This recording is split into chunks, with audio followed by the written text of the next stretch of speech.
Give me just a second, everyone. Welcome to tonight. I am doing a live stream. I am trying to figure out the audio and why I can't hear it right now. I'm going to be playing an X space into our live stream. We're going to be going over Tucker Carlson um, angle on the war in Iran and various different angles on that. So just bear with me for just a minute as I figure out why I can't hear part of this going on. So just a minute, guys. Let me see if I can find you some music.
Said that their goal is to invade Taiwan. Now, in my mind, we don't have any more business over there in Taiwan than we do over there in Iran, especially fighting against China. But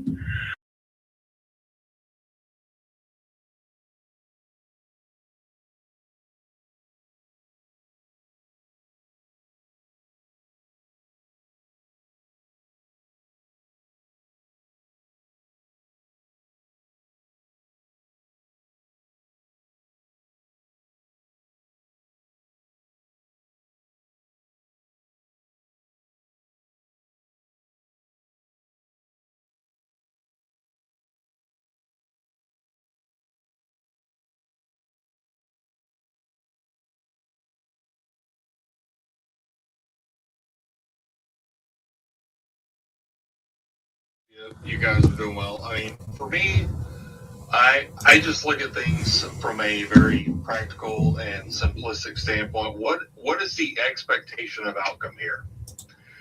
Like we've got the Epstein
trying to,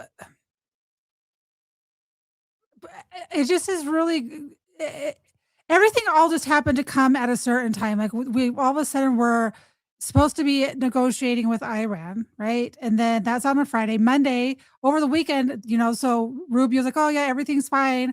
We're going to negotiate. We're going to head there on Monday.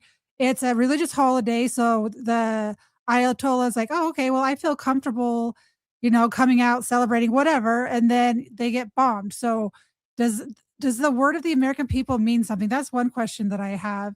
Second is it about money? Is it about control? I think that the world always boils down to that. All wars are bankers' wars. How much munitions do we actually have? You have Trump saying one thing, and then you have other people who are getting fired saying another thing. Oh, hold on. Come grab him, Taylor, if you want him. Come get him. Taylor, come here. Come grab him.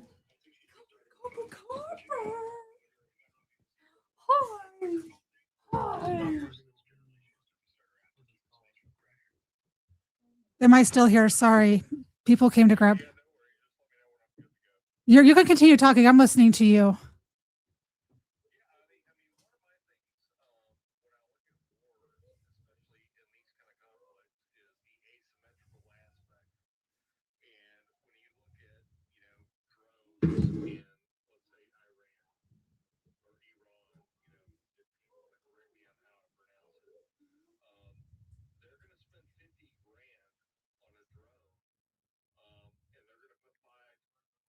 If you guys can't tell, I'm having technical difficulties. I'm trying to fix them.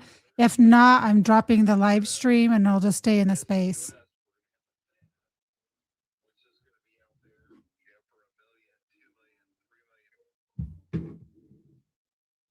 Those drones, like at a we one-on-one fixed it. ratio. Let me know if you guys can hear that. You have to look at, and to be honest, like I'll tell you, the industry I'm in,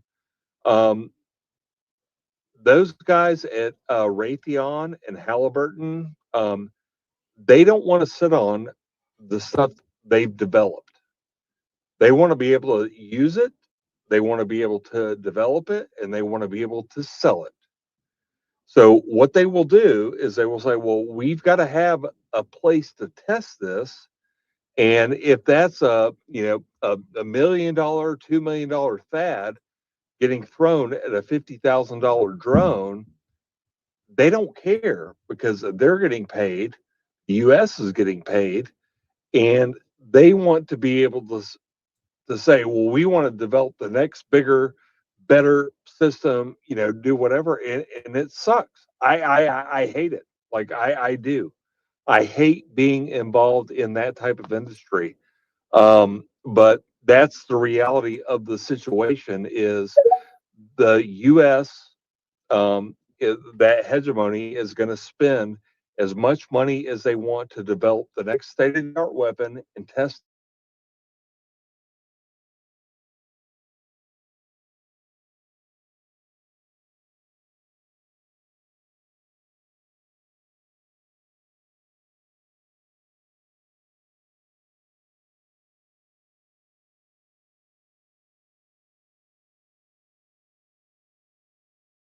Your Iraqs, any of those other ones are going to sit there and say, well, we're going to do what we can to deplete their munitions in an asymmetrical way. And it's the bottom line is we're getting effed at the end of the day. Yeah, and that's actually part of the problem here is that most of the American people don't seem to be recognizing the gravity of what's been taking place over the last 5 days. I mean, you're seeing a lot of business as usual. And the fact of the matter is, we still have a strategic oil reserve that is not at full capacity because it was depleted quite a bit during the previous administration, even though, many of us would agree that, it's sort of a uniparty to an extent.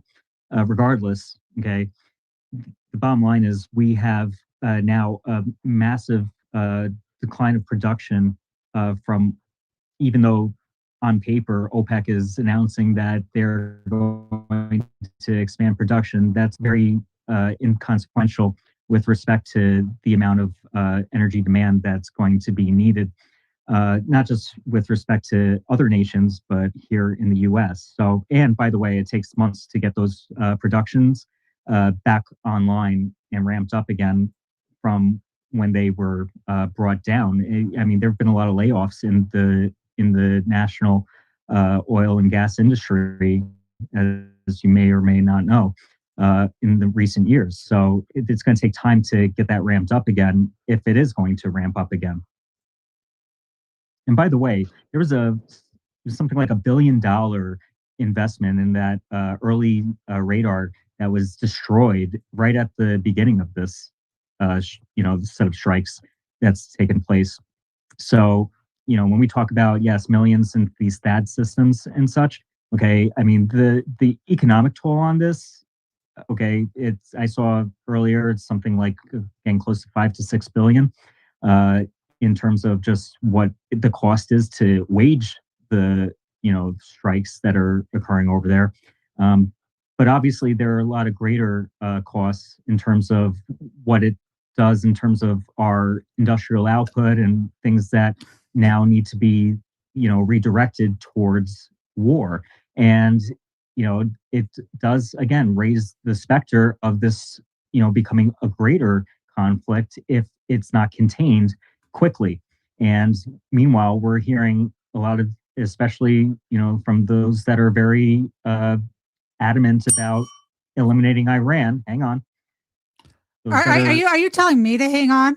I need you to wrap up because like I said, we're doing a live stream and I want to get us back on task. And so anyone else you can say that to. I'm not trying to be rude. You can finish what you're saying, but try to wrap it up. I just want to finish my point. You're fine. That's all right. I lost the point. No, you weren't. You're talking about Iran. You were cooking. You can get that. You can get back. That's all right. I was landing it, but that's all right. Back to you. I wasn't trying to be rude, Frank.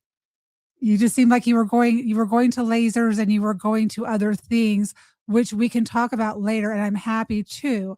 But right now I do have the Tucker Carlson interview queued up. And I listened to this morning. I thought that it was a good Christianity for Dummies 101. So if you're someone who hasn't really read up on the Bible, or you're not understanding the conflict between the Islam faith and the Jewish faith and the Christian faith, and then you get the Christian Zionists in there.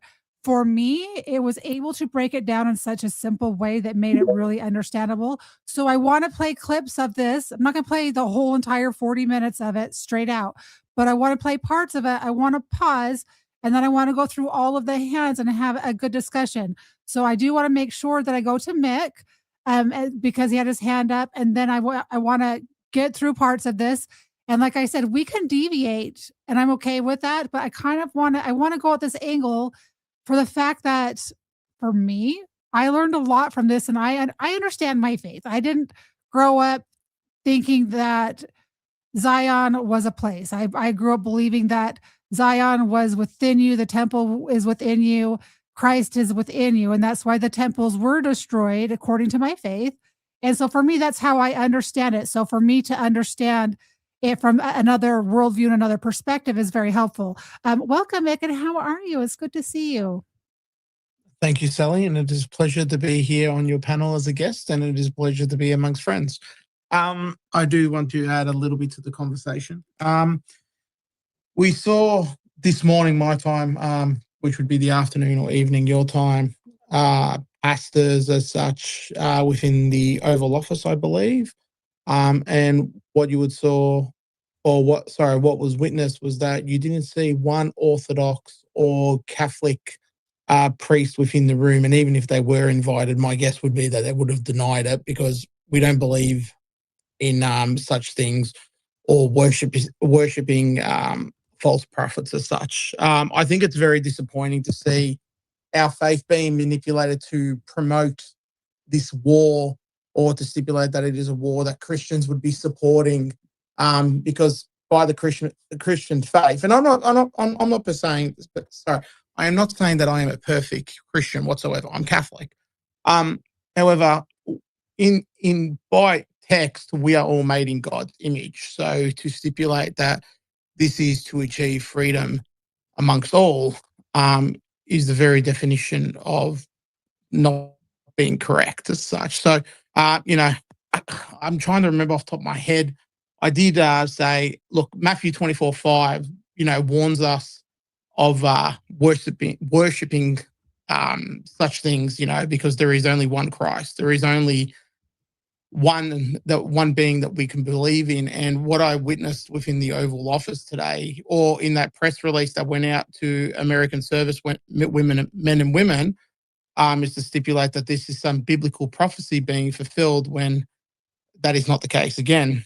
Now, if this is about establishing the third temple, now that is up to your listeners to decide, of course, then that would also be stipulating, if I'm correct, that the coming of the Antichrist at the same time. So it's not something that is meant to occur, because to Catholic teachings or to Orthodox teaching, the third temple is Jesus himself. That is the third temple, Christ himself.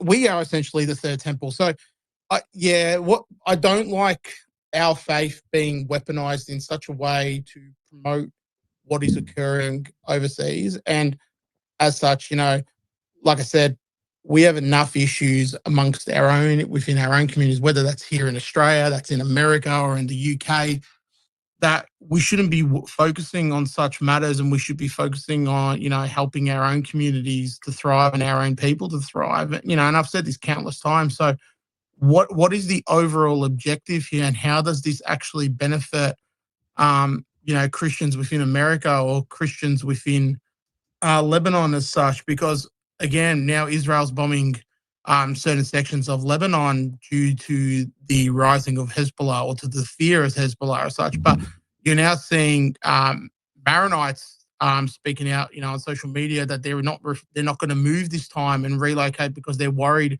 of what's going to occur. Like previous times where they returned and that their homes were bombed, or that Hezbollah would move in and use those areas. So you're seeing a greater pushback. And again, it is using their faith against them to promote an idea that in modern times doesn't exist. Now, whether you believe in the greater Israel project or not, that's up to each person to decide themselves. But there is that great fear to many that what conspiracy has been spoken about over the years is becoming to fruition. So I'd like to leave it there, Sally, for now, if that's okay. Yeah, and I do want to get into that. So, like when I first started this, and I was a little discombobulated for some reason, I wasn't able to log into my YouTube where I have everything saved, which kind of had me distracted for a second. But there's a couple different perspectives and angles that everyone is seeing this war from. There is the religious aspect, like you were saying, the greater Israel, which ends up being political. And then you have the other angle of, if we don't, especially for the United States, if we don't get back to the petrodollar, get Iran and break up BRICS, so Iran, China, Russia, and those people that are part of BRICS, if we don't get them broken up, then I'm trying to put this into words on the world stage and the hegemony of it all. So that there's that angle, right? So it could be about the dollar, getting everything back to, because if the dollar destabilizes, I don't know how that affects. It definitely impacts the United States, but I don't know how that impacts the Western world. So you have Ecuador, Brazil, you have Venezuela, Iran, Russia, China, and those are all groups that are kind of toying and going towards that direction. So we have bombings going on in Ecuador. They say it's for drugs. So that is an angle definitely that I do want to go down, because there's a lot going on. I will go to you, but guys, I do want to get to this Tucker Carlson video, but go ahead, Mick. Thanks, Sally, as always. There is one more thing I want to add. I think many people who have betrayed what they once stood for, that they don't support, ongoing wars or foreign conflicts that don't involve them. I've actually forgotten what the impacts of such wars are their own life. Now, anyone that thinks that doesn't impact them directly, I think is kidding themselves. For an example, like we in Australia, we only have a strategic reserve of oil that will last anywhere between 20 and 28 days, depending on the product that needs to be refined. And that's not including like fertilizer that also comes from the Middle East as well. So the impacts that will come through to everyday life of people across the Western sphere of the globe is going to be, quite significant. You'll see changes, especially if the Strait of Hormuz isn't opened, let's say within the next week or so.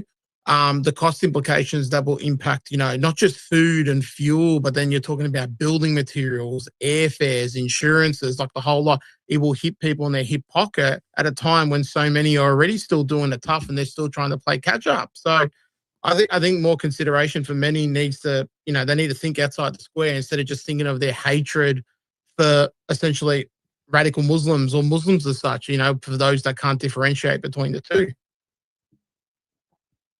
Very, very well said. That was well said. Just so you guys know, my mic. Yeah, most definitely. Sally, do you want to can you hear me?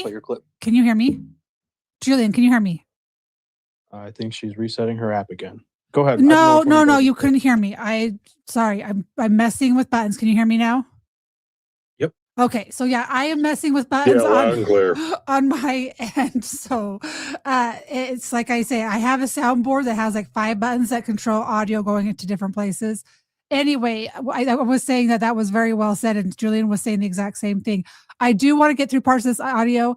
Unless anything that is pressing Australian Talks or D, I would like to get to it. Because I don't want to play it, like I said, 40 minutes straight through, because I have ADD and I want to be able to converse with you guys. So put your hand up when we get to a stopping point. So I'm going to go ahead and let me know when the audio is playing loud and clear. So this is Tucker Carlson and his response to the Israel war on Iran. Let's make sure I unmute this. Give me a thumbs up if you can hear it.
Why this war is happening, because 50 years from now, people may not know. Your grandkids may learn that this war started because the Ayatollah showed up in Miami and started machine gunning people in a shopping mall. And so we responded. There was a kind of Iranian Pearl Harbor. You don't know what the future will believe about the present. You don't know how history will be written. And if you're skeptical of that, if you're asking yourself, well, how could historians, popular historians, how could future culture so misunderstand something so big? How could people lie about something so obvious, so giant? Well, history is your guide. A lot of the big events we think we understand, including wars from the past and not so distant past, are completely distorted in our memories. In other words, that's not actually what happened at all. And the truth is, if enough people lie about something at a high enough volume, and they do it for long enough, loudly enough, while threatening anyone who refuses to lie about it, over time, their lies become conventional wisdom. Everyone believes them. There is something about repeating a lie over. Okay, so I went to 1.25 speed, so hopefully that is okay with you guys. If it's too fast, let me know. And over again. That's almost like a spell or an incantation. It's almost a form of witchcraft. It assumes reality, or a version of reality, an ersatz reality, a fake reality, but reality nevertheless. And if you're interested at all in history, going back thousands of years or even more recently, you know that the understandings of certain events that you grew up hearing about are probably totally inverted. The opposite is true, but you didn't know that until you dug a little deeper, in some cases a lot deeper, to find out, because they have been distorted in the retelling. You want to know what's funny is, as I'm watching this, the closed captioning is in I don't know if it's whatever script the Muslim faith is. It's kind of funny. It's kind of cracking me up. And because they have been, because a lot of our most basic assumptions are based on untruths, we wind up getting into the same messes again and again. So it's just important to tell the truth about this now in the early stages. This is, by the way, widely known. This is not a conspiracy theory. Everyone's saying it out loud now because it's true. The United States committed troops to this conflict because the prime minister of Israel, not Israel as a nation, but the guy who runs it, Benjamin Netanyahu, Bibi, demanded it. 7 trips to the White House over the last year. And the point of those trips never varied. The United States needs to commit to regime change in Iran. We need the U.S. military to overthrow the government of Iran. And Bibi himself has basically said that it wasn't that we thought Iran was going to get nukes this week, and that's why we did this. Nobody's even saying that now. They will be in the future when our memories get a little dimmer and they can manipulate us more. But right now, they're... Okay, I do want to pause for a minute because I'm trying not to get a copyright strike on my channel. So if I pause for just a second to add a little bit of language, that is the reason why. Because I and speeding up to 1.25 seems to be kind of a trick to get away from that as well. So if I add, it's just going to be short little pauses, but I do want to continue listening to him. So, no, actually, they were not on the verge of getting nukes. Bibi himself said, you can pull up the video, I've been dreaming about this for 40 years. We've finally done it. So this is the culmination of a long time plan of strategy. And actually, if you look at it backwards and try to assess recent events, even in this country, in American political life over the past several years, certainly over the past 6 or 8 months, you can see that a lot of what was happening here was preparation for where we are right now. In other words, people who wanted war in Iran were softening up the public for it, were manipulating the U.S. government in order to affect it, and were doing their very best to silence anyone who doubted its wisdom. A lot of the things we have seen in the recent past are, and now it's very obvious, they were all designed to get us to where we are now, war with Iran on behalf of Israel. Now, just a caveat at the outset, just because the prime minister of Israel wanted a regime change war with Iran does not mean in any sense that it was a wise idea. So anyone who is down there listening that disagrees with his take, you're welcome to grab a microphone and we can discuss it. I want to listen to all perspectives and understand that's the only way that we truly can form our own opinions and have a greater understanding for this. Idea for Israel. It certainly wasn't a good idea for the United States. That's no one just really disputes that. But was it a good idea for the country or for the prime minister who advocated for it? No, probably not. Actually, just because we want something doesn't mean it's good for us. Sometimes when we get what we want most, we're destroyed by it. Hope that doesn't happen to Israel, of course, or anybody. But it could. So when you get to the truth of things and you see who's pushing for them, that doesn't mean that person understands his own best interest or his country's own best interest. Often they don't. Often we don't. But it doesn't change the fact that we got here because Israel lobbied for it. And virtually everyone in the U.S. government, certainly in the Pentagon, understood the risks. The risks were obvious from day one. First, if you knock off a government, we have a long history doing that. It's not that hard. The individual bravery of the U.S. military personnel, the soldiers who do it, is laudable, impressive, amazing sometimes. But that is, we have learned, the easy part. So I want you to pay attention to that because that is an important part. So I'm taking mental notes as he's going here. Did Israel lobby for it? Netanyahu's been to the United States 7 times since Trump's taken office. That's more than any other prime minister or head of state from any other country. So yeah. Killing Saddam, okay, amazing. What comes next? Et cetera, et cetera. This is all very, very well known. And it was very well known 48 hours ago that there was no real plan to replace the government we were hoping to topple. At which point, what? Well, now you have a country, Iran, the size of Western Europe, with 92 million people, a country that's, only a little over half Persian, that has its own internal divisions and dynamics and rivalries. You have that country potentially breaking apart. And what does that mean? Well, hard to see that as a good thing for the rest of the world on so many levels, which we pray don't become more obvious, but they're even now becoming obvious. That could be a true disaster. So why would we want that? Well, of course, we wouldn't want that. The only country that seems to want that, or the only leader, to be fair, once again, not speaking for every Israeli any more than Joe Biden or Donald Trump or anybody else who runs this country speaks for every American, of course. But Benjamin Netanyahu wanted that. He thought that was his mission, but more than his mission, maybe his destiny. He suggested that in his remarks today.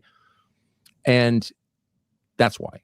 But nobody in the U.S. government who I ever talked to or heard quoted on TV seemed to believe that this was primarily in America's interest. There might be ancillary benefits. You hear these analyses of how, the world is changing and it went from being.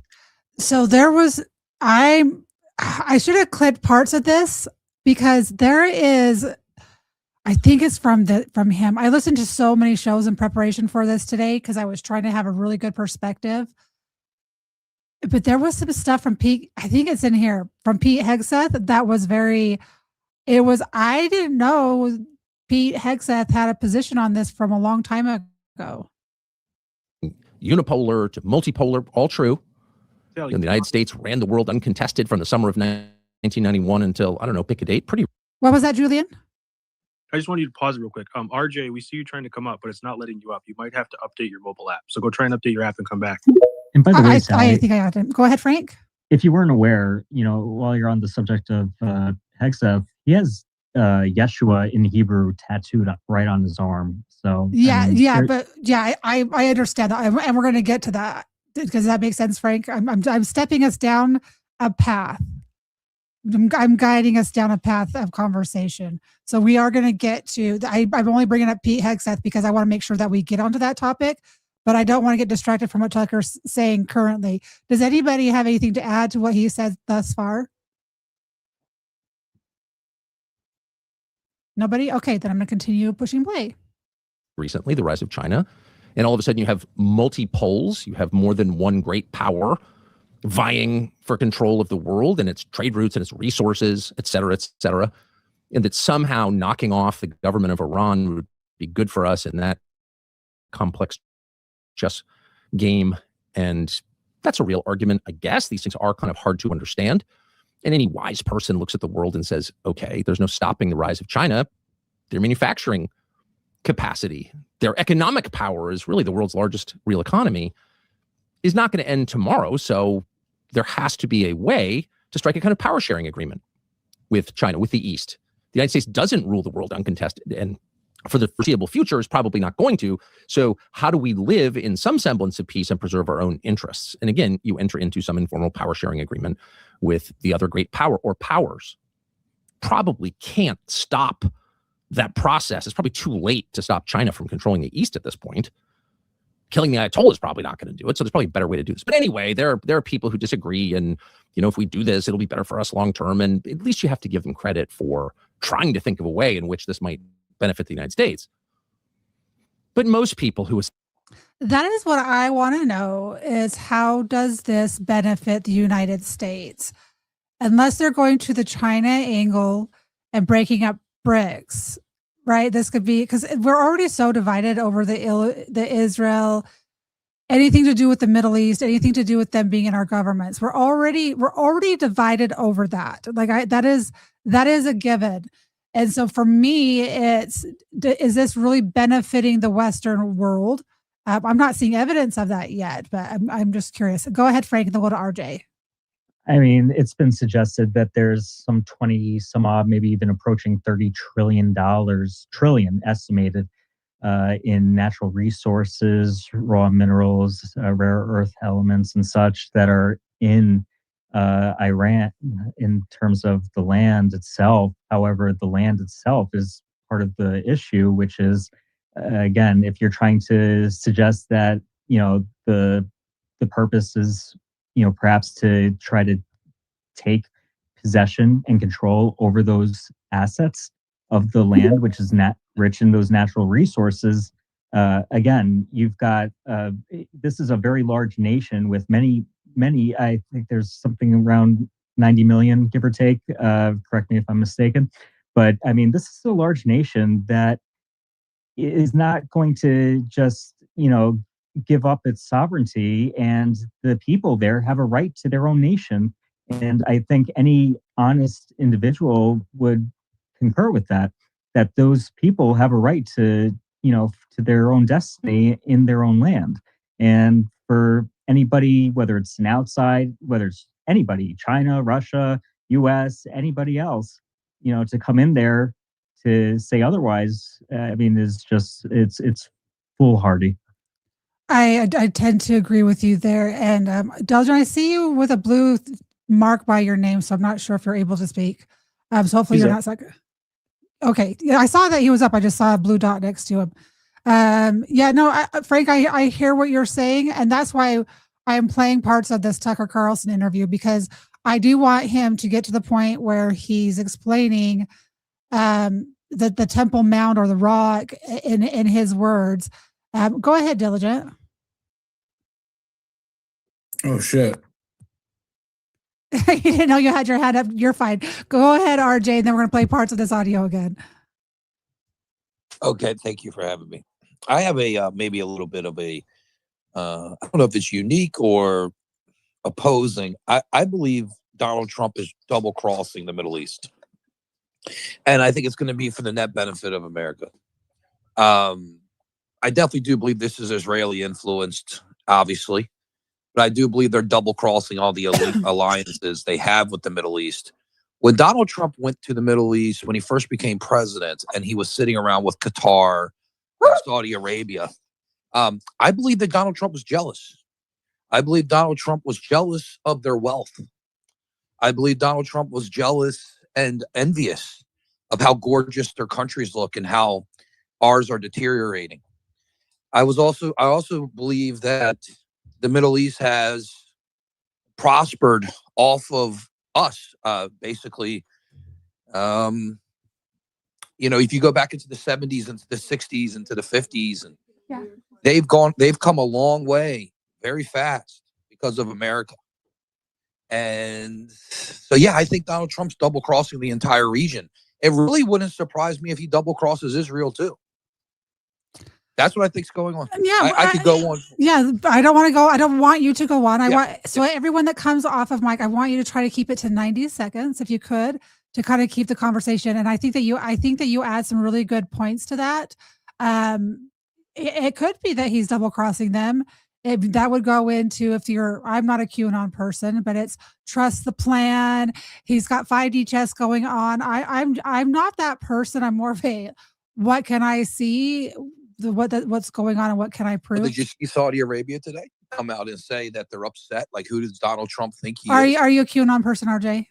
No, I'm not. Okay. I'm reading body language and tonality. I wasn't speaking directly to you. I was speaking to I'm speaking to an audience of, I've got 200 people on a live stream listening. So I've got people chatting over there. I've got people down below as listeners. So when I'm speaking, I'm not speaking directly at you. I'm giving context of where I'm at. Go ahead, Dee, and then we're going to go to Australian talks. Yeah, thanks, Sally. The one thing I will look at, and from a religious perspective, is people say trust God's plan. And whether you like God's plan or whether you don't like God's plan, it's a plan.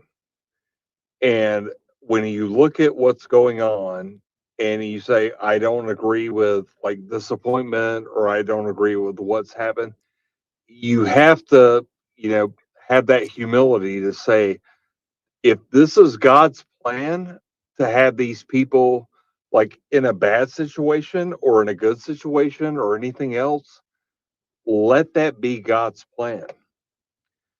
And that's a hard pill for a lot of people to swallow. But if God wants like a Christy gnome to fall on her face and go through what she went through today, that's part of his plan. I hope I'm making sense, but it's one of those things. It's like if that's God's plan, it's going to be ugly. It's going to be not exactly what we want, but we have to let it play out.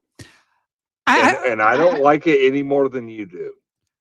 I don't disagree with you because I do have a faith, and I do know that things are going to get worse before they get better, whether that be on a global scale, whether that be on a spiritual scale.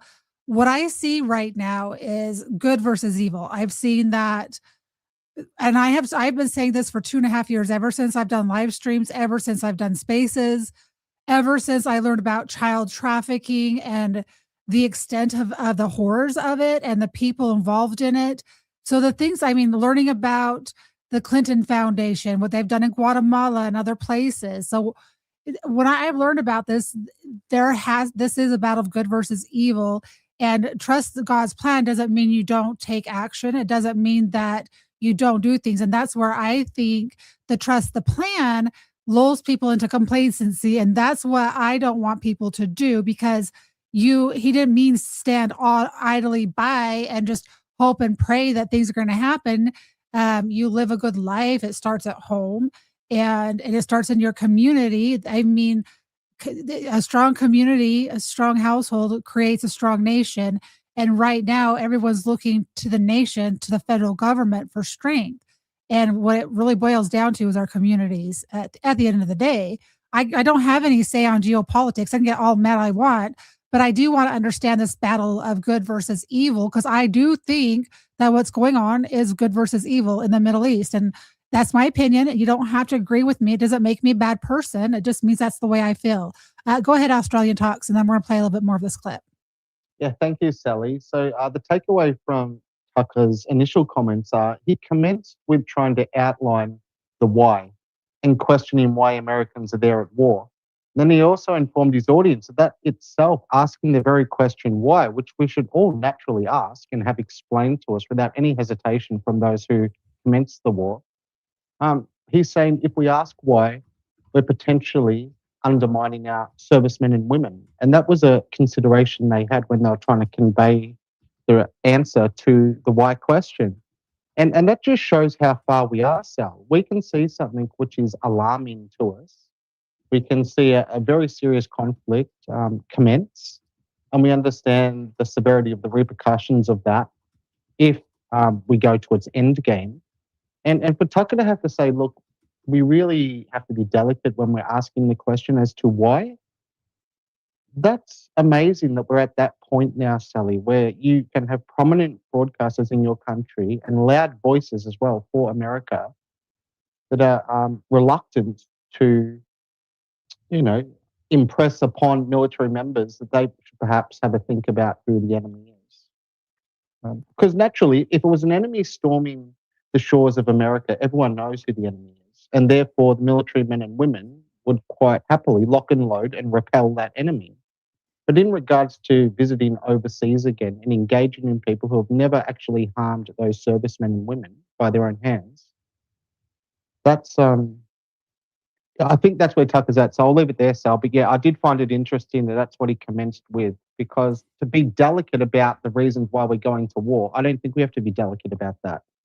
I think it should be clear, and whoever is pressing the war should be emphatic about it and should demonstrate that to us with evidence to justify it. I agree with that. And that's why it's hard for me to, I could take out little clips of things, but that for me is taking it out of context. And his lead up and his questioning, I think, sets up for the discussion that I think is relevant. It stood out to me. Julian's like, what are we going to talk about? Kim's like, what are we going to talk about? I'm like, I'll figure it out, because the amount of topics that I've researched that I haven't necessarily posted about or talked about, there's a lot of them, because I like to, especially when it comes to the wars and conflict, I want to understand it at a greater level before I come and talk with you guys about it. And it's not because my opinion is correct. I'm not saying that Tucker's opinion is correct. I want you guys to get in the habit of thinking for yourself and being able to disagree with me and with others.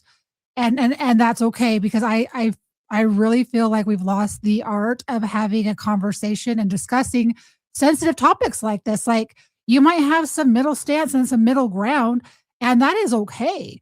Just because I don't speak freely, I know his positions on a lot of things, right? But at the end of the day, our Australian talks, but can we have the conversation and hear someone else's point of view? I'm not trying to change your mind. That is not my goal. My goal is to have a good conversation. And so I appreciate what you've added. I'm going to let you go real quick, and then we're going to push play for another couple minutes. And if something comes up, then we'll talk more. Go ahead, Australian Talks.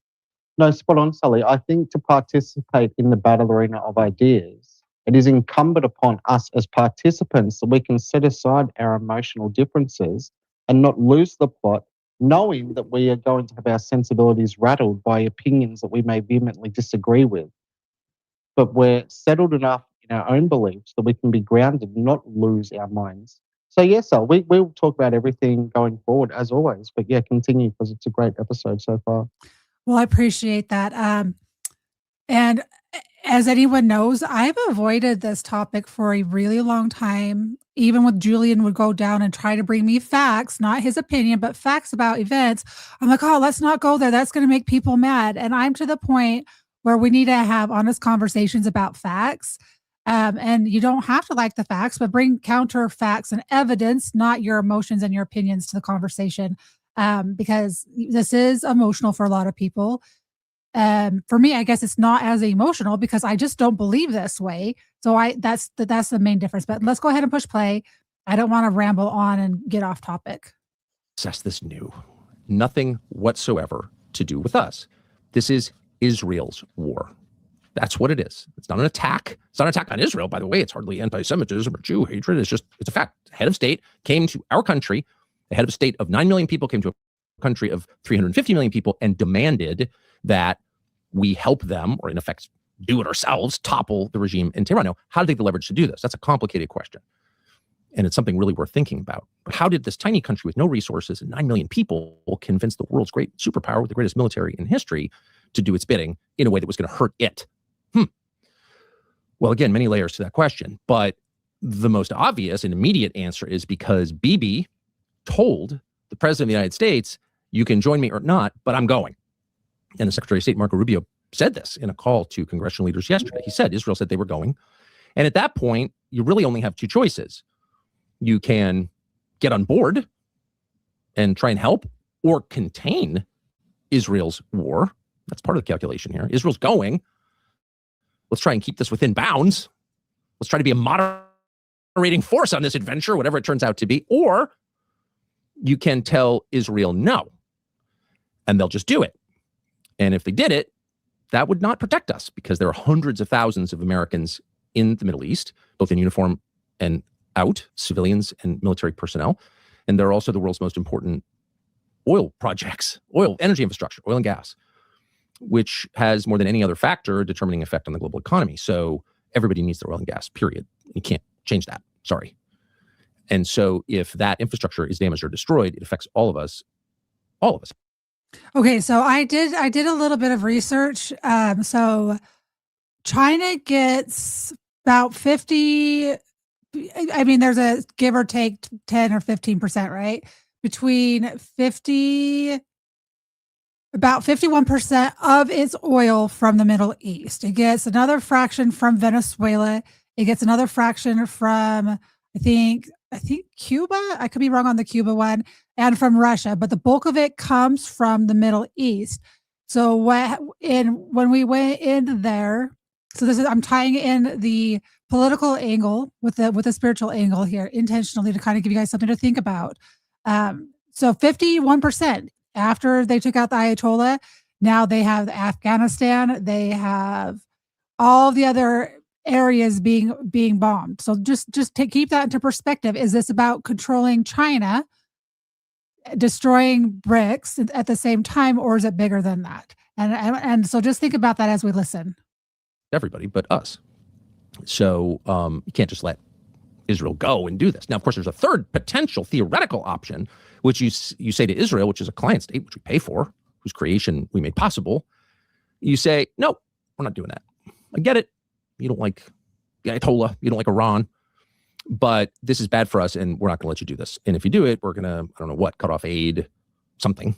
We can apply the pressure that is inherently ours to apply since we're paying for all of this. But that was not even on the table. That's never been on the table. No one has ever in the last 63 years considered doing that. Really, the last president to do that was John F. Kennedy in 1962 when he got in a, not as famous as it should be, dispute with the founding prime minister of Israel, then the prime minister of Israel, David Ben-Gurion, over Israel's nuclear program at Dimona. And then President Kennedy said, no, I don't believe in nuclear proliferation. This is one of the pillars of my administration, and you can't keep testing, and I'm demanding inspections. And of course, he was not able to make good on those promises because he was killed in November of 1963, and the person who took his place is Vice President Lyndon Johnson. And what did JFK also want to do? He wanted to take the CIA, rip it into 1,000 pieces, and throw it into the wind. Gave a green light to the Israeli nuclear program. Go ahead, Julian. I was going to say, when they were able to do some sort of inspection, the Israelis set up like fake control rooms. So they would come through and look at stuff that wasn't connected to anything. And I don't remember who he said it to, but he told somebody that they just lie to him constantly about what's happening there and what they're doing. Well, in Dimona. You're spot on. You're 100% correct. And also, you guys understand how the Vatican works. And how when you do confessions or whatnot, there's a reason why the CIA is embedded at Vatican City right next to the Pope, because that was how they got their intel. JFK, while he was trying to negotiate with Russia during the Cold War, he was going around his agents and going around everyone by having his priest be the go-between and his communicator. So that is how much he did not trust people trying to sabotage what he was trying to do on the world scale. So anyway, we'll continue. So that was the last time an American president said no, hard no to Israel, tried to restrain its core ambitions, not like, be nice to the Palestinians in the West Bank, but no, you can't have nukes, or no, you can't, bomb Lebanon or whatever. That was the last time. So that's not, for some reason, even on the table. So the choice was, do you go along with what Israel's doing, try to constrain it, or do you just sit back and then inevitably get drawn into it? So the truth is, and this is hard to say, as a proud American and as someone who wants the United States to remain powerful in the world, a force for decency and order in the world, but above all wants America to remain prosperous and peaceful at home in the country that we actually live in. It's hard to say this, but the United States didn't make the decision here. Benjamin Netanyahu did. And again, it's important to say that, not to discourage anybody or make anybody feel despondent or hopeless. There's no reason for hopelessness at this point, but in order that it doesn't happen again, tell the truth so people can learn, hopefully improve and grow. But tell the truth, no matter what. So then the question becomes, we know why it started. It started because Israel wanted it and demanded the U.S. military in order to do it. Why would Israel want this? We've already established that this may or may not be a good idea for Israel, but why would they want it? What was their thinking here? If it was really about the threat of Iran building and deploying a nuclear weapon or a nuclear-tipped ICBM aimed at Miami and New York, as Mark Levin told his poor listeners the other day, none of that's true.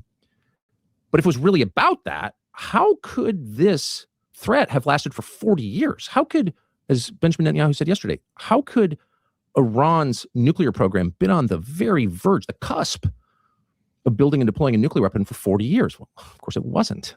And what we can argue about Iran's aims with nuclear weapons, they probably wanted one. Who wouldn't want one? Look at what happens to countries that don't have one. Everyone wants a nuclear weapon. But were they actually about to get one? No. So what was the point? What is the point of this from Israel's perspective? Well, the point is regional hegemony. Super simple. Israel's been around for almost 80 years. Israel has nuclear weapons. Israel's got a pretty robust tech economy. But above all, Israel has big ambitions. And by the way, not an attack on Israel. Which growing country doesn't have greater ambitions? And which megalomaniacal leader of said country, and there are many of those around the world, by the way, wouldn't want regional hegemony? Regional hegemony means you get to control your region. Kind of a Middle Eastern Monroe doctrine. Israel wants to. So that's another angle I want you to think about is regional hegemony. There's global hegemony and then there's regional hegemony, which I can never say that word very good. be able to determine, roughly speaking, what happens in its region. And it doesn't want constraints on its own behavior. In the same way, again, trying to be as generous and universally minded as possible here in this analysis, because it's true. Who wouldn't want that? Do we want that? Of course we do. We're not, we put up with a lot from Mexico and Canada, but if they all of a sudden started constraining our actual ambitions, we'd do something about it, I think, or the old America would have, a normal country would. And Israel wants to control the Middle East. And they're the only announced nuclear power in the Middle East. Are they the only actual nuclear power in the Middle East? Nah, you could debate that. People can guess. But they're the only country we know for certain has a big nuclear arsenal. So they want to be unrivaled in their power in their region. Again, this is not a conspiracy theory or something weird to want. It's what every country wants, and they want it, and Bibi wants it. And he sees himself as a figure out of history, not simply as a prime minister who's fighting to keep his job, which he also is, but as a great man, as a modern Moses or whatever, as a figure.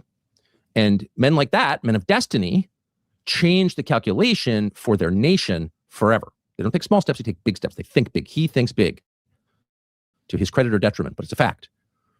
And so this war is an effort, not simply in addition to everything else. No, it is exclusively an effort on the part of Israel to achieve regional hegemony, total control. So what does that mean exactly? Well, it means you have to sweep away your enemies. In the case of Iran. All right. Before he moves on, does anybody have any questions? Does anybody want to add to this piece? No, I think what he's saying there is spot on. It's like these are obvious facts about any nation that exists. Who wouldn't want control? Who wouldn't want a nuclear weapon? But if you say this like openly or say it about a country in specific, whether it's Iran or Israel, you're accused of being on one side or the other. I agree with that. All right, we'll continue playing. If you guys put your hand up, I will find a moment to pause and I'll come to you. I do want this to not just be me playing audio. I do want it to be a discussion, but I also, he's going at such a pace that is kind of, anyway, we'll continue. Yeah. Let me comment real quick. Your audio is really bad. D, you're going to have to reset your audio. Something's wrong with your audio. Drop it and I'll bring it back up. That was a robot and a half, huh? Yeah, that was bizarre. Especially because it worked for the first hour and a half. Yeah, I think they know exactly what D was going to chime in with. Well, as soon as he comes back, we'll go straight to him. But let's continue listening. Iran was an enemy of Israel, by the way, and Iran was also funding insurgencies and militant groups in the region to kind of picket Israel and hassle Israel, kill Israelis. That's all true. Hezbollah, Hamas, Iran funded, absolutely. Houthis, Iran funded, absolutely. Iran was doing that. That's true. And Israel didn't like it. Why would they? But it's also true that, and this is not to make excuses for anybody, but these are all dynamics. One country does one thing, another country does another thing. I mean, like a marriage. No party's wholly responsible for what went wrong or what went well. This is a relationship. Okay, D, I'm going to let you go. Let's see if you are a robot or if you're a human being right now. Can you hear me? Yeah, I can hear you good. That was really bad. Oh, no, I'm sorry about that. The one thing I would say is like, why, and this is a question that gets like a lot of people butthurt, but why would North Korea having a nuclear weapon be different than Israel having a nuclear weapon? Because North Korea doesn't have any power on the world stage. Does North Korea are they even in the world trade at all? That's a question to you, D. Well, I think if China has a nuclear weapon, if Russia has a nuclear weapon, if any other country has a nuclear weapon, why is that any different than Israel having a nuclear weapon?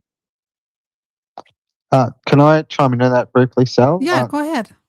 Indeed. So in Australia, we do not have nuclear weapons, at least officially. We have Pine Gap US military base in the centre of Australia, and most likely they do have some nuclear arsenal there, which would be helpful for us, particularly in the Southern Hemisphere, if we did have to involve ourselves in conflict. But that being the case, Australians largely oppose anything to do with nuclear. They think there should be less nuclear, not more, even though we have more uranium than anyone on the face of the planet practically as well. So in regards to non-proliferation treaties, and I think that's what you're addressing, So if we think about the non-proliferation treaty, well, Israel, I'm sorry, D, they are far too small of a nation to possess nuclear weapons in the modern world. As far as the wider world is concerned, it's unfortunate, but the reality is America has them, they're a superpower. China has them, they're a giant continent on themselves, basically. They're massive, they're a superpower. Russia has them because they were a superpower. Pakistan has them because someone in the Islamic world needs them. And North Korea has them because he didn't want to be obliterated again if America came to take the North, just like they took the South back in the 50s. So if we just leave it there, D, is that a plausible explanation to you as why the consensus view held by the population of the globe, understanding the inherent danger of nuclear weapons, we don't want more? And Israel could actually demonstrate to the world. D, what do you think about this? Do you think Israel could demonstrate to the world that they don't wish to continue this nuclear arms race? So they're going to give up their nukes. What do you think about that, D? Should Israel do that? Well, to answer one of your questions, and I don't want to detract from Sally's space because this is her space, but when you say they're too small to have nuclear weapons, can you give me some specifics on that? Like, yeah, quickly. What is this? Population size and landmass. Strictly that. Yeah, so there's a doctrine that says like, oh well, you can't have nuclear weapons if you're this size or if you have this many in a populace, right? There's something I can look up to see that. Okay, we'll get to all of that later, but yeah, for sure, I'm happy to go through. Oh, okay. And the next question I would have is if that question can't be answered and you're going into proliferation, what makes one country right or wrong? Just lay it out for me, like now, please. D, you don't want every country to have nukes, correct? I don't want any country to have nukes. Okay, so let's start with Israel. Will Israel give them up? That would go on the premise that you're saying that Israel has nukes. Okay, so which they won't agree to. Okay. We'll discuss it afterwards, yeah, for sure. But it's a great conversation.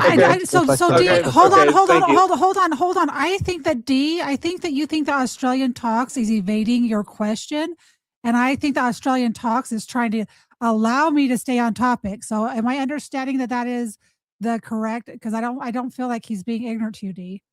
No, 100% D. I'm ready to devour all of that in another hour's time if you'd like, mate. By all means, we can go into it, and I like your point of view as well. I think it's relevant arguments, and we can put them on the table to explore. So yeah, I think that yeah. So my perspective as Australian talks is the answer to that question isn't 60 seconds or 90 seconds or 2 minutes. And so I do want to get through this audio, but D, I want you to stay up here. I want to have that question answered, and I'm going to make a note in my private chat to myself that I have here to make sure that gets answered. So that was the perspective that I was taking, D, on that. And I don't know if that you took that way or not, because I don't think he's being abstinent. Yeah. You know what? I'm not trying to be combative or contrarian. I'm just trying to lay out, different arguments. So let's continue. Yeah, no, but I'm going to come. Those are questions I do want answered, and I want to go down that rabbit hole. Like I said, I only want to go listen to the 40 minutes of this conversation, and I'm not playing it at regular speed. So hopefully we'll get through it quicker. And we're halfway there. And people act against each other, with each other, but always on each other. Each action provokes a reaction. And so this history goes back a long way, and historians can untangle it, the few honest ones left. But if you want to control the Middle East and you're Israel, you have to decapitate Iran. You don't have to rebuild it. Probably don't even want to. It's too big. It has too much mineral wealth, has too much energy, that huge gas field they share with Qatar, et cetera, et cetera. You probably just want to decapitate it and make it helpless. You want to turn it into a hellscape because it's better for you, because you can dominate a hellscape.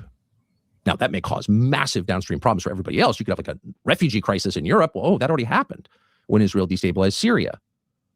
You could have this open bleeding wound. Oh, that already happened when Israel destabilized Lebanon. when Israel pushed the United States to kill Gaddafi in Libya. This is an ongoing thing. Iran's just the biggest and the final. So getting rid of the Iranian government had one purpose: to give Israel the ability to do exactly what it wants in the Middle East without getting hassled. And what it wants, among other things, is territorial expansion. Small country. They want parts of Libya, they want parts of Syria, parts of Lebanon. They're an expansionist power, like most powers, actually. Let's demystify this. It's not about the Jews. It's about a nation state that is growing and trying to exert its power. It's that simple. You can take all the spooky stuff out and just see it in terms of conventional geopolitics, and it makes total sense. And part of the reason we can't see this clearly is because we've been so propagandized in the United States to see every contest between nations as a moral contest in which we somehow have to pick a side, and somebody's Churchill and somebody's Neville Chamberlain and somebody's Hitler, and this is absurd template which narrows our vision and prevents us from seeing that this is just what's always happened, which is a contest between powers for primacy. But there's actually two other components, two other speed bumps on the way to regional dominance for Israel. The first is something called the GCC. The GCC is an informal alliance, maybe a little more formal as of today, but it's the 6 Gulf monarchies. It's the energy-producing Gulf states. And those would be Bahrain, Oman, Kuwait, UAE, Qatar, and Saudi. And these are some of the biggest, most important energy producers in the world. They're all Sunni Arab states. They're all rich, and all of a sudden, they're all now internationally, or some of them are internationally influential because they are the site of global diplomacy. They are filling the void left by Switzerland, which, not to get too boring about it, but basically took sides in the Russia-Ukraine conflict and is therefore kind of not really a place where people can negotiate in good faith. They are, in effect, controlled by the EU and NATO. They would never admit that, the Swiss, but they are. They give up their banking secrecy. They're basically not non-aligned anymore. But some of these Gulf states are as close to non-aligned as you can possibly get. Certainly Qatar is. And all of a sudden, every conflict around the world is being negotiated in Qatar, or most recently in Oman. And so they have a kind of moral authority on the global stage, right? They have very effective diplomacy. People like them. People also go there on vacation. They have the best airlines in the world. They are the obvious regional travel hub for the globe. They're literally where East meets West. So if you're flying from New York to Delhi, you're going to stop in Dubai. And they have government subsidized airlines that are absolutely fantastic. So people have a familiarity, a firsthand familiarity with these countries, which were mysteries to most Westerners 25 years ago. When 9/11 happened, it was the first time I went to the Gulf. Most Americans had never been there unless you were in the oil business or something. You'd never been there. And so you could imagine that it was all belly dancers and camels and slavery or whatever you thought. But all of a sudden, like every other rich person in America has been to Dubai because they're all traveling somewhere. They're going in safari in Africa. So it's been demystified to the West, and people like it. These are societies with problems, of course, but they're also orderly and clean and elaborately polite and welcoming to outsiders and rich and kind of a little less gaudy than you would expect. They're actually some of the most functional societies in the world.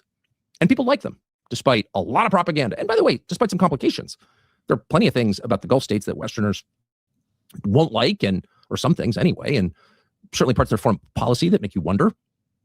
But these are not North Korea. They're the opposite. These are actually very civilized countries. And they're not all on board with Israel's programs because they've got populations that disagree with how Israel has treated the Palestinians.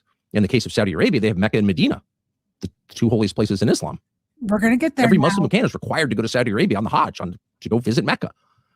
So these are countries with inherent power in the Islamic world, growing power globally, and resources. And so they can't be ignored. And if they were ever to get together, if these 6 countries were ever to form, say, like a real military alliance, they would be a massive threat to Israel. So Israel has spent decades fomenting dissent between them, of course. And that's not necessarily just an attack on Israel. I mean, as anyone can tell you who spent time in the Middle East, the Arabs, many great qualities, but love to fight with each other. It's like their favorite hobby, more than camel racing. It's very easy to get Arab nations bickering and fighting. And the distrust goes back a long time, and it's impenetrable to the outsider. But if you were trying to divide 6 countries from each other, it's not that hard. And the Israelis have worked really, really hard to do that. But the truth is, if you really want control of the Middle East, you kind of have to degrade, if not destroy, the Gulf states. And so the Israelis knew, and the Americans knew as well, maybe not quite as realistic an assessment, but they had some sense. The Israelis definitely knew that if you start lobbing missiles into Iran, and if you start killing the leadership of Iran, and if you were to say kill the head of state / religious leader of one branch of Islam, the Ayatollah, if you were to do that, it would provoke a military response that would hurt the Gulf badly, and that it would, in some countries like Bahrain, site of the Fifth Fleet, you could potentially stoke like a true revolution, because that country is almost, I think, half Shiite. So you could cause massive chaos in the Gulf if you were to do this. Now, that wasn't a risk from the Israeli standpoint. That was the point. That was the point. They wanted to diminish the Gulf, and in 2 days they have. And I think anyone who likes decency and order and cleanliness is hoping that the Gulf will recover. The Gulf is not a threat to us. We have military bases in these countries. These are some of our closest allies. All of them are closer allies than Israel, by far. They're our friends, but they've been really hurt. And in a place like Dubai, which is basically part of a country, it's an emirate within the United Arab Emirates, but it's also a luxury brand, basically. People go to Dubai because it's beautiful and rich and clean, and above all. I hope that this has given you, like I said, I'm listening to this, and a lot of this is for people who are down as the listeners and those who are on listening live, is understanding the dynamics of this part of the world, because I don't think that a lot of people who even talk about this area of the world have even pulled out a map to even see what it looks like relative to Europe, to China, to the United States, and how all of these pieces fit together. So, I mean, it might seem, I guess I've listened to this 3 times. So to me, I'm like, oh, so hopefully this is adding clarity and not boring the shit out of you, because my goal is not to bore you. It's to educate you. Because it's safe and orderly. It's got the busiest airport in the world. You start seeing video on Instagram of smoke in the Dubai airport, and you're like, I think I'm going to Cabo this year. Oh, sorry, drug cartels. Whatever. Maybe you go to Sedona this year. It really, really hurts these countries. And Israel wanted to hurt these countries. That's the point. Wanted to hurt these countries. Wanted to sow chaos and disorder because they are rivals of Israel. So it's probably hasn't been reported, but it's a fact that last night in Qatar and Saudi Arabia, authorities arrested Mossad agents planning on committing bombings in those countries. Now, that's weird. That doesn't make any sense. Why would the Israelis be committing bombings in 2 Gulf countries, which are also being attacked by Iran? Aren't they on the same side? No. Israel wants to hurt Iran and Qatar and UAE and Saudi and Bahrain and Oman and Kuwait. And they've succeeded. And the third thing you would have to do if you wanted true control over the region, which as we've established, Israel wants and shouldn't be attacked for wanting. It's a natural thing to want. But the final thing you'd have to do is get the U.S. out of the Middle East. Since 1948, the United States, from Harry Truman till present, U.S. presidents, and as noted with diminishing success, but have tried to constrain or shape Israel's policies, its foreign policy. And we have a right to do that because we're the most powerful country in the world, have been since 1945, and also because we pay for it. You know, Israel couldn't exist without us right now. And we give them the defense umbrella. We defend them in their wars. And so why would you want the United States out? Well, because the United States, while not doing a very good job of constraining Israel, has been issuing requests in any case to Israel for a long time. And that's very annoying. Imagine if we were getting the same kind of communiques from, I don't know, Ottawa, and they were like, you can't do this, you can't do that. We'd say, buzz off at a certain point. Back off, Canada. We're doing what we want. We're a great power. So you have to get the United States out. And this war is designed to do it.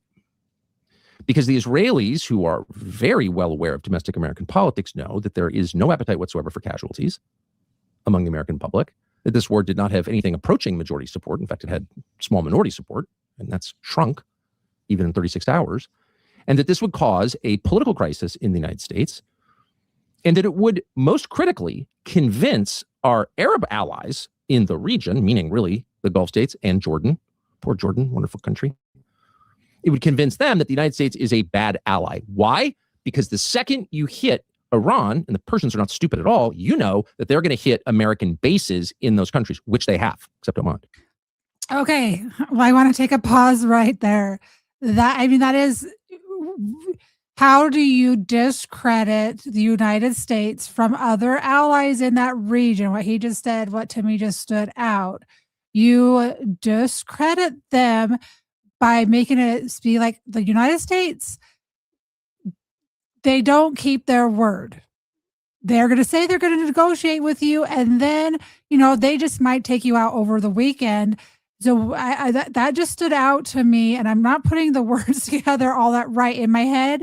It makes complete sense. So how do you make it to where the United States doesn't have allies, and that you're having control over them? Is make sure that they're our allies do not trust us, because our word is no longer our bond. I'm going to go through some of these hands, guys. Like I said, I want everyone to keep everything under 90 seconds. I do want to get through the rest of this, but this is a good stopping point. I'm going to go to Nathan. I believe it was Money Penny, and then Jim Bob. Thanks. Great conversation. Yeah, Israel struck Qatar shortly around the time when the first events were kicking off with Iran, and that really upset the Saudi Arabians.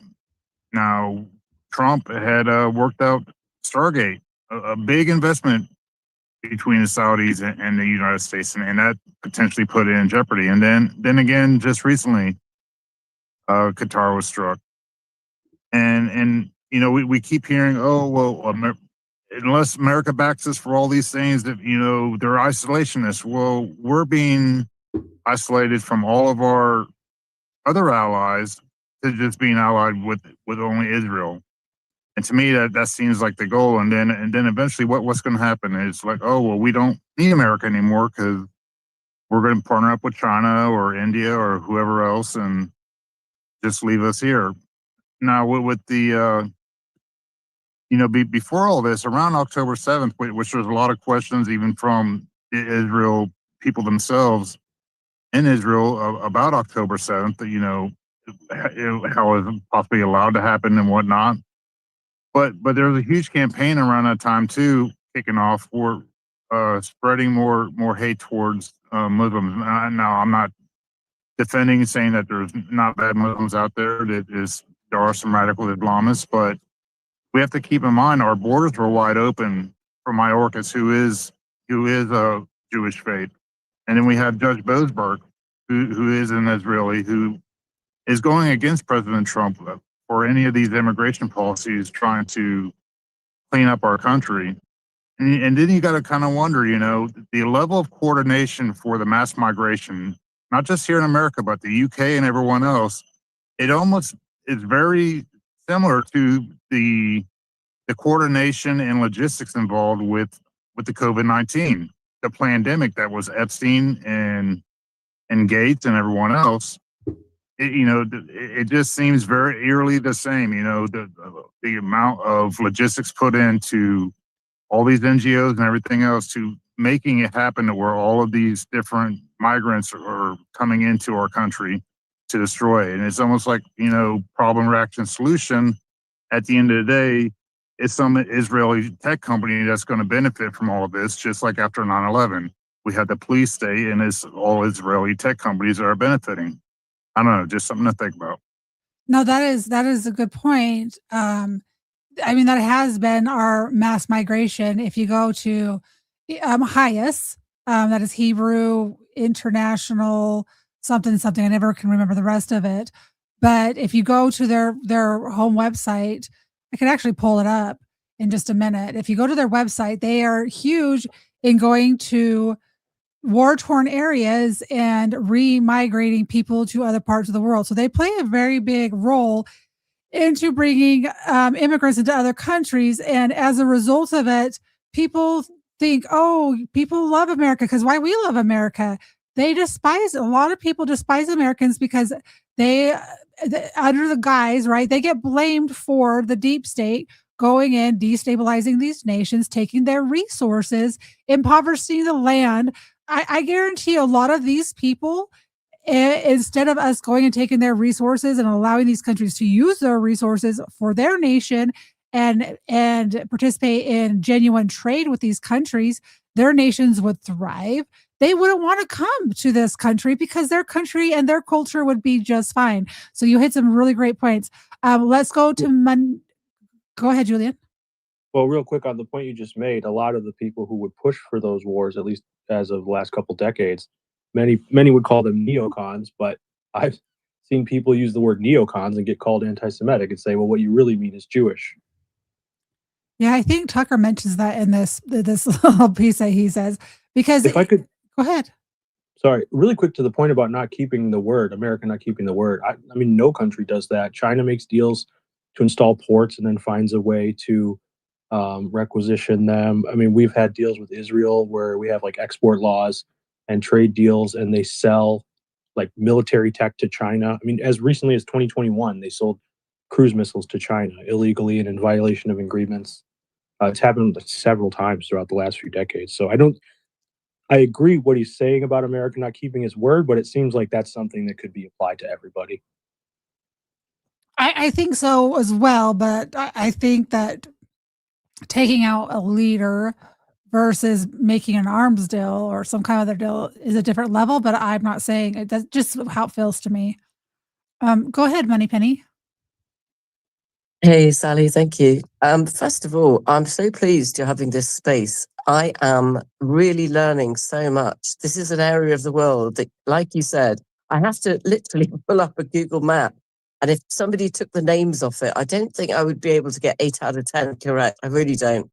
So I'm so pleased you're doing the space because I'm learning from it and I love learning. I did want to ask a question really to anybody on the panel. Obviously, we probably get different reporting here in the UK. We'll probably get different stories and different propaganda.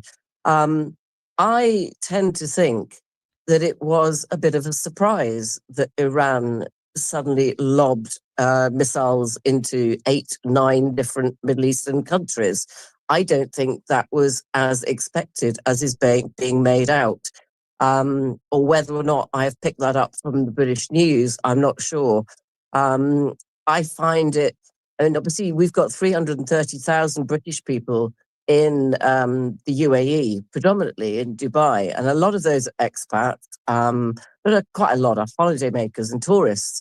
We've had, our screens full of people cowering in car parks and kids being terrified and all that sort of stuff. We had the first flights that came in today, yesterday, depending on which timeline you're on, with people coming back into our airports, looking absolutely relieved just to get the hell out of there. I think it is quite surprising, personally. I do sort of agree that I find it surprising that Iran has thrown missiles into so many other different countries. And I'm fascinated that Israel have this competitive thing with pretty much everybody else in the Middle East. Do they have any friends? Do they have any allies other than the United States? I'm not sure. My question also is Afghanistan and Pakistan are currently at war. I just Googled it because I was thinking, well, the other border, the eastern border of Iran, what's happening there? Does anybody know anything about that either? I can see there's a tense relationship between Iran, Afghanistan, and Pakistan, but which side would they side with? So I believe that Tucker's going to answer some of these questions that you have. So I don't know if anyone on this stage can answer that. I know about it. You can go ahead and answer the question. Then we'll go to you about. Try to keep it short because I do want to continue the audio of this. So Afghanistan pretty much co-signed with siding with the Israel and all that, which is weird. But Pakistan basically they want to keep suicide bombers and stuff from coming in there. It's just kind of them making a little line, like an extra line, to protect themselves. And don't forget, Pakistan, they have nuclear weapons. Thank you, Coyote. Thank you. And they would side with Iran more than likely. Fascinating. I love it. Thank you. Thank you, Coyote. And yeah, Tucker's going to kind of bring some of that into perspective. And this is his perspective, right? And I'm an educated person. I like to call myself an educated person. So there are things that I agree with right now. These things that he are saying as far as global positioning, this part of the world, it's like history in the Middle East for dummies and kind of tying in the religious aspect of it. So that is the reason why, and some people might find it boring and tedious. To me, understanding how everything, I mean, if you look at the map, Iran's clear the heck away from Israel. Like it's far away. And when you look at Dubai, it's across the little port from Iran, and to see like they're bombing Iran, they're bombing Dubai and Afghanistan and Pakistan, and this destabilization going on. I think understanding how they kind of interconnect, I think it'll make you guys smarter when you go into spaces and have a very authentic and educated conversation. So that is my goal. Hopefully we can have a good discussion as we continue. Go ahead, Jabab, we'll go to RJ, and then we're going to continue playing some more of Tucker. Hey, thanks, Sally. First off, great job running your live stream and a space simultaneously tonight. And by the way, just so you know, you look great. So I have a number of things to say about this. First off, I spent a decade in Southeast Asia and had at least a half a dozen different countries. My wife spent about a decade in the Middle East and also about a half a different countries. My wife speaks Arabic, Farsi. I speak a number of Southeast Asian languages. And I'll tell you, in my opinion,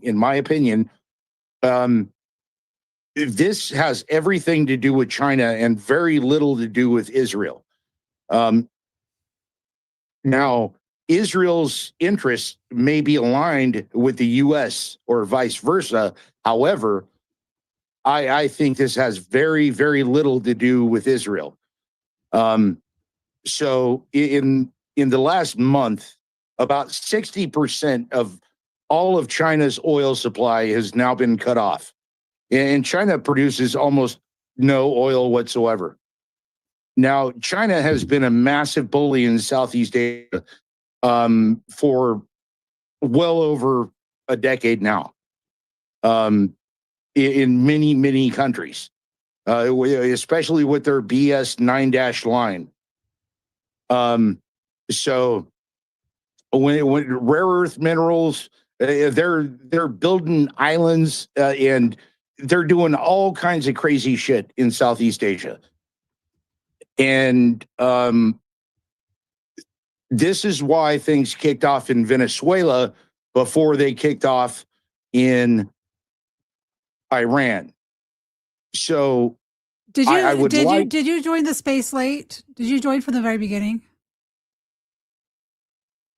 Well, I was watching your live stream before I joined the space. Yeah, but did you watch from the beginning or did you miss parts of it? Because I kind of explained the oil situation with China, and the whole goal of where I'm going with this space is we have probably about 3 or 4 different narratives out there, and I do want to discuss them from all angles. There is the spiritual biblical angle, right?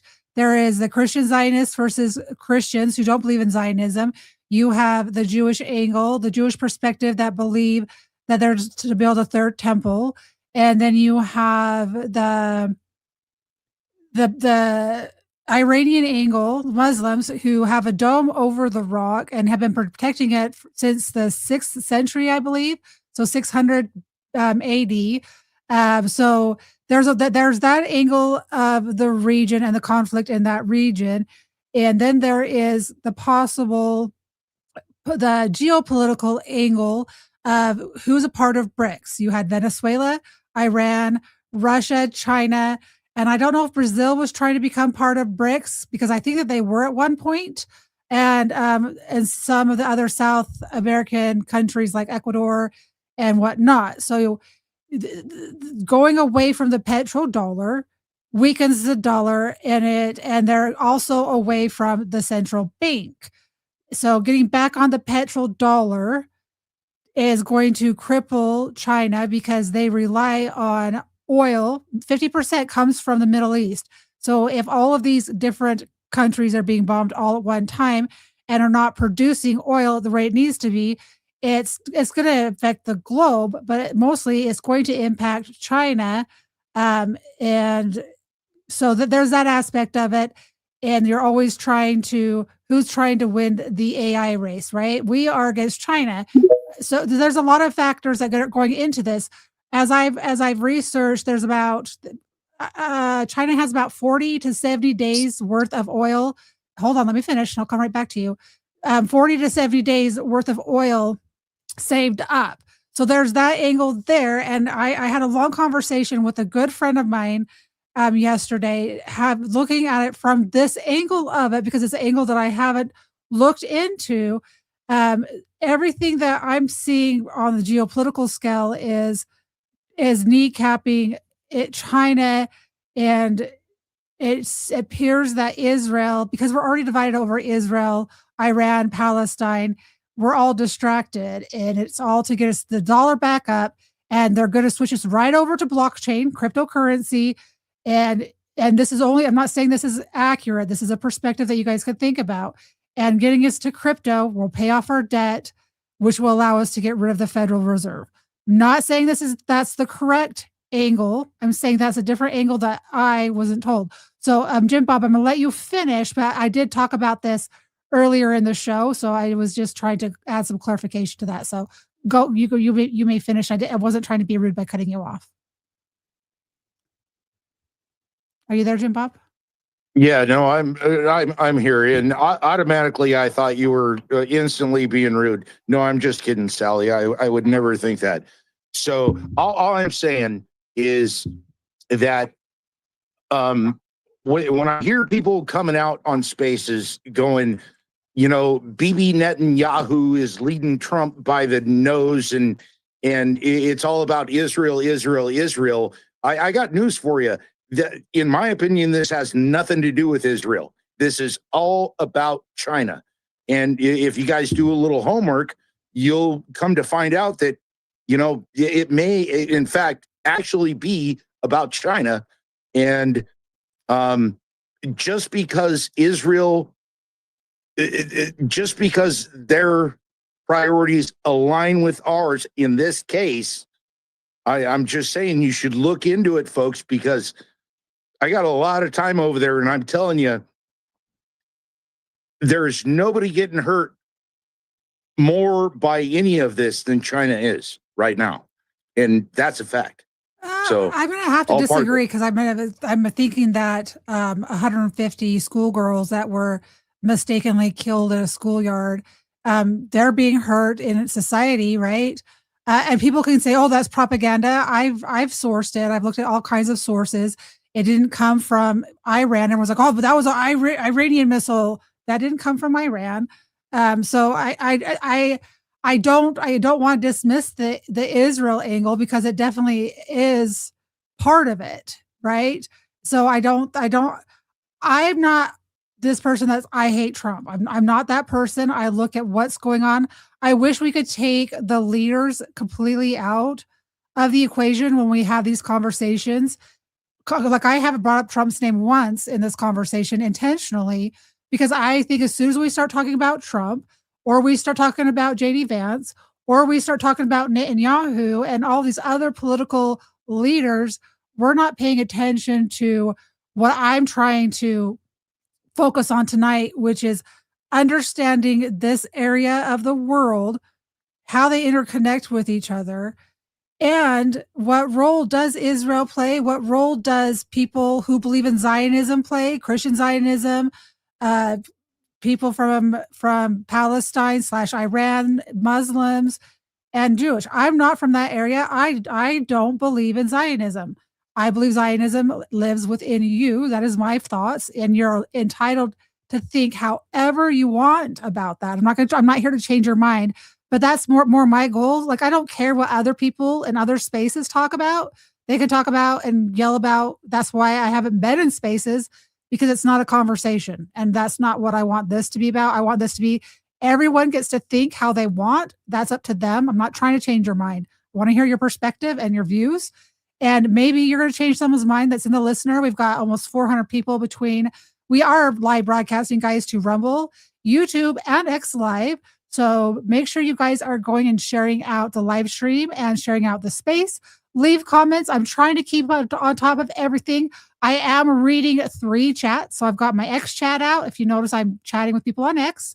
I'm chatting with people on Rumble, and I am chatting with people on YouTube, as well as carrying conversation here. So I do appreciate you guys. Let's be respectful. I'm going to go through the rest of these 3 hands, and then I want to listen to more of what Tucker is saying. And you guys can like Tucker, hate Tucker. That's not my goal. I don't look at people as, oh my gosh, this person's my hero. I'm going to gravitate to every word this person says. What I do is I say, is he speaking truth on this topic? That's all I care about. And tonight, I'm resonating with a lot of the things that he's saying as far as setting up the conflict in this region tonight. I haven't heard from Coyote. Well, you did interject, but I hadn't heard from you yet. So we'll go to Coyote. We'll go to, I think it's Harsh. Then we'll go to RJ, and then I want to get back to Tucker some more. And Julian and Kim, you are welcome to come off a mic anytime, even if I'm playing. I will pause and allow you to interject. Go ahead, Coyote. Thank you, Miss Sally. I would urge everybody to go over to the Rumble channel and go see what's in that chat. I mean, it's unbelievable. I can't explain it really. You have to go see it for yourself to be able to fully fathom that. And leave a comment when you see it, because you'll know what if you know, you know. Anyway, I would have to seriously push back on that one thing.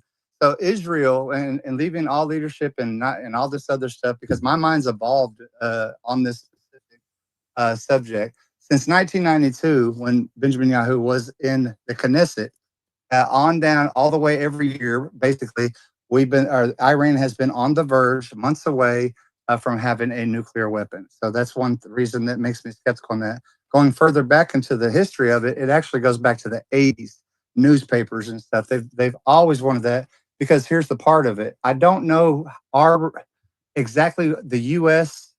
relationship as far as the intelligence level and all this kind of stuff, because it's very, very powerful with whatever it is with Israel and the bureaucrats, not so much with we the people, because if you break down the amount of money over the years, we could have done a lot of great things for this, but 100% fully it's for Israel. Now, in the biblical sense, and I watched some of the Tucker, I like it a lot because he breaks it down, but he doesn't. Don't get into what we haven't played yet. Because he's going to play it. But he explains stuff from everybody's view, because it's like, this Ayatollah, nobody really knew. I didn't really know like all that much or whatever. But you're basically like a pope for the Muslims or whatever. And our First Amendment, that's what my key thing is. Look what our First Amendment says in the very first part, and think about our constitutional republic. We don't make decisions on religion. We don't do wars. We don't go try to change anybody's. And that's what people are, they're arguing on. And Sally, you know this. They do have a growing population of Christians over there, whether they're underground or whatever. We don't know how it operates in a Muslim place with 90 million. That's a lot of people. And when you take them out, their leader, who is basically like he becomes a martyr, it's causes chaos. I don't see any benefit off this. Plus, we're broke. We're so broke. We can't be doing this, and it's not for us. The people's opinion said no. That's what's very concerning.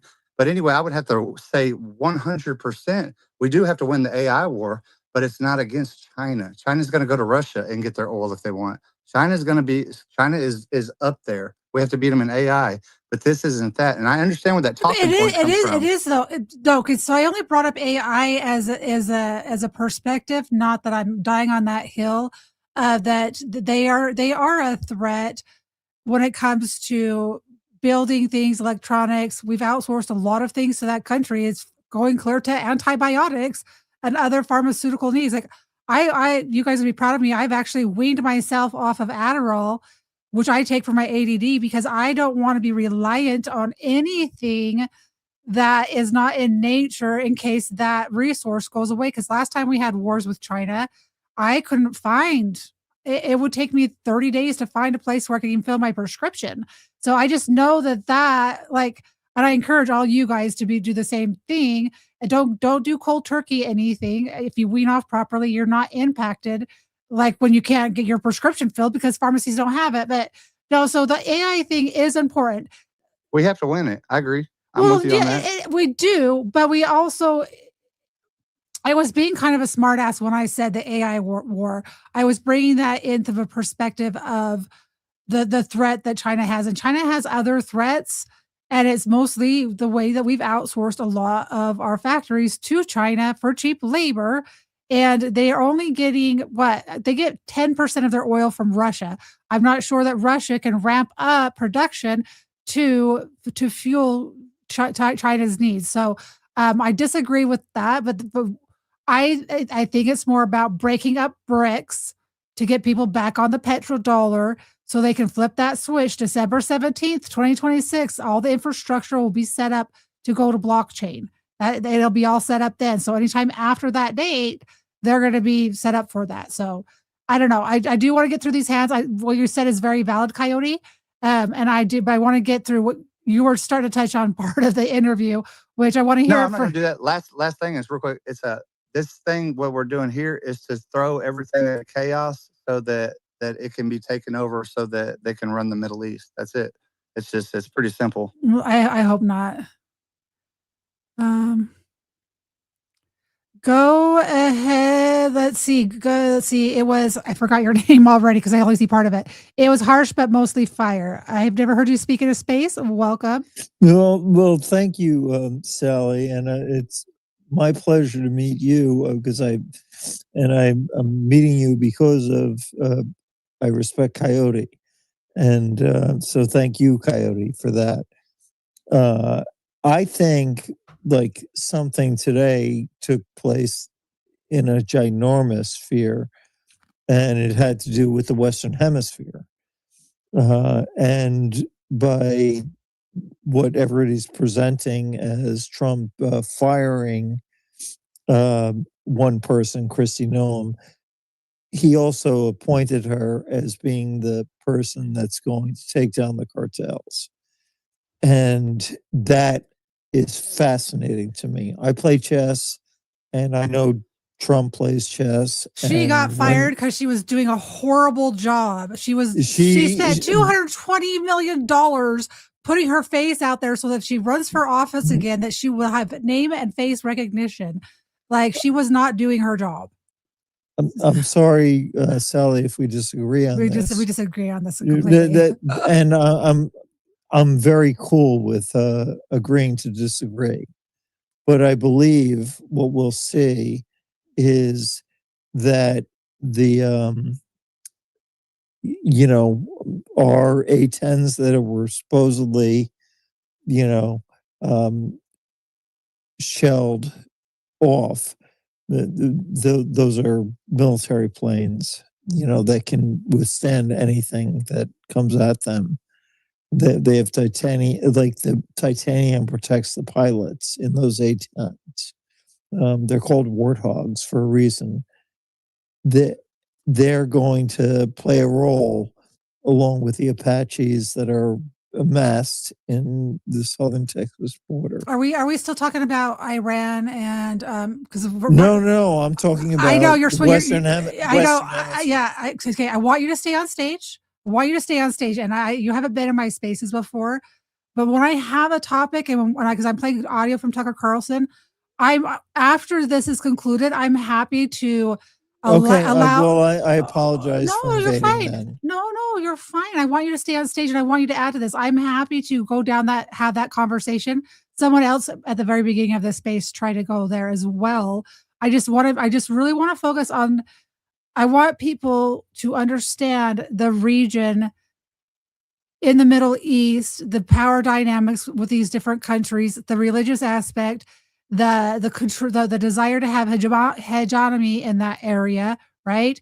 Because if all of those different countries were to unite with an army, Israel would be SOL, right? And I've been there and done that for more than 40 years. Correct, so but I'm not speaking to you. I kind of know it. Yeah, I'm not speaking to you. I'm speaking to the audience. And so I've got I don't know how many people in this space because I'm not checking my numbers, but there's people listening that may not understand how it works. I've got almost 400 people on different platforms listening as well. So this is not personal to you. Is that I put a title in the space and on my live streams. So I just want to make sure we stay on topic until later in the space. So, but please stay up here. Very meticulous. She's her toothbrush. Yeah, my toothbrush is all charged up on. It's on a charger. Okay. So RJ, I'm going to come to you so long as we're going to stay on the topic of the piece. Well, I'm going to just go ahead and go after you play the next clip. Okay, perfect. And I love your dog barking in the background. Love it. But in the other 6 they have, and those countries are not going to be defended by the United States. And they haven't been very well. Some of these countries are on fire right now, and they feel completely vulnerable. And they are low and not letting loose with any operational secret that you can't find on the internet. They're running low on missile defense. And so a country like Saudi or UAE or Qatar, Bahrain or Kuwait, I mean, they're all right on the Gulf, directly across from Iran. They live on their energy production, and that's being damaged, and no one is protecting them. A Saudi Aramco facility went up last night. Saudi Aramco being the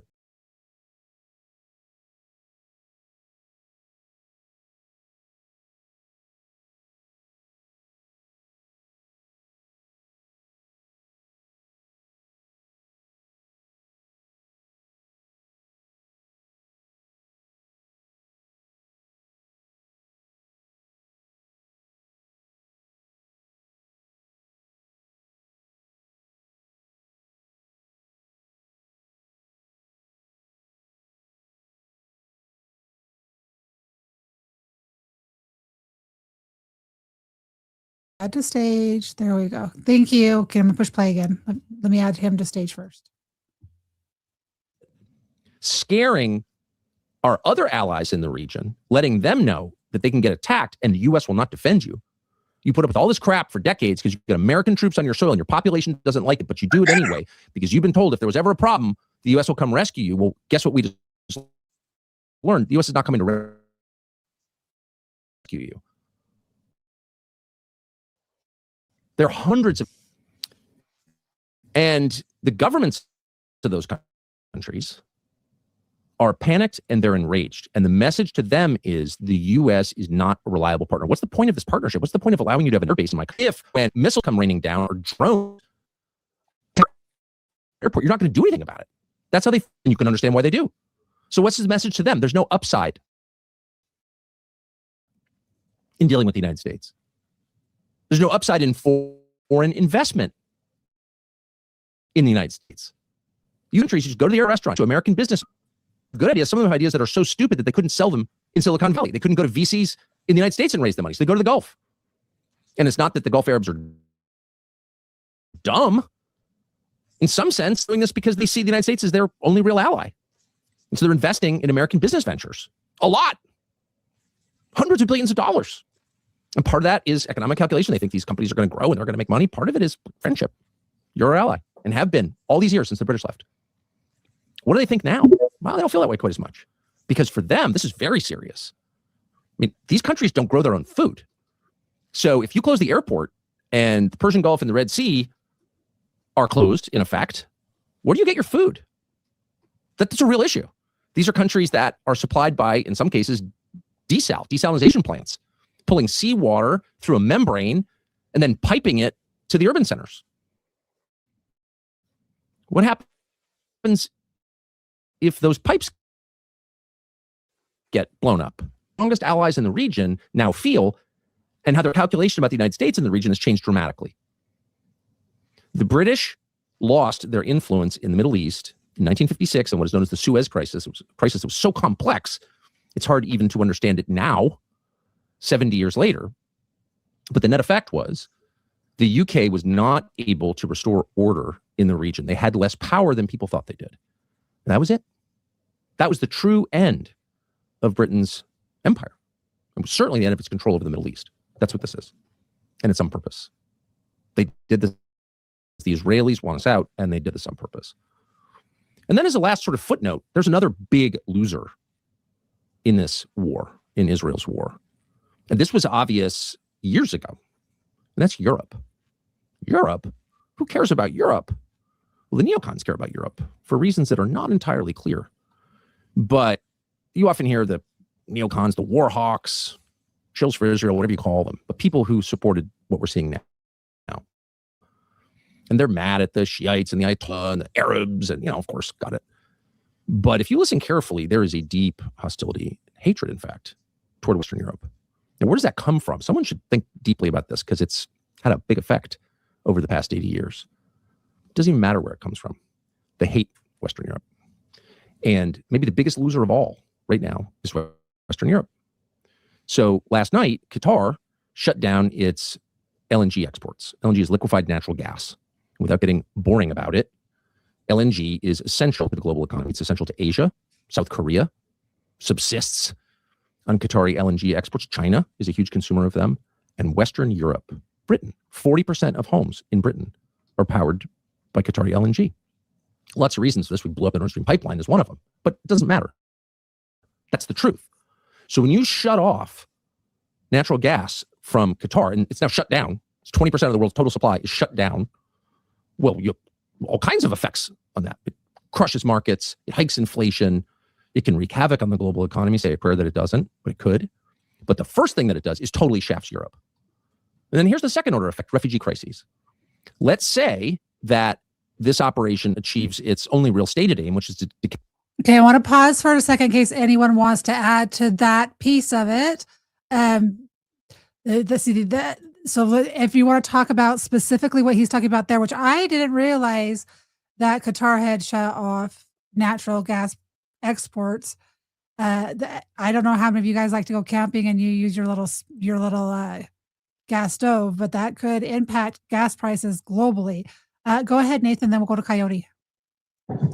Wait, Yeah, you gotta go to Nixon- RJ. Or Julian, you can go. No, RJ was waiting. Remember, he said he'd go after the next break. Oh, sorry, I didn't see his hand anymore. Thank you, Julian. Let's go to RJ and then we'll go to It's Nathan. okay. It's okay. Just go ahead and go. Go ahead, Nathan. So Nixon, he wanted to have good relationships with Egypt for that, access to that canal, and Israel really didn't want that. And just like everything else, seems like we're being isolated to just being allies with Israel and pushing everyone else out because Israel doesn't really care for them. And two things could be true with we are going against the BRICS, but I think we're being guided and cornered into the outcome that Israel wants. President Trump was trying to negotiate with Iran before all these hostilities really took place. And everyone from the negotiation team from Iran ended up getting assassinated. And that was part of the attack on Qatar too, because some of the delegation that was going to be negotiating next after the other people were assassinated, they got assassinated again there. And, this world war conflict kicked off, and all the replacements for the Shah, they were having meetings, and those people got assassinated. So it's almost like, well, is there actually any diplomacy happening at all, or is it, just creating the outcome that Israel wants? That's something for everyone to think about. Go ahead, Coyote. You can go ahead, RJ, if you want. I was finna put something in your peel. No, go ahead, guys. Go ahead. I'll raise my hand again if I want to talk. Okay, sounds good. Coyote, are you done multitasking? Yeah. Well, I'll just put it in a second. So yeah, I was trying to get your that's fascinating, fabulous Rumble chat right there. It's very intriguing. But I would say the thing is on this, it's like it's a polarized subject, right? Like everybody hears the Israel, but it is unique this time, and that's why I'm glad you're doing this, Sally. I really am, because I think that people really need to hear what was said in that interview, and of course use your own discernment. But the thing about it is, it's like when something is a pain if you get a thorn in your foot and you keep getting a thorn in your right foot, you don't just make an excuse that you didn't get it in your left foot. You keep getting a thorn in your right foot, it's in your right foot. Now this was just it's very poor planning. And my thing is we're going against our will. And we got a lot of people that have been telling me to go against the Constitution. And that scares me whenever I got people that we're pretty like-minded, but all of a sudden we're not. And I do understand on this platform, amongst other things, which it's very important to understand, like rhetoric and propaganda, because it's a part of it. This is the world that we live in. But to say that, it shouldn't be awkward for us to say any foreign entity. Like, I think that honestly, truly, the way I feel is that probably, after Israel, we get away from them, then they'll try to kill us, the Muslims or something. I don't know, the Hindis. Like everybody goes after America because we're awesome or whatever. But this is making us weak. We're losing our allies. Like we've developed a great relationship with these people. And if to say that Israel, they want to see us fall. Every country wants to see us fall. It's just what foreign countries do. And we have to understand that. And we can't be so sensitive about it. Call a spade, and that's that, because we got to get away from this. I mean, my personal thing is it's the ideology in this country. We have to keep that away and go to Americanism if we're going to be any kind of ism. But anyway, I'm sure I'll have something on the next one, because this is great. And that chat, Sally, I can't get enough of that. I mean, y'all gotta go check that out. You are cracking me up. No, and he's getting into the meat and potatoes.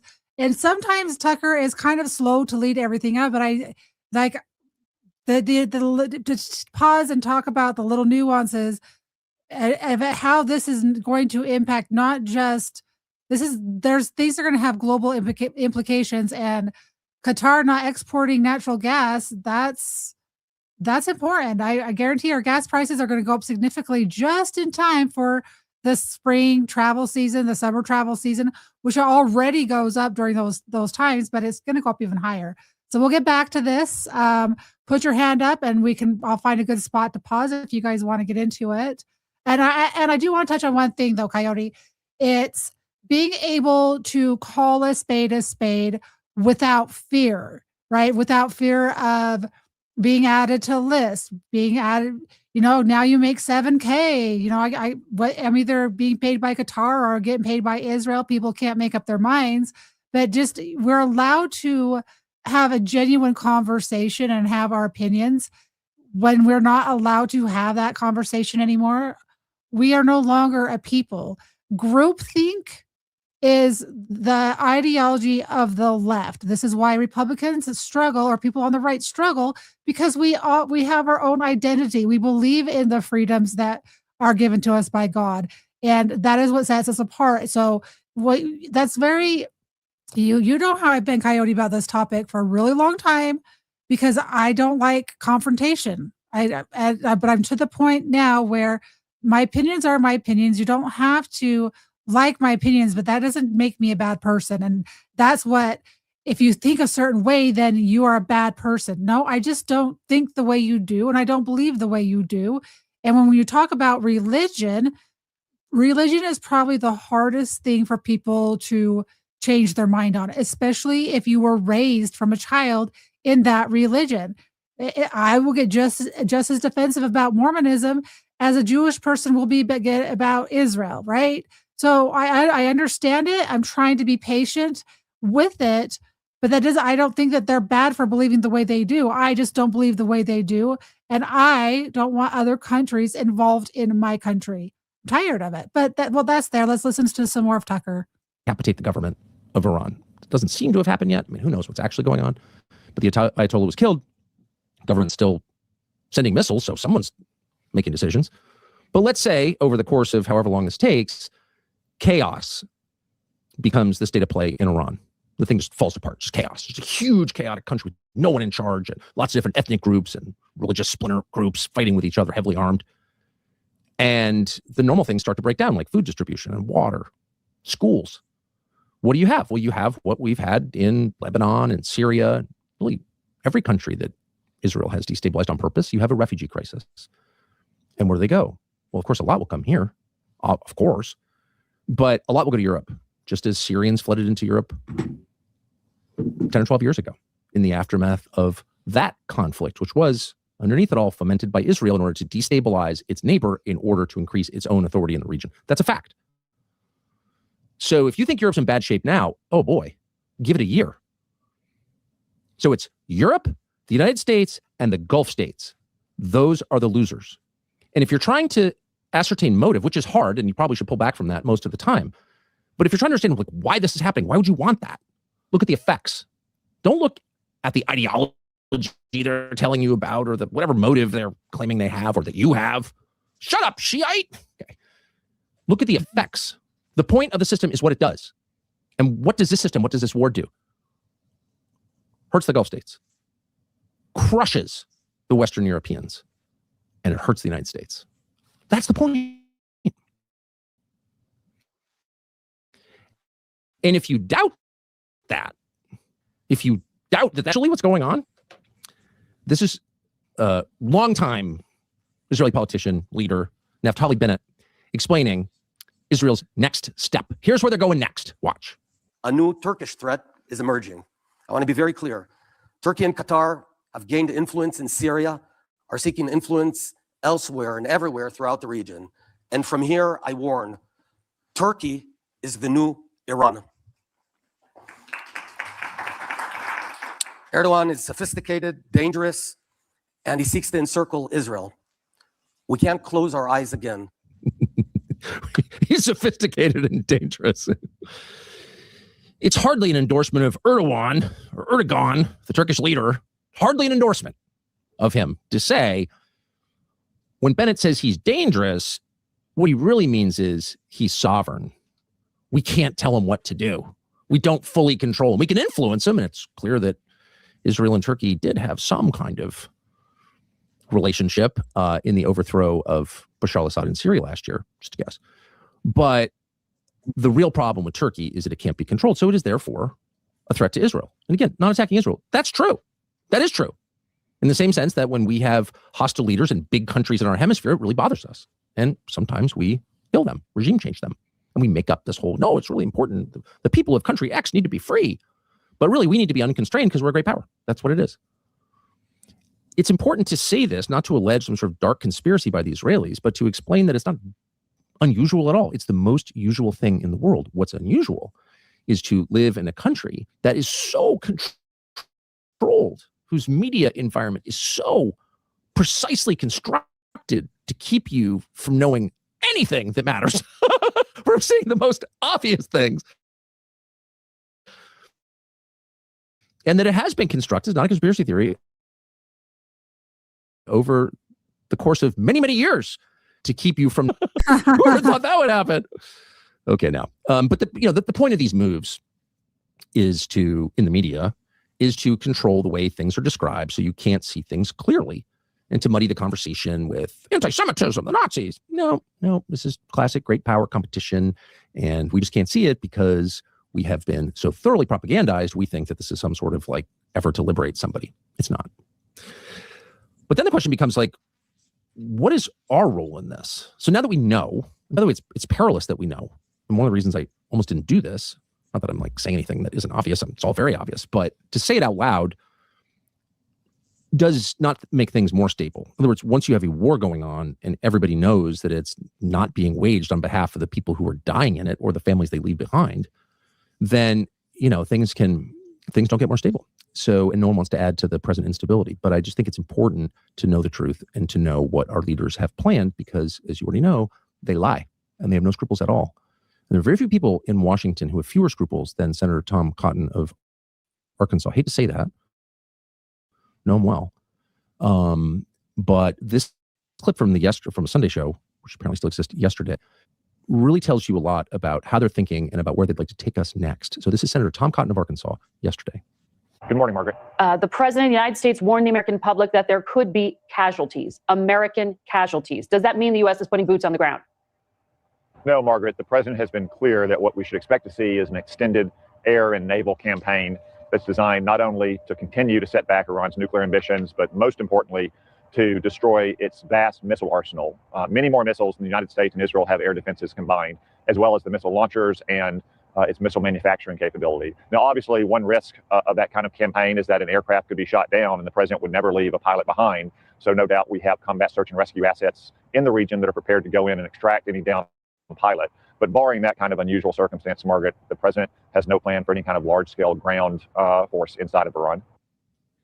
The president has no plan for any sort of large-scale ground force in Iran. Oh, really?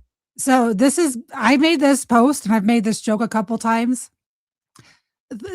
You remember 2 weeks to slow the spread of the coronavirus? This is 2 weeks to slow the spread of nuclear weapons. We'll see. We'll see how long we're supposed to be there for. Already, as of today, they have changed it to September. That this invasion or this attack will be prolonged clear into September. So I was already correct. Go ahead, Julian. That's actually a really good point because remember, COVID came on as allegedly a surprise, and there was no plans. Nobody knew what was going on, but they sure got some plans real quick. Yes, they did. Go ahead, Coyote. Yeah, you're right on that. And look what happened right before the COVID on the peace plan that they had. It's just crazy, the timing. I put something in your Well, first off, I forgot to say on the last one. Trump signed an executive order with Qatar after Israel had tried to take out the Hamas, or did take them out, because they're very financially of a benefit for the United States. I will say that. I put in your purple pill, and I wanted to send it to you.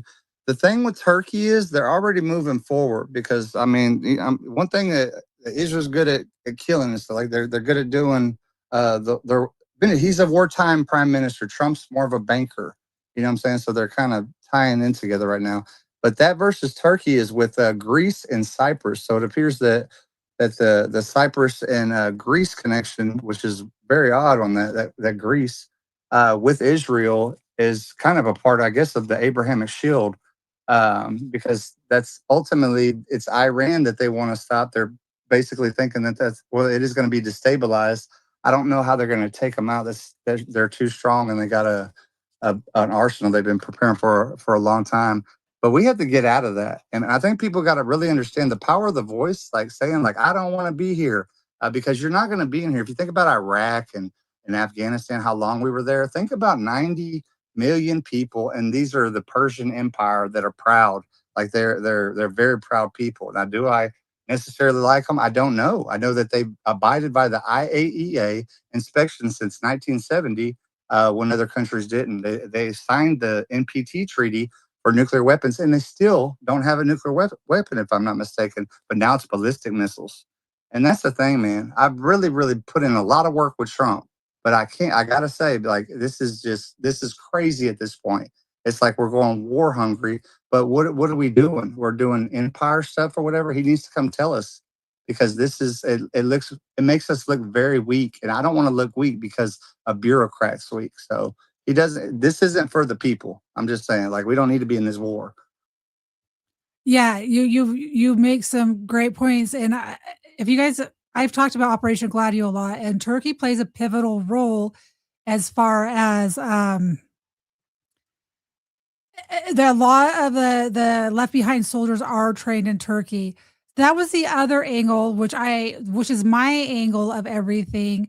If I look at everything from an Operation Gladio standpoint, I'm seeing as everything kneecapping the deep state, meaning the international syndicate, because everyone's going to be focusing on Israel and this divide instead of thinking about the bigger implications. He's been going after cartels in Ecuador. I put all these connections together yesterday, but all of the things that I'm seeing right now potentially are kneecapping the deep state, because a lot of the funding comes from the cartels. You cut off the cartels, you're cutting off a big, huge power source.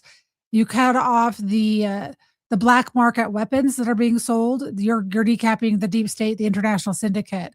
Because I've never thought that the international syndicate is just Israel. So this conflict, to me, I'm not like, oh my gosh, it's Israel against the world. It's all. I don't go there. My thinking doesn't go there. I'm looking at the bigger global implications. Yet at the same time, I don't understand this area geographically fully. And Tucker is doing a good job of putting these little nuanced pieces together. So I'll continue to listen, because I do want to listen. I do want to get to our speakers. I do want to have an open dialogue discussion about some of this stuff. I'm not, like I said, I'm not playing the entire part. He does have a guest on, and as soon as he brings his guest on, we will stop listening. I am listening at 1.25 speed. So if you feel like he sounds like robotic, or that is why, because I am trying to get, he speaks rather slow. He takes deliberate pauses, which I like listening at regular speed, but for time and wanting to continue the conversation, this is what we're doing. If you guys are enjoying what you're hearing, please go down to the bottom right-hand corner, repost out this space. I am trying to go through comments. We are live on Rumble, YouTube, and X Live. So we're on 4 different platforms, modes of getting this communication out there. So I do appreciate your guys' patience, and I do appreciate you guys being here listening. It warms my heart to see that people are interested in this nuanced conversation. Really? So a small-scale ground force, is that what you're saying? Well, that is what he's saying. And the Secretary of War was just interviewed moments ago and pressed on this a little bit, and he said it's possible, because of course it's possible. And by the way, you shouldn't even attack people for telling the truth ever. You should attack people who try to prevent you from telling the truth. And what Secretary of War Pete Hegseth just said is, of course, obviously true and was always true. There's not one person who understands a situation like this, kinetic war, who thinks you can affect regime change from the air. But no one's ever thought that. No one thinks that now. If you're sincere about changing the leadership of a country, it by definition requires you to get in there. Of course, not you, but some young guy, some younger man who's fighting for freedom to get in there and risk his life to do it. You need troops, ground troops, boots on the ground, or whatever dumb euphemism they're using for putting young Americans in the path of potential death. And so, of course, that's always been the plan. And shame on the rest of us for not just saying that out loud. Shame on the rest of us for being so cowed by the relentless incantations, whatever they are. No ground troops. This is not, the point is not regime change. It's to stop their nuclear program. Some of us understood, Charlie Kirk understood back in June. That was a lie. The point wasn't Iran can never have a nuclear weapon. Yeah, nobody wants Iran to have a nuclear weapon. Why does Israel have a nuclear weapon? Why does France have a nuclear weapon? Nobody wants nuclear weapons, okay? Nobody thinks that Iran should have a nuclear weapon outside of Iran. But no honest person believed in June, no, those people have been vindicated, that this was about stopping them from getting nuclear. But it's regime change, and regime change requires ground troops. And therefore, if you're serious about it, you're going to get ground troops. The only group left out of this calculation was the American public, who probably had no idea and probably still don't have any idea that that would even be a remote consideration given everything that's going on in this country right now, and given the tiny percentage, relatively speaking, of Americans who wanted this, who voted for it, who support it. The leaders of both parties support it. Chuck Schumer supports it more than Trump. MSNBC just did a long segment on this, which I watched, about this war, and it's the fault of the Gulf states. Oh, it's the Gulf states. Yeah, it's Qatar again. Barely even mentioned Israel. They're all on the same page. They're all neocons. When it comes right down to it, they all support this. But the public doesn't support it, and it's terrible for the United States. And by the way, if you think it's a good idea for the U.S. to get out of the Middle East, which it might be, by the way, that's not a crazy desire. This is not the way to do it. Humiliated with American dead, that's not the way to get out of the Middle East. That's how Israel wants us out of the Middle East. You won't come back. They can pivot to their new partner, China. And Israel can provide the tech that will even up the match against the Chinese tech that Pakistan used in their last confrontation, scared China. They realize we need better tech. China's, oh yeah. So it's a natural alliance. The reasons, if Israel gets its way, going to be humiliated and weaker, mourning its dead, and very resistant to getting involved in Middle East politics ever again. You want to annihilate every last child in Gaza? Go ahead. You want to kick the Palestinians, the Christians, out of the West Bank and fill it full of people from Brooklyn? Go ahead. We're not going to do anything about it. That's the goal right there. So along the way to that happening, Americans are going to die. Yep. The Department of War has confirmed that there are 4 Americans who've died. That's what they've said. They have not done their normal briefings. They haven't told us any information as of Monday afternoon, which is what it is right now. They have not told us more. But it's pretty clear that tragically more have died. And I think that's upsetting to people in the administration. I don't think that they make these decisions lightly. And I think a lot of the commanders who sent those young men into this war had ambivalent feelings about it. I mean, they did for sure. So it's not attacking anyone who gave the order, because again, they're employees giving orders. But the people who advocated for this, their attitudes about the death of young Americans, really the best Americans that we have, on behalf of a foreign power that really has contempt for us. Is there any other world leader who has more contempt for the United States than Benjamin Netanyahu?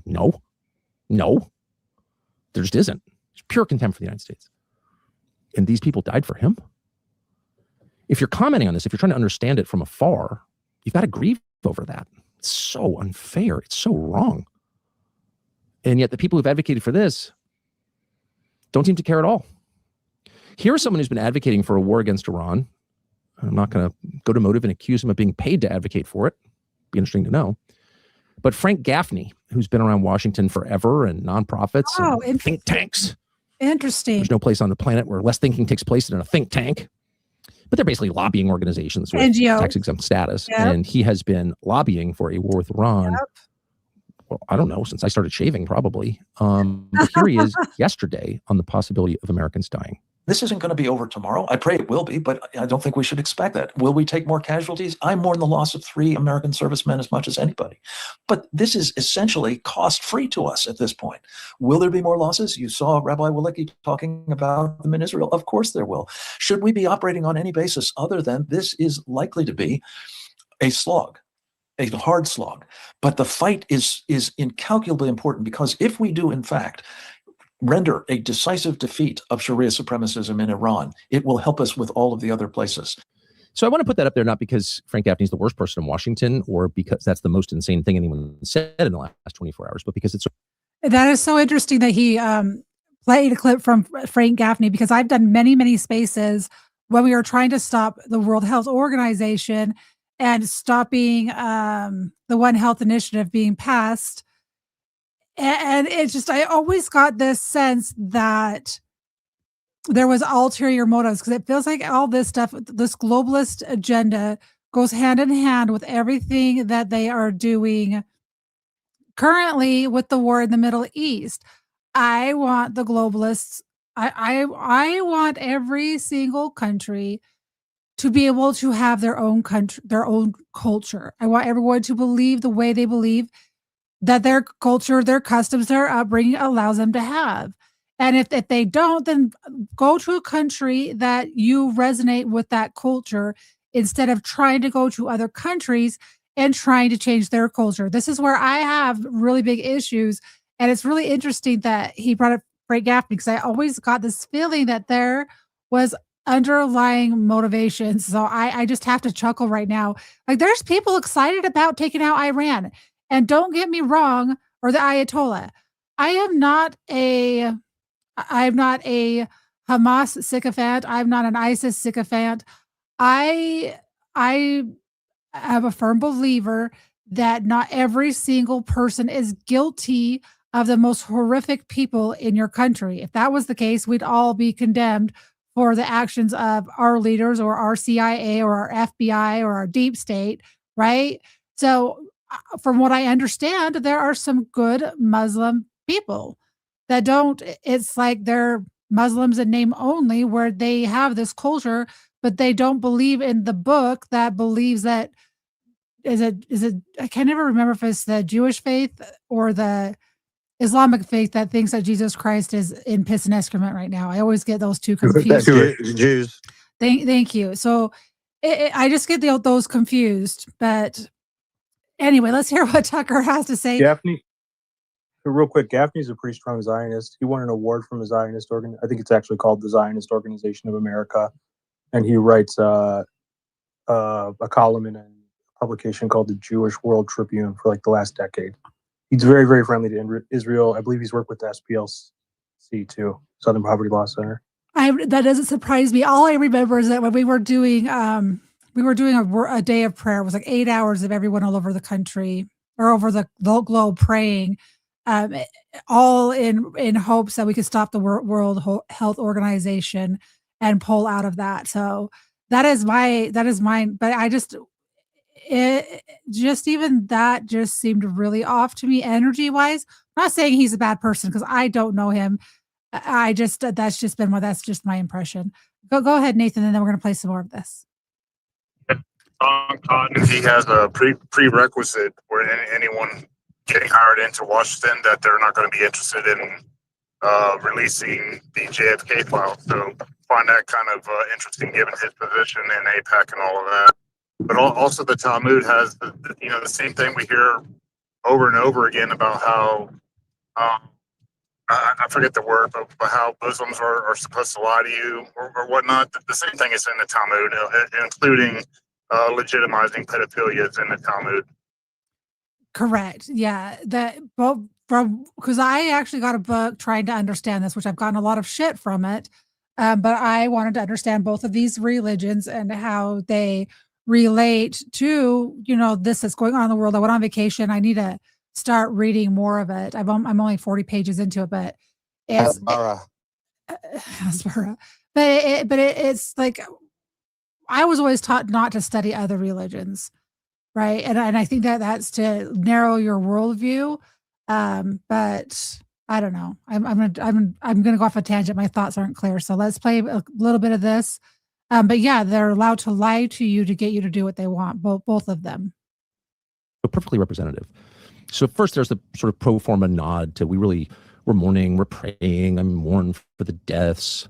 When in fact, what you're seeing in America right now from people like Frank Gaffney is a total disrespect for death, a refusal to be reverent in the face of death, which is always and everywhere a sign of a refusal to be reverent in the face of life. If you can't appreciate death, if you don't bow before it in silence, knowing that you don't fully understand what it is, but that it's bigger than you, if you refuse to do that and instead, I'm so glad he's dead, no matter who it is.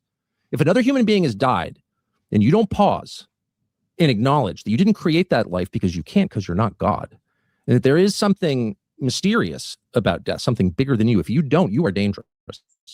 Even animals do that. You ever bring your dog to the vet and the dog doesn't want to go in? Why? Because the dog can smell death. And the dog is afraid of death. The dog is in awe of death, as we should all be. But almost no one in Washington feels that way about death. Just cremate them and throw them away like you never existed. Functional countries mourn their dead. They bury them and they visit them. Yeah. Why? Because functional countries understand that they're not in charge of life because they don't have that power. And people who forget that are seized by something called hubris, which is always the beginning of the end for people and civilizations. And so, it's 3 died. We mourn their, we're saying prayers. Really? What kind of prayers? Have you said a prayer? Do you know their names? Oh, their names aren't public. That might get us thinking about it too much. But despite, or maybe because of, and you just heard Gaffney say this, not being mean, not being unfair, he said this is essentially cost-free for us. Really? 3 Americans just died for Bibi in a war that nobody wants, in a war designed to hurt the United States, and that's cost-free? And it's a lot more than 3. And I say that with real sadness. It's that attitude that got us here. But it won't stay that way. It's already changing. The thing that people need to remember is that war accelerates trends in progress. Nothing accelerates change like violence. And that's true for big, broad social changes, women in the workforce, that happened after World War II, integration after World War II. I mean, good and bad, right? But things change fast once people start dying. Not just because of demographic changes, because a lot of people die and you need others to move into their jobs and they're abroad, so the women, no, it's more than that. A different spirit descends on a society in war, and lots of things happen. People become way less free. That's the greatest lie of all, embedded in neocon theology. We're killing these people so we can be free. Oh, right, no. Find a war in which people in the homeland became more free. Oh, no, it's always the opposite. The second Britain went to war, what did the British government do? Interned their opposition, their domestic opposition, with their families, with their wives, for the duration of the war, for years. Did you want to add something, Coyote? Just whenever, because he said something right there that I just. We can like pause if anyone puts their hand up. I'm happy to pause so that you can interject. I don't remember him going this long into his monologue. I don't remember it either. He's like, we're almost 60 minutes in, and there's one particular part that I want to get to where he talks about the stones. But go ahead, Coyote. So, like what he's saying right there, it is true because we see the change. Like all of a sudden, it's like I call them pro-Iranian neocons, but like these conservatives that I rooted for, and we all went through to get Trump elected together, bro. They're coming up like they're Mark Rubio, and it's like Lindsey, like the talking points don't make any sense, and it's obvious. It's very, very obvious. And I try to ask myself, it's really, and I don't want to do the 7K, but I do understand life, and I understand, we get into shit. I know how social media is. So I try to give it the benefit of the doubt, because surely people like, what is conservative, like it's not anymore with a lot of people. They come when their arguing points are, a lot of them unconstitutional. Anything against the First Amendment, like any kind of censorship whatsoever. If you look at Great Britain, this has happened right here, exactly how we're going. You should ask Grog. 1841, Great Britain, and right now in America, is there any similarities? They wanted the Suez Canal. They were in a pursuit of trying to keep their empire, and that's the thing. So we at home have to be real serious. But my big question, and it's genuine: why do we? Okay, when I went to school, and I graduated in 2002. I didn't have to say, like, do a preamble if I want to go talk about anything or relate anything. And I feel like I do now. And I understand why it is. But it's like, if it's not my issue, and I'll just use a frank example. Like, whenever I go to say something and maybe it involves like gay people, I shouldn't have to do a preamble. Like, I didn't do it. Like, oh, not everybody, but I'm fixing to say this. You see what I'm saying? And I'm confused on it because it's like we got weak. It's a self-censoring. It's like, I've got to say, just so you know, I'm not anti-Semitic. I'm not this. It's like, you have to justify what you're saying before you say it. And that's the problem of the person listening, right? Because or is it the problem? It's both, I guess. It's a cultural problem because you have to signal that you're still part of the group before voicing your opinion, which may get you cast out of the group. So it's like a way to say, I'm still one of you guys. Don't worry, because everything's become so like hostile and vitriolic. I've been learning a lot though, Jillian, because it's like I do these spaces and I'm literally like my Sally knows it's shifted, but I still get attacked. And it's like I get attacked by foreign stuff, and then I get attacked by people that are from America. We supposedly have the same faith, but yet they come attack me just the same as the foreign people do, which I understand the foreign people more, but it's like I don't care anymore. I know who I am. I don't have hate or whatever. I said they the other day, referring to literally like a they, like it was like I was not them or anything like that. And they tried to ask that, so I snapped, and it was like, why did you think, like, what do you think I meant by they? Like, are you very sensitive to that word? Is that something that you get a lot? You're very aware of it, so evidently you don't need me to tell you. But it's a crave for it. So the thing with anti-Semitism is that it is designed to benefit. If you go and read Theodore Herzl's diary, it is a benefit, because then, I mean, look at you. Nobody wants to go talk about AIPAC or anything like that. Why? Because you don't want to get caught an anti-Semite. But once you get past that, this is what I fear in America. I don't want anybody to become hateful or whatever. And I see how it's shifting because people are tired of this right now. It's just they're tired, and that's what's happening. And it's going to be very, very challenging because you have a lot of people in this country, and it's different than any other country. But you got to find each other, like, and take up for each other. And if y'all hear me kind of like double doing myself, like, hey, not everybody, but I'm just letting y'all know, fixing to say something, we shouldn't do that. We shouldn't take offense, and we shouldn't allow each other to censor ourselves because it spreads. Thank you. You're welcome. Let's go to Australian Talks, and then we'll go to Nathan. Yeah, thanks, Sal. It's pretty interesting because remember when you first started the video, Tucker had to give a preamble in regards to why he was even asking the question as to why you were getting involved into this war. And that was because he didn't want to upset people who were meant to be on his side, who are pro-American people, because in this instance, I think it's a given that people are expected to just support the US military if you are an American, and anything but vociferous support for them portrays that individual, although they might have a correct criticism and just asking the question in this instance as to why, but even that alone can be deliberately misinterpreted to castigate the individual who asked the question and also smear them to the point where they are removed from the group. And I would disagree. No, I agree with what he is saying, is that Tucker is, for one, I think he's trying not to get unalived, because he does have a different point of view that is contentious. I mean, how many spaces today were Tucker Carlson is a national threat to Shabbat, and Shabbat was in the title, and it's like, and it was all from his ideas and his response to the war on Iran.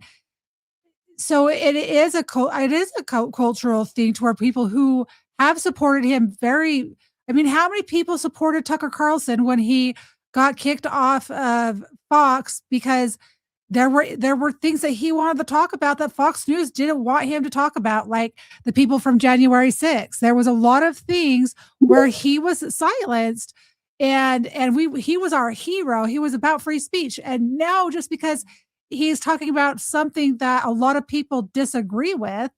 Now all of a sudden he's the bad guy. That is where I have issue. That's why people are like, "Oh, Tucker Carlson, you do know that his dad was ex-CIA." I'm like, you don't think that I haven't done a deep dive into Tucker Carlson? I don't follow Tucker Carlson because of who his family belonged to. I listen to his message, and from there I do further research, and I encourage all of you guys to do the same for yourselves. I'm not trying to sway you to a way of thinking. I'm giving you this perspective that does resonate with me, because I see things from a global, and I always have seen things from the big Operation Gladio international Luciferian agenda perspective. That is the lens that I see everything through. So I see everything through good versus evil. And so I don't blame this little country. I blame everyone that's part of this international syndicate that wants a globalist agenda, that wants us locked in 15-minute cities. That's what I'm fighting against, because I see the bigger implications of all of this stuff. Don't let me forget to tell you about a triple. Gosh, I forget I'm on YouTube. There was a triple. Am I allowed to? I don't know what words I can say on there anymore. There was 3 people that's lives were taken in Utah, and I want to tell you about the story before we close this space out. So don't let me forget. I don't want to do it now because it'll take us off task. Go ahead. Oh, go ahead, Kim, and then we're going to go Nathan, and then to Mighty. You can jump in anytime, sweetie. Well, I was just going to jump in now because what Coyote is saying is absolutely true in the aspect of, Julian and I were talking in the back channels, and he asked me earlier if I was bored because I haven't spoken. And I said, no, I'm just scared to speak because whatever I say, it's going to be seen as opposition. But it's because of this topic, and it's because I have a very religious view. In the Bible, Israel is mentioned in 3 different aspects. One as the person, son of Abraham, which is blood and flesh, so that's easy to define. And the other 2 is the land surrounding Jerusalem, and then the nation of believers, which is both Gentile and Jew believers, because there are Jewish people out there that are not practicing Jewish, but they are of a Jewish heritage. So they're Christians. And it says in the Bible that Jerusalem will play a significant role. So we know that land that all this is taking place in is very sacred, because it's not just important to the Christian faith, but other religions have an importance built around Jerusalem. That's why there's so much tension there.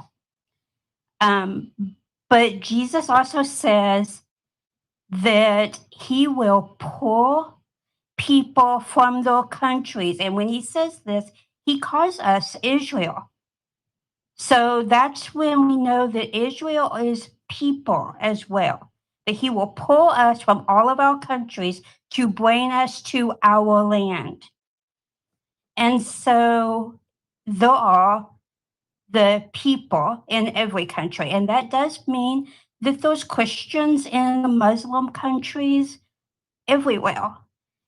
And so that's why I think that people play on ignorance, and they use the word Israel as a blanket term to get hate, either because you don't have the intelligence to separate the biblical aspect from the political aspects, just like when our country, our president does something, does not mean that was an accident. That didn't mean, if you heard a sound, that wasn't on purpose.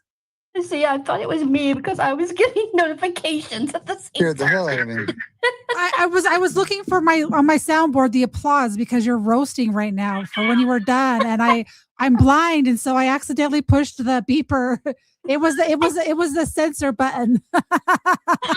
I'm getting Discord notifications, and I was like, "Why is my phone beeping for Discord?" Yeah, that I'm was. sorry. But keep cooking because I love what you're saying right now. But yeah, so just like when our political leaders do something, that doesn't mean all Americans agree with them, and it doesn't mean we should all be condemned for their actions. Just like Bibi's actions shouldn't condemn all Jews, right? And that's the problem, is people on this platform and everywhere across the world associate you're either all in or you're all not, meaning you cannot distinguish between the political Israeli state versus the Israeli believers, people, because that includes us as Gentiles. And I'm sorry that I probably took over my 90 seconds, but I've held my tongue like this whole space, and I just saw That was opportunity the button I was looking for right there, the applause button. No, I intentionally, because Julian is very learned with the scripture. You're very learned with the scripture, and I just know what I've been taught, so I can't. You're able to piece it and bring it together in that aspect, which I think is very important. That for what I believe, I'm saying because I believe that Israel is within all of us, all of those who believe in Jesus Christ and follow in His steps. And if you don't believe that way, I don't think that you're a bad person. I think that you believe differently. I believe that where much is given, much is required. And if you don't know, you don't know. So I cannot hold you to a standard that shouldn't be placed upon you. And I hope that makes sense, because I feel like I feel like I'm self-censoring, but I'm not trying to. I'm trying to be very honest with you guys, because I self-censor. I when it comes to politics, when it comes to any of this stuff, because I don't judge people for their thoughts. I judge people by their actions and how they interact with me individually. They'll be like, "How come you support this person?" Well, this person's always been good to me, so I'm going to continue to support these people. I don't care what I can disagree with them. At the end of the day, do they show respect and kindness? Those are my barometers for judging people. And I do see some really amazing people below. I see Miss T. I think I threw you a mic. If you want to grab a mic, you're welcome to come up. I am playing audio from the Tucker Carlson, but I do want to pause like we're pausing and talk about things, because I think that spaces are for talking and not necessarily listening to stuff. But his perspective is important to me on this topic particular. So Chris, if you want to come up, Brig, anyone down below, I see you. Go to the bottom right-hand corner. If you're liking what we're talking about, share out this space. It is recording. You can go back and listen to it later. We are on Rumble, YouTube, X Live, and I'm going to try to do more spaces where I multi-stream. I'm not always going to be playing audio and clips and whatnot, but I just want to reach more people. I don't want to be just isolated to just X platform. So Kim, y'all got to check out our chat. It's crazy at Rumble. Y'all got to go see that.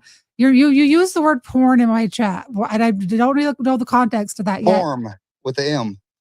Oh, I don't know what that is either. So, Julian, Kyle is going off in my chat also on Rumble, saying that you have not gotten on Discord yet. So, shout out to all of my regulars who I've known for years that show up in my chats on my live streams.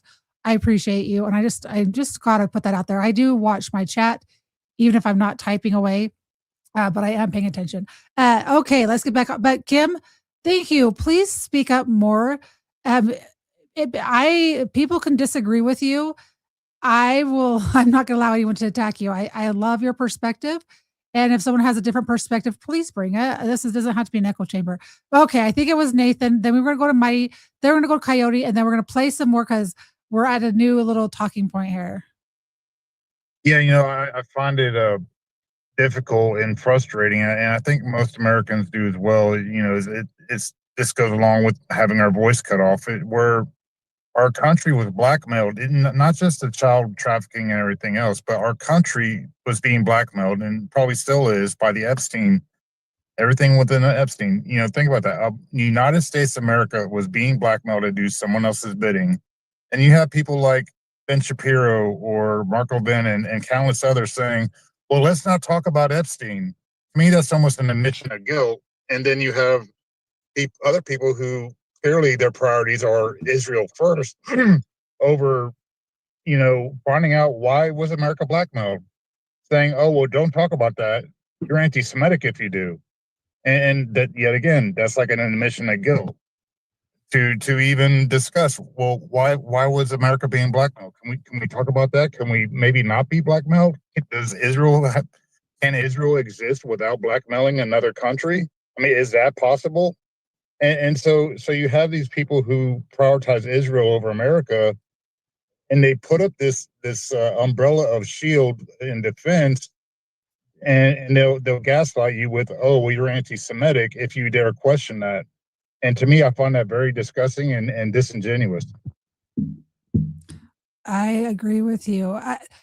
So I did put the Epstein War in Iran because I've got to do some more digging on this, but there's a lot of implications from this part of the world where there was a lot of blackmail that took place to get leaders in positions of power, right? You know that you have guns, drugs, and weapons. That's how the deep state gets their money. And being with little kids is the oil that greases the wheel for the blackmail. But I also know that it's not just about the blackmail. That's a part of it. But there's also the Luciferian agenda part of it, where they believe they access these other realms through the things they do with children. And so that is where, gosh, I hate YouTube for this reason. This is where, this is where I say it's a battle of good versus evil with all of these moving parts. Let's go to Mighty, and then let's go to Coyote, and make sure we're staying on topic of this part of the world or blackmail. Go ahead, Mighty. Okay, I'm wearing Bluetooth headphones. Can you hear me okay? You sound good. You sound okay. Okay, what's up, gang? Sally, I read your pinned tweet. It really is great. I really wish way more women in the Western world, like my mother did, live that kind of life, wherein they prioritize being a mother, a wife, and the rearing, nurturing of your kids. And then you can go live out your dreams as a woman. Maybe you'll be 40, right? You can make use of that college education. But I mean, my God, the sad state of affairs we're in now. Feminism has ruined men and women uniting and having heterosexual families. Okay, I want to touch on what Nathan said. What's up, Nathan? Nobody censors me. I always, in person, on a microphone, say what the fuck I want with impunity. Okay, there's no word in any language that can offend me. What do the kids say? Make me chimp out and murder someone, like N-word, gook, stick, chink, wop, dago, all those words. They're just words. Right? I'm 55. I grew up in an era where we would hear sticks and stones may break thy bones, but words must never hurt you. And that's been turned on its head, inverted in the society today, because censorship controls or protects this matrix of gay and transgender lies we are living in. By the way, The Matrix, pretty good movie, 1999 was it? The two Jewish producers, they were brothers, both of them are living their lives as trans women now. Okay? Weird, right? So censorship is Jewish in nature or feminist in nature, right? It shuts down the truth because it destroys this matrix of lies and this narrative we're living in, and it's a real problem. We need to, get out of this shit somehow. But I just wanted to touch on why this quote unquote war is happening.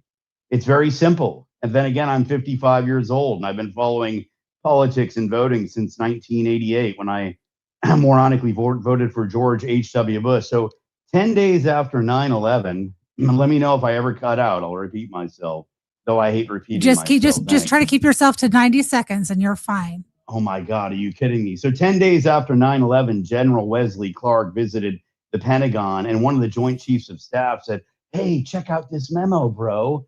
What is it? We're going to war in Iraq. Why? I think it's because we don't know what else to do. And on this list were 7 countries in order that were going to be destabilized or destroyed. Pay attention: Iraq, Syria, Lebanon, Libya, Somalia, Sudan, and Iran. Number 7 was Iran. And the clean break memo, this was called, from a group that was put together by Benjamin Netanyahu in 1996. By the way, Netanyahu has been the prime minister of Israel for over 17 years over the past 30 years, since 1996 to 2026. And so he put together a group of 5 American Jews, David Wormser, his wife, Meirav Wormser, who's Israeli American Jewish. Richard Pearl was the leader, Douglas Feith, and I said David Wormser already, right? And the name of the group was the Project for the New American Century. And they basically wrote this paper called the Clean Break Memo, Securing the Realm, or a new strategy for securing the realm. And it was focused on securing the realm for Israel. Now I'm going to cut to the chase. 30 more seconds. Thanks. If you look at the IDF soldiers today, they are literally wearing on their right arm patch. And by the way, I was reminded by one of my Navy chick buddies that the patches servicemen and women wear on their right and left shoulders are quote unquote what you fight for, what they are fighting for. And the right arm patch on the IDF today shows what is called Greater Israel, or the Greater Israel Project. And destabilizing or destroying these 7 nations would be securing the realm for Israel, not America. And the purpose was within 5 years, as General Wesley Clark stipulated in that paper, in 5 years, these 7 governments would be destabilized or destroyed. Well, you know what? It looks like it's going to take 30 years instead, not 96 to 2000, but 96 to 2026. Israel will never stop. Netanyahu is the worst, most psychopathic, genocidal, narcissistic leader I've ever seen for Israel, way worse than Ariel Sharon, the 450-pound, morbidly obese bulldozer. And he is going to get what he wants because they have hijacked not only our foreign policy, not only the culture of America, our disgusting music, culture of hyper-individualism out of Hollywood, our politics, our media, our politicians, my God, through AIPAC.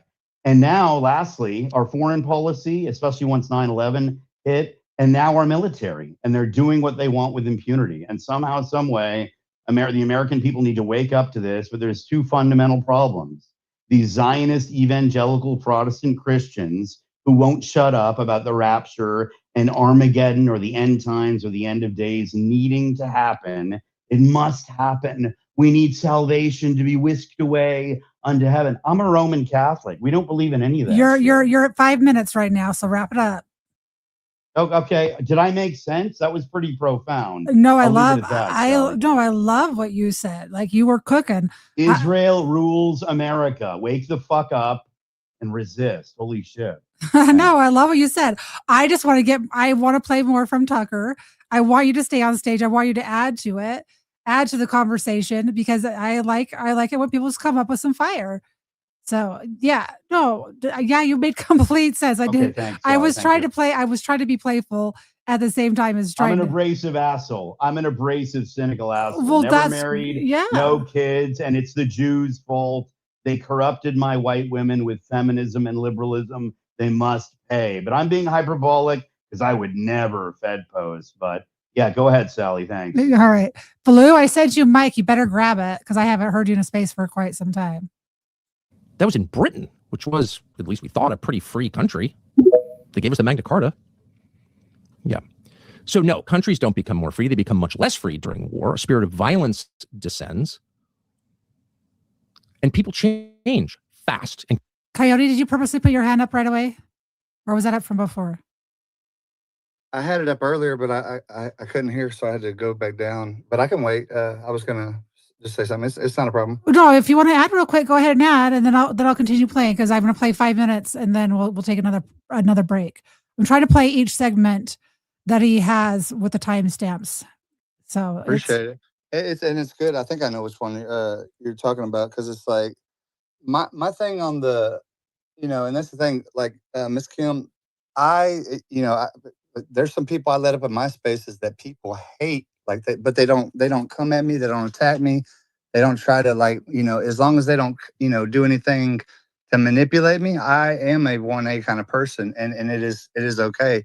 But as soon as I sense that, because I've studied a lot of this stuff, and I can just kind of get a sense of it too. But that's the thing; it's like not a me and you thing. If you believe something or whatever, and I'm not here to change anybody's mind, but it is kind of a responsibility as a Christian, and especially like as an American, to kind of like talk about these things, because the thing about like the Israel, you got to get into the seed, right? And that it goes from Adam and Eve, then it goes to Seth, because not on down to Noah, and to Abraham, which has the Shemites, and then it goes to Jacob, or Isaac, then Jacob, and he wrestles with God, and it becomes Abraham. He has the 12 tribes of Judah, and then it goes to David, and then David goes to Jesus. But where things change is there's several verses, Old Testament and the New Testament. And I've been studying Christian Zionism very detailed. I can basically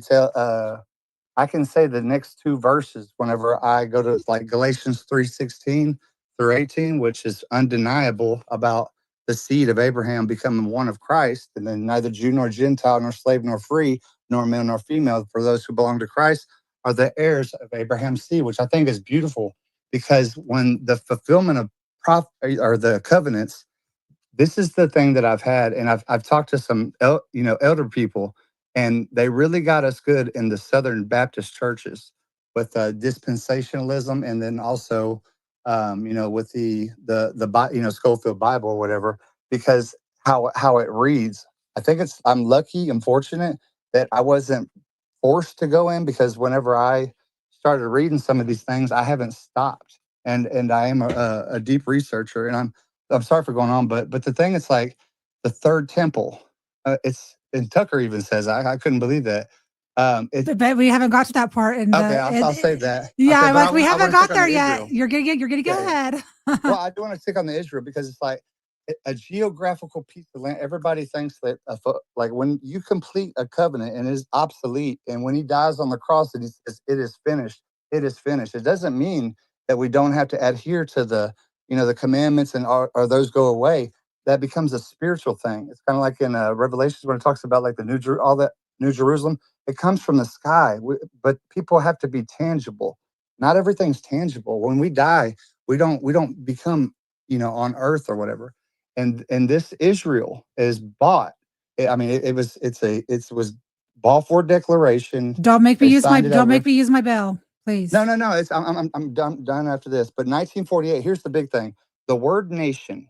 Okay, when you go to Hebrew and Greek, and I'm going to send it to you, it means of people. It doesn't mean a land. And I got mad at this when I first learned this. It's ethnos, and it's ethnos in Greek, and goyim, which it's another story itself, in Hebrew. But that's the thing; it's been changed. So I did the timeline of why this word was changed, because I read it as a piece of land, but it's just evolved over time. But then I saw nation state and what that means. So these words, we really, really, really got to look into them and see their meaning. And I think that's the importance of they got the ancient Hebrew text and then the Greek text. And it's because I have to read Genesis again. It's just crazy. But anyway, I want to tell you, I respect you. Yeah, let's. So Falou, I wanted to play another 5 minutes. Do you want to go now, or can you wait? Well, actually, I didn't know. What are you playing, Sally? Are you playing the Tucker? Yes, thing? yeah, I'm playing Tucker Carlson.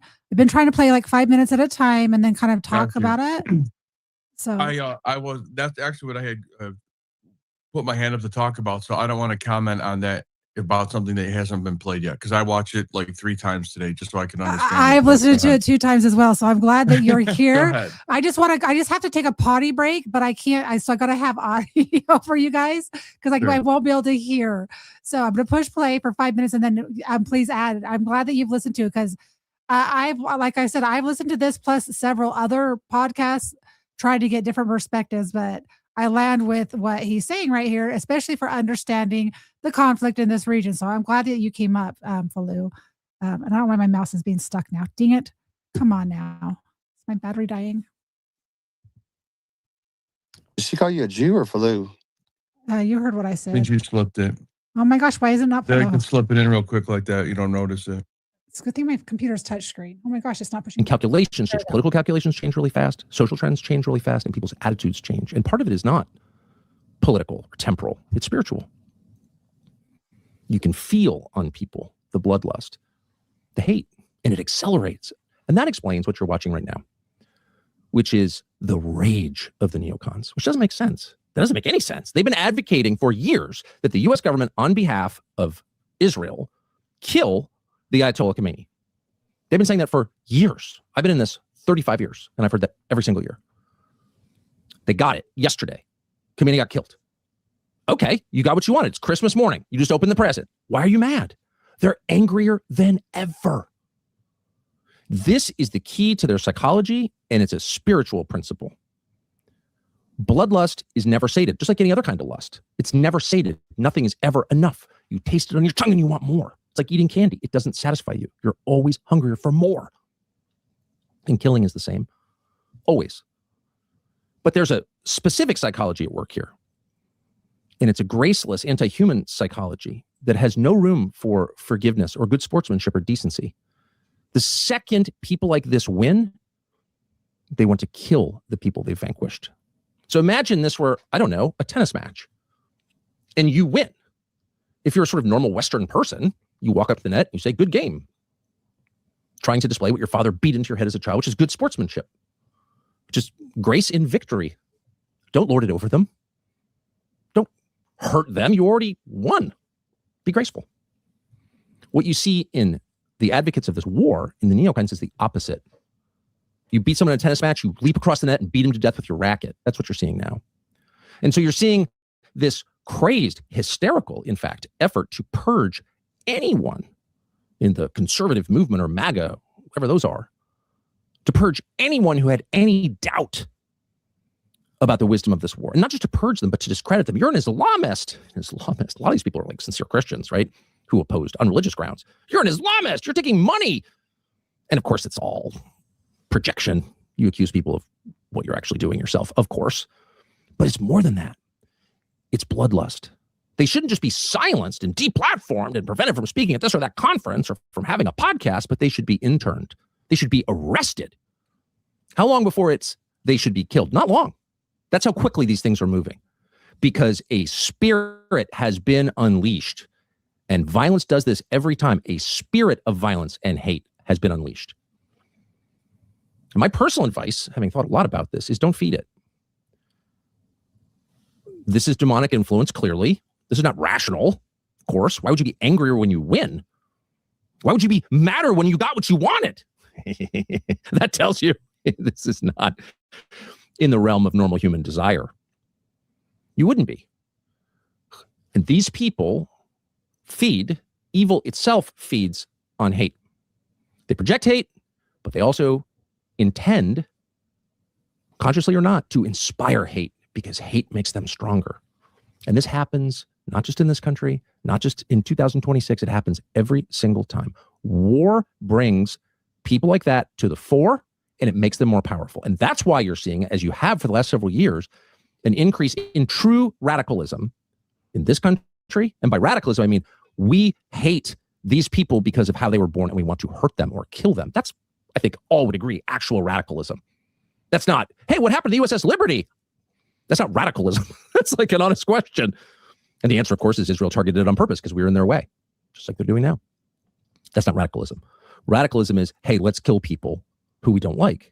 And you're seeing a massive increase in that in this country, in Israel. Would Ben Gvir or Smotrich, would they even have been conceivable 20 years ago? Of course not. No one like that had power in Israel 20 years ago. I was there. It was nothing like that. Well, it's nothing like it was because war has unleashed this and it's empowered people. Like we have figures like that in this country, several of them who have actual power, not in government yet, thank heaven, but certainly on its periphery and certainly influencing government. Yes, they do. More power than ever. And it's also true, by the way, in Iran. And one of the reasons this can be difficult to get out of is because this war has already, a day and a half in, radicalized the leadership, to the extent it still exists, in Iran. Oh, but weren't they so radical already? Yes, some were. Some weren't. A huge country. Lots of divisions and differences within it. Very complicated country. Anyone who tries to learn anything about Iran or deals with Iranians will tell you, if he's being honest, ooh, complicated, hard to understand. So yeah, there were radical factions and there were less radical factions. And now, of course, maybe you could have predicted this if you're planning to kill the Pope of Shia Islam. The radical elements are more powerful than they were because the gates of hell have been opened. That's the truth. And the people who did this knew they would be. And so in a moment like this, chaos and violence being its hallmarks, in a moment like this, only the worst people benefit. And that's true of every conflict like this, every single time. If chaos breaks out any place, what's the first effect? The police, the military, they'll melt away. There's no civil authority. There's no legitimate authority. Who's in charge? Drunk 15-year-olds with automatic weapons. They're in charge. They make all the life or death decisions. That happens in governments as well as intersections. That's just a constant fact. That's why you build civilization, is to protect the weak and to make sure that drunk 15-year-olds with automatic weapons don't have all the power. That's the whole point of it. But now they do, once again. So how do we respond to this?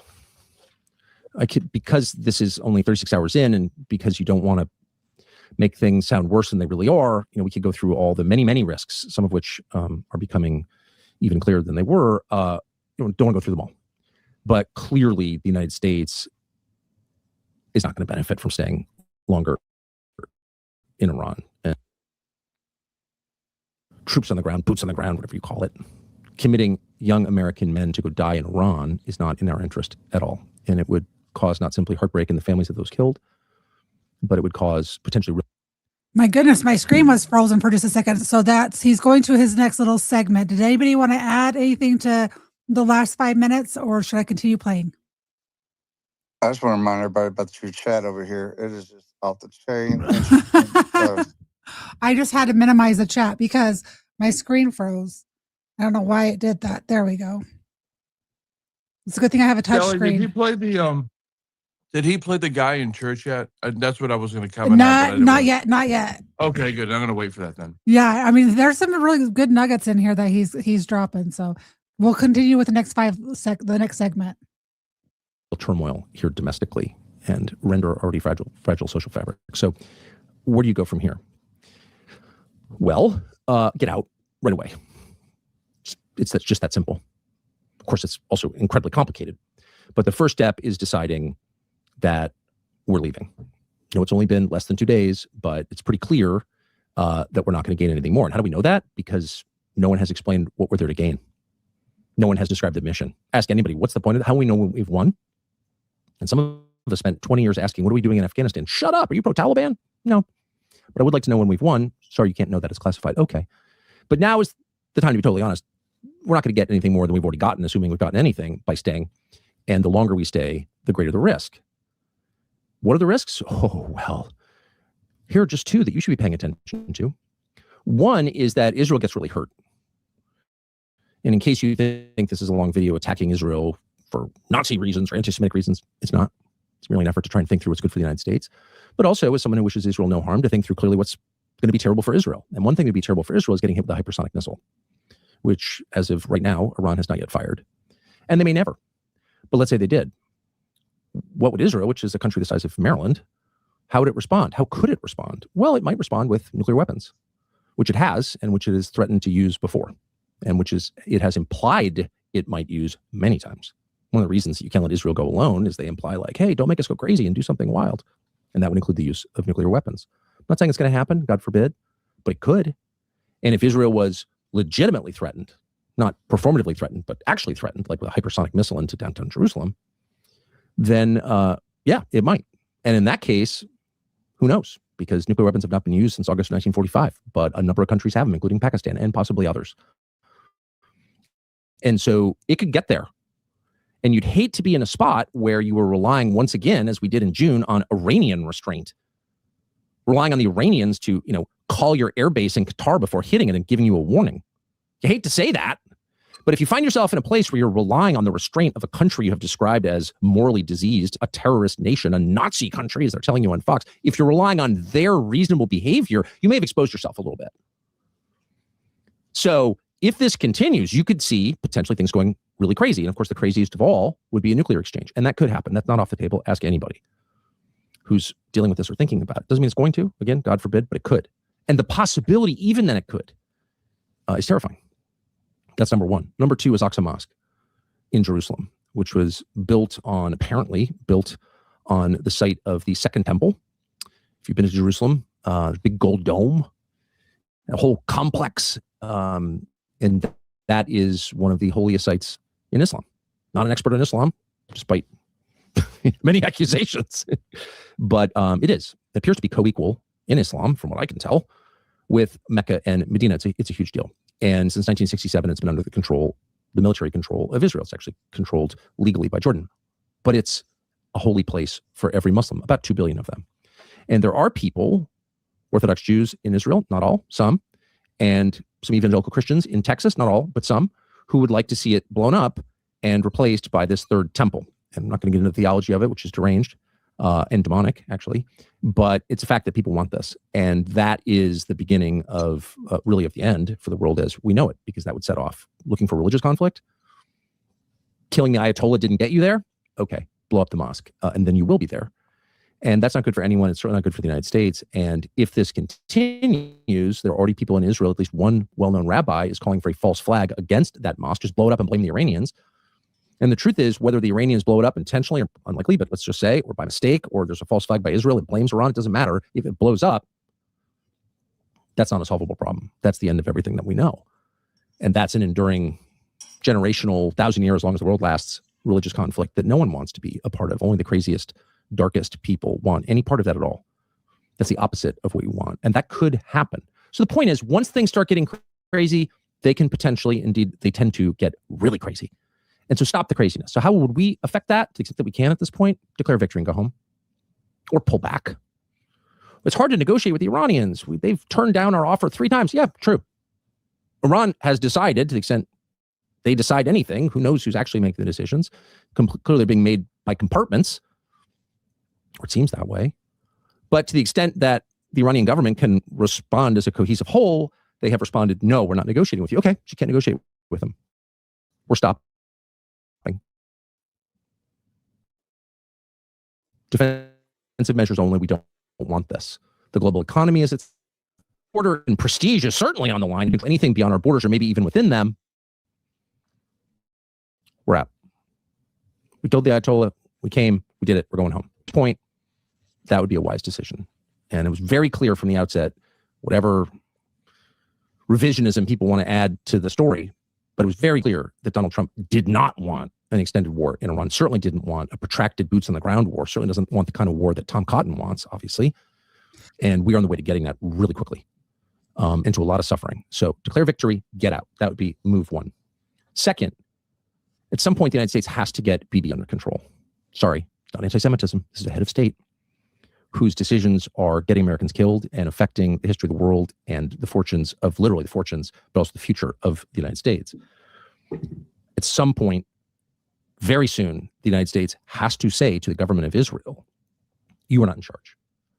And no president, as noted, since John F. Kennedy has been willing to say that, but no administration has paid a higher cost for going along than the current administration. And it's tragic when you think about it. And of course, it's not simply the administration, the president, and everyone who works for him. It's the country and the people who voted for this president in the hope that he would improve their lives. And none of that will be possible if this continues. And the fault, of course, is with anyone who went along with Bibi's demands or threats or whatever. But it's their fault for going along with this. But the root cause is Bibi and his ambitions. And so somebody immediately needs to say no. Third thing that we need to do is protect Americans abroad. Hundreds of thousands of Americans live in the Middle East. A lot of them are stuck in the Gulf right now, without getting too specific about it. But Americans who live or work there, of course, Americans in uniform at our military bases, which are getting hammered, and not just in the Gulf, but in Iraq and Jordan and other places, getting hammered, dying. But Americans who work in the embassies, who are there on vacation, kids on spring break, who are stuck in the Abu Dhabi or Dubai airports, there are a lot of those right now, and they can't get out. And to its great shame, the State Department did not order an evacuation of even embassy employees before these strikes because they didn't want to give away when the strikes were. Maybe they didn't know. But all of us who were watching carefully knew something was likely to happen, and the State Department did not encourage these people to leave, and they didn't help them leave. And as noted, hundreds of thousands of Americans are still stuck there. And in some places they can't get out. Without making it sound more dire than it really is, just point out that it actually could be dire. These are countries that are highly dependent on imports for food and water. And if you close the sea routes out and close the airports, they're pretty stuck. So right now you're seeing Americans try to get to Oman, the one Gulf country not under attack from Iran, and fly out. You're seeing people pay hundreds of thousands of dollars to get out. What you're not seeing, as of right now anyway, is the U.S. State Department make an effort to prioritize Americans. So it's possible in Doha, for example, that Polish citizens will be assisted by their government in getting out of the Gulf before Americans are assisted by their government. There's no excuse for that at all. The point of the U.S. government is to serve Americans. The point of U.S. diplomats is to serve the country they represent and to serve Americans in need abroad. And this has been degrading for a long time. A long time. If you've ever gone to an embassy in Mexico because you got arrested for something, you know what I'm talking about. But the point is, when a war breaks out started by your country, you have an expectation of help from that government when it breaks out, and they haven't received it. And it's outrageous. And the fact that the U.S. government moved apparently a THAAD battery or some kind of anti-missile defense from Saudi, where it would protect critical infrastructure and Americans, or a lot of Americans in Saudi, to Israel, not only shafts Saudi, a critical partner in the world, a much more important partner than Israel has ever been or ever will be, it shafts Saudi, but it shafts Americans. How many energy employees, American energy employees, live in Saudi? There's a direct flight to Houston from Riyadh. Like, what is this? Underneath it all, at its core, is the obligation of the U.S. government to serve the people it represents, who pay for it, in whose name all these things happen. And they've completely lost sight of that. And that gets to a deeper and more taboo problem, which is a real problem and whose fruits we're seeing now, which is there are a bunch of people in the U.S. government who do not put the United States before the interests of Israel, period. And you saw that very clearly with Mike Huckabee. We interviewed him last week in Tel Aviv. And there was no sense at all that he represents the United States or has any interest in what happens to the United States. I don't remember the part that I was wanting to share with you guys was at the end of this. I should have clipped it. I apologize. Because like Falou was saying, that there's important stuff that he gets into, and it's coming up very shortly. I'm playing at 1.25 speed, so if it sounds like fast, it's because it is. At all. His party is in defending Israel. Now, Huckabee, thank heaven, is not Jewish. He's like some kind of, who knows what his religion is. He's not Jewish, so you can't, it's not anti-Semitic to say that. It's just a fact. Mike Huckabee's loyalty is to Israel over the United States, but he's hardly alone in that. How could there possibly be, in 2026, a dual citizen sharing citizenship with any other country, including Israel, but not limited to Israel, any country? How could there be any dual citizen at a high level of government? You can't serve two masters. You can't be loyal to two countries simultaneously. This is why we're against polygamy in the West, right? Right? But we allow it. Why? Because no one wants to be called names if they oppose it. And it's not just dual citizenship. It's a confusion about whose behalf we're working on. And in some cases, it's unintentional. No one has spelled out the rules. It's not malign. It's just dumb. No one has had the brass to say, hey, you work for the U.S. government. Every decision you make has to put at the top of the queue American citizens. Is this good for my nation or not? No one ever gets that lecture. There's no culture of that. And it's not under this administration. It's every administration of my lifetime. Certainly since 9/11. We need to have a government that has as its stated goal the protection of American citizens, period. And if other nations benefit from that, great. We're not against anybody. But the point has to be America and serving America's interests. And if an idea sounds good, but it's going to hurt the United States, we're against it. That's our official position as a country. And if you work for the government and you don't share that view, you can't work for the government. And you certainly can't serve in a foreign military. What are we even doing? That's so real. All these people in public life have served in the Israeli military, but not the U.S. military. That's fine. But you can't have influence over my country at that point. You served in a foreign military and not in ours. And no one has wanted to talk about this, but it's been going on a long time. Bill Clinton famously said when he got out of office during his speech, I wish I'd served in the IDF. What? Really? He dodged the draft. It's not a defense of the Vietnam War, which was idiotic, but it's a clear statement of priorities. I would serve in a foreign country's military before my own. Well, you can't be in my leadership then. Sorry. You're not a loyal American. How are we defining loyal? Like putting on a uniform? Putting on a uniform of a foreign military and showing up in the U.S. Congress, waving a foreign flag in the U.S. Congress? Those are totally disqualifying acts. And the fact that we've lost the capacity to see that says that we're all been under some kind of spell. Hopefully it breaks now, because you can't continue with the system that we have. It's not an attack on anybody. It's the standard that Israel would apply to itself, or any sovereign country would apply to itself. You have to be for us, or you can't work here. We very much don't have that. 9. Most upsettingly, really, is the possibility of what might happen here. And that's the next thing we need to do, is brace for a lot of domestic change. Coyote, As I get said, back up the here. spirit of violence, of hate, of killing has been unleashed, and you see it in people. If you read online commentary, you certainly see it in evidence there. People are angry, they taste blood on the tongue, and they want to kill. You don't want that here. You don't want that in your country. That defeats the whole point. The only reason we have a military is to ensure peace and prosperity in the United States. That's it. Exactly. And if military action increases poverty and violence in your country, which it always does, it's bad. Yeah. So you are seeing now a concerted effort by people acting on behalf of Benjamin Netanyahu, some technically American citizens, to foment religious conflict here. Hate the Muslims. I'm not sure what I think about Israel, but we have the same enemies. No. The only enemies we have are enemies of the United States, and we know who our enemies are by what they do to us, how they treat us, what they demand of us. And by that measure, Israel's not an ally. And I don't know who these Muslims you're talking about are. If you're against mass immigration, of course. How did we get mass immigration? Does anyone know? We got mass Muslim immigration after 9/11. And the people who pushed it, because I was here, Yep. and I remember it very well, are the very same people, in some cases, literally the same people, who are now screaming about how Islam is our enemy. It's not an endorsement of Islam at all. As a Christian, I don't endorse Islam.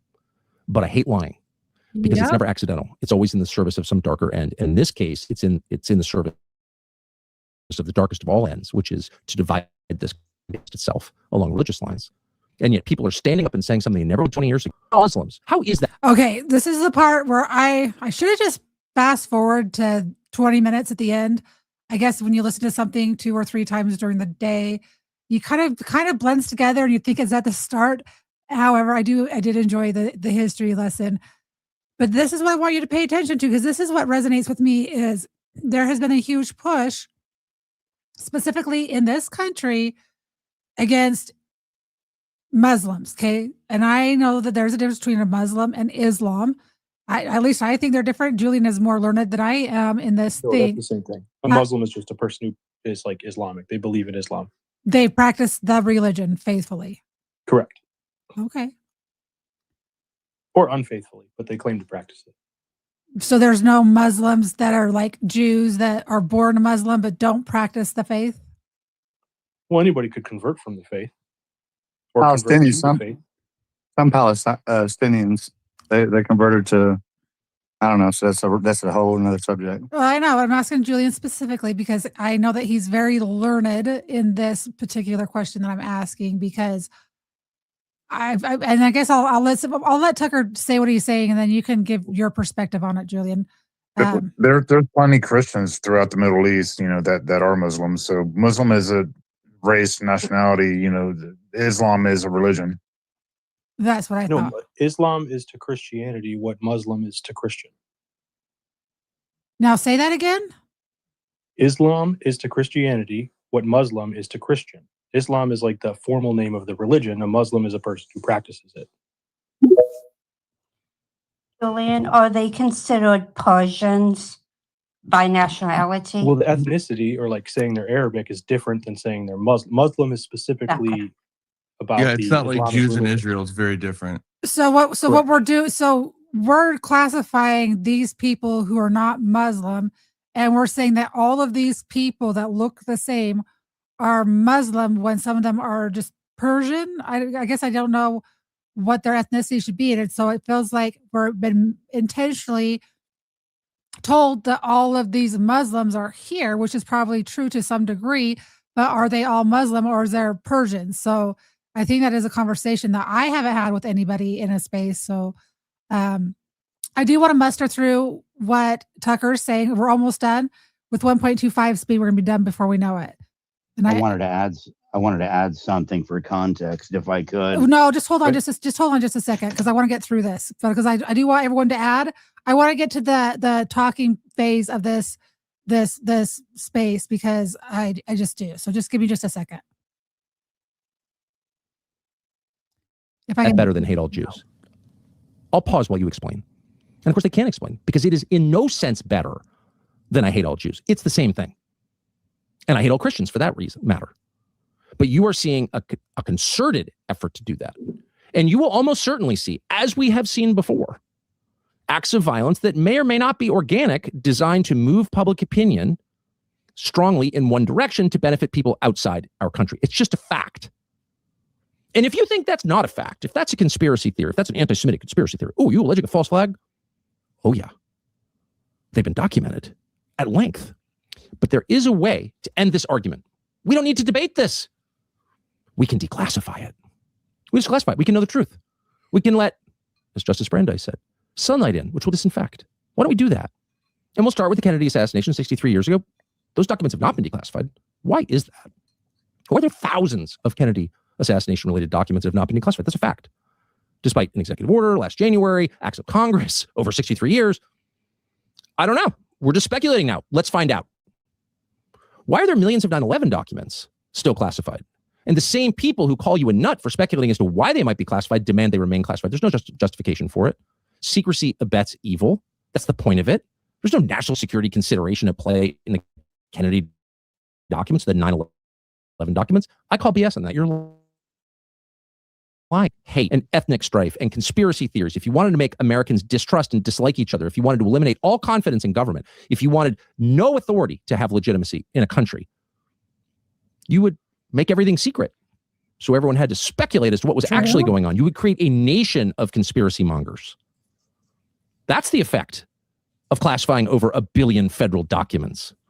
You end democracy. Of course, you can't really meaningfully participate in a government if you don't know what it's doing, right? I mean, there's no democracy with 1 billion classified documents. It's gone. It's an oligarchy.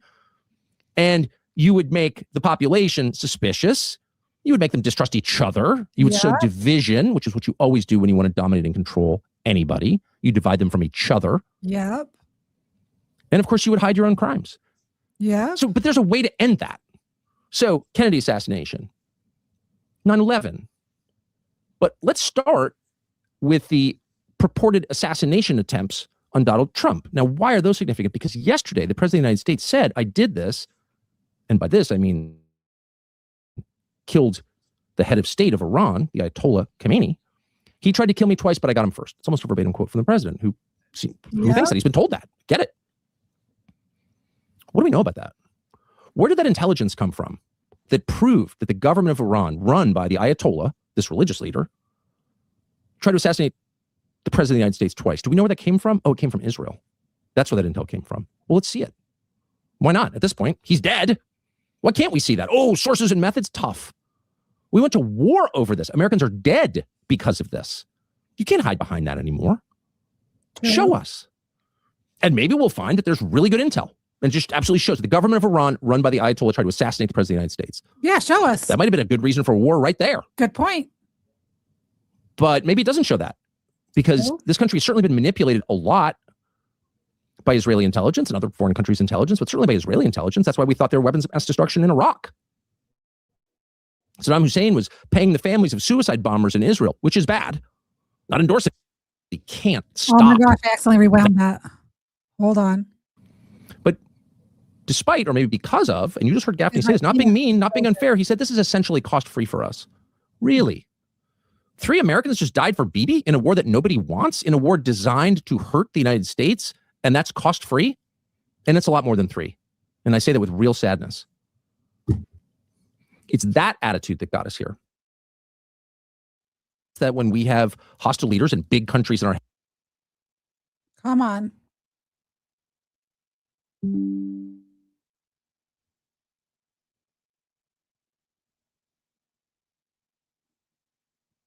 Sorry, guys. I'm dying. I was going to say, I'm in the chat. It's good.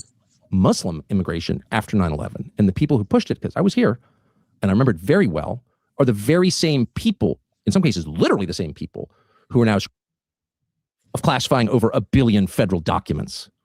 You end democracy. Of course, you can't really meaningfully participate in a government if you don't know what it's doing, right? I mean, there's no democracy with 1 billion classified documents. It's gone. It's an oligarchy. And you would make the population suspicious. You would make them distrust each other. You would sow division, which is what you always do when you want to dominate and control anybody. I think my computer's getting attacked, which is weird. I've never had this issue. All right, here, I'll check it. I'll come back up.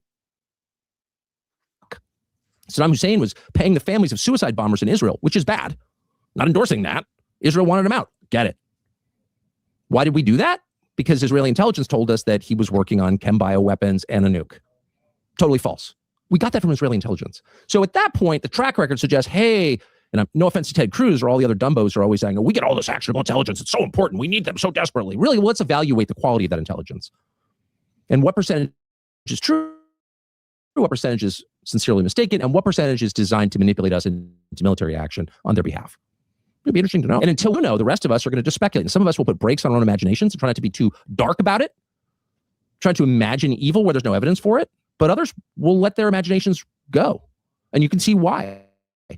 Does that bring the country closer together? No, it makes people each other. So the next person who talks about anti-Semitism, the rising tide of anti-Semitism, fair. It's real. It's bad. Totally bad. How do we fix it? We declassify the 9/11 files. And then all those people on the internet were like, oh, the dancing Israelis, they did it. Israel had foreknowledge of 9/11. There were text messages sent to Israel. Warning of 9/11. All true, by the way. What does that add up to? Maybe nothing. I don't know. They won't declassify the files. They lie about it. Why? Just tell the truth. And by the way, if there are ugly truths involved in the dump of documents, people can generally handle it. What they can't handle is being lied to generationally and then attacked for trying to figure out what the omissions amount to, which is exactly where we are now. And so they're telling us today that there are going to be attacks in the United States by Iranian sleeper cells. Maybe. Sounds plausible. They blew up our base in Bahrain. They hit the air base outside Doha. Okay. I mean, I believe it. But if those things actually do happen in the United States, we're going to need to believe it. If there is any real doubt, if there's a sense that actually maybe the FBI manufactured this, they're not telling us everything. If we have the same feeling about whatever those attacks, pray they don't happen, but about whatever those attacks turn out to be, as we had about, say, January 6th or Charlie Kirk's assassination, can you imagine a more divisive thing to happen to this country? If you really wanted to bring America low, that's what you would do. So it's actually essential that the government has the trust of the governed. Absolutely essential. Not just morally, but operationally. It won't work without it. And the only way to do that is to tell the truth and to call out people who lie, scream at you, call you names. We're going to intern you, throw you in jail. All right. But first to classify the 9/11 files, and then we can all calm down. How's that? That's not just provocation. That's sincere. The next thing we need to do is get foreign lobbies under control. And it's not just AIPAC. It's not just Israel. It's a lot of them. It's a lot of them. And the downside to mass immigration, of course, is that you can import other people's conflicts and ancient ethnic rivalries into your own country and then be destroyed by them. And this was well known at the turn of the century when the United States had its second biggest wave of mass immigration, people fleeing Eastern Europe mostly. And the sense strongly was, this can work. We can use them for their labor. Actually, the population hated it, to be totally honest. It's always hated it, but no one cares what they think. But a more evolved and selfless and wiser class of leaders at the time thought to themselves, this can work. We're feeding our factories with the labor we need, but we could also get a lot of trouble. So let's invent this concept called the melting pot, where everyone is welcome. We'll put a little plaque on the Statue of Liberty, kind of explaining this idea, but everyone has to kind of share in a common culture and common values. You leave your ancient grudges behind. It doesn't matter. Kind of like if your ancestors killed my ancestors, we're not going to kill each other. And that's the only way it's going to work. And they were absolutely right. And we've abandoned that, of course, and it was intentional. It was an effort to divide the country against itself in order to dominate it and lead to events like today. But it's accelerating to a point where the country won't hang together unless we get this under control. And people don't seem aware of this, or maybe they are, but are pretending it's not happening. But in the last two conflicts, today being one, Venezuela on January 3rd being the other, but you could pick a bunch more, you had really active lobbies of exiles from those countries lobbying the U.S. government and its military to over. I'm skipping ahead of this last piece. This is a spiritual war. And you hear that thrown around, has been thrown around for the last, 5 or 6 years, as people are paying attention, have begun to realize there's no rational explanation for a lot of things that we're seeing, transgenderism or the just love of abortion for its own sake. Like, well, what's that? Well, obviously it's human sacrifice. Like the Mayans and the Incas and the Canaanites and every other civilization, it's human sacrifice. You kill a human being to appease the gods and to get power for yourself. Like it's the oldest religious ritual there is. And we're just seeing its modern manifestation of it. So people are more familiar with this term spiritual war. But its manifestations are not always so obvious. But if you look back at various points in history, two things become really clear. One, underneath it all, it's aimed at Christians. It's aimed at sincere Christians. They are always the main victims. Everyone lies about it. No, the Bolshevik Revolution really wasn't about Christianity. Really? The French Revolution really was about Christianity. Why were they beheading nuns? Spanish Civil War, same thing. The Hungarian Soviet Republic of 1919 lasted 4.5 months. What's the first thing they did? Execute all the Christians, the clergy, of course. 30 million? The spiritual war can have a little finer point on it. It's Jesus who's like the center of this, actually. Prove me wrong. Ask an Armenian. So, okay, what do you do with that information? Well, first, just know it. If we go to war in Iraq on false pretenses, and the group that suffers more than any other group, disproportionately more than any group by far, turns out to be the Christians who weren't really raising arms against anybody, that kind of proves the point. If Syria goes upside down and the first people to get genocided are the Christians, if Christians in Bethlehem can't actually drive the 12 miles or whatever it is to the Church of the Holy Sepulchre in Jerusalem because who knows why, they're the target, of course. Why is Western Europe being destroyed? Why do you think? Because that's where Rome moved, obviously, because it's the seat of Christian civilization. Of course. So that's what's actually happening. And one of the things that you need in order to understand that and to fight against it is strong, consistent spiritual leadership. Not military leadership, you need that in another realm, but in the spiritual realm, you need strong spiritual leadership. And you'll notice when that leadership becomes completely corrupted, like truly corrupted, when the leaders of Christianity or parts of Christianity in the United States are not simply like wrong or flawed or off base, that's all of us, but are actively trying to lead people in the wrong direction. When Paula White, who's like some crazed, totally discredited televangelist who commands her followers in church to give her money or they're not going to be saved or something, is like female Jimmy Swaggart, when she's the head of the White House Faith Office, literally, then you know there has been a concerted attempt to corrupt your spiritual leaders so that you won't know what's going on. You see that with Mike Huckabee, an ordained Baptist preacher. And one of the ways this happens is subtle and not obvious to a lot of American Christians, but that's the endorsement of violence. Franklin Graham, who's the son of a great man, of course, one of the most, Billy Graham was his dad, advisor to many presidents, a great evangelist, probably the greatest evangelist this country's ever produced. Franklin Graham is his son, a kind of evangelist and sort of a aid worker of sorts who flies around the world, plane, giving food to people, but considered a Christian leader in the United States, gave a sermon, if you could call it that, at the Pentagon, I think, over Christmas, in which he described the Christian God, and I'm quoting now, as a God of war. We follow a God of war. What? And we don't, actually. Not a God of physical war, not a God of dropping bombs on kids. That's not the Christian God. That's not Jesus. And there is no place in the Gospels that suggests that. In fact, there's a lot that suggests just the opposite. And so if you find yourself in a position where, as a Christian, trying to figure out the right position to take, or the right spirit to have, the right approach, what do I do? And you find yourself listening to a Christian leader who is endorsing violence against innocents, you know, here comes that, not attacking the guy personally, you're not hearing the Christian message. That's not the gospel. That's the opposite of the gospel. And yet it's everywhere.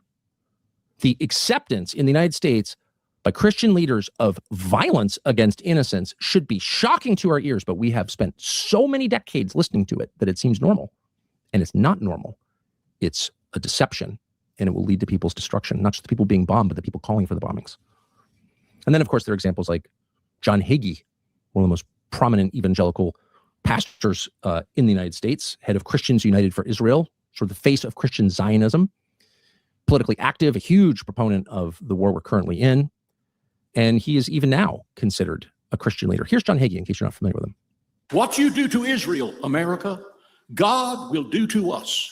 The day we stop blessing Israel will be the day God stops blessing the United States of America. The U.S. Congress must quit arguing every year over whether or not we should send military assistance to Israel. We must continue to provide Israel with the specific capabilities and intelligence support they need to target and destroy these savages once and for all.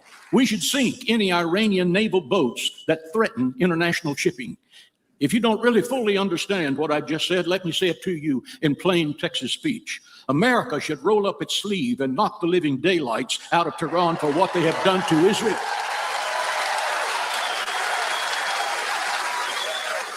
That's not Frank Gaffney. That's a Christian preacher. That's a man who tells you he is proclaiming the gospel, demanding that the U.S. government sink Iranian boats and kill these savages. That is not Christianity, and it is a deception.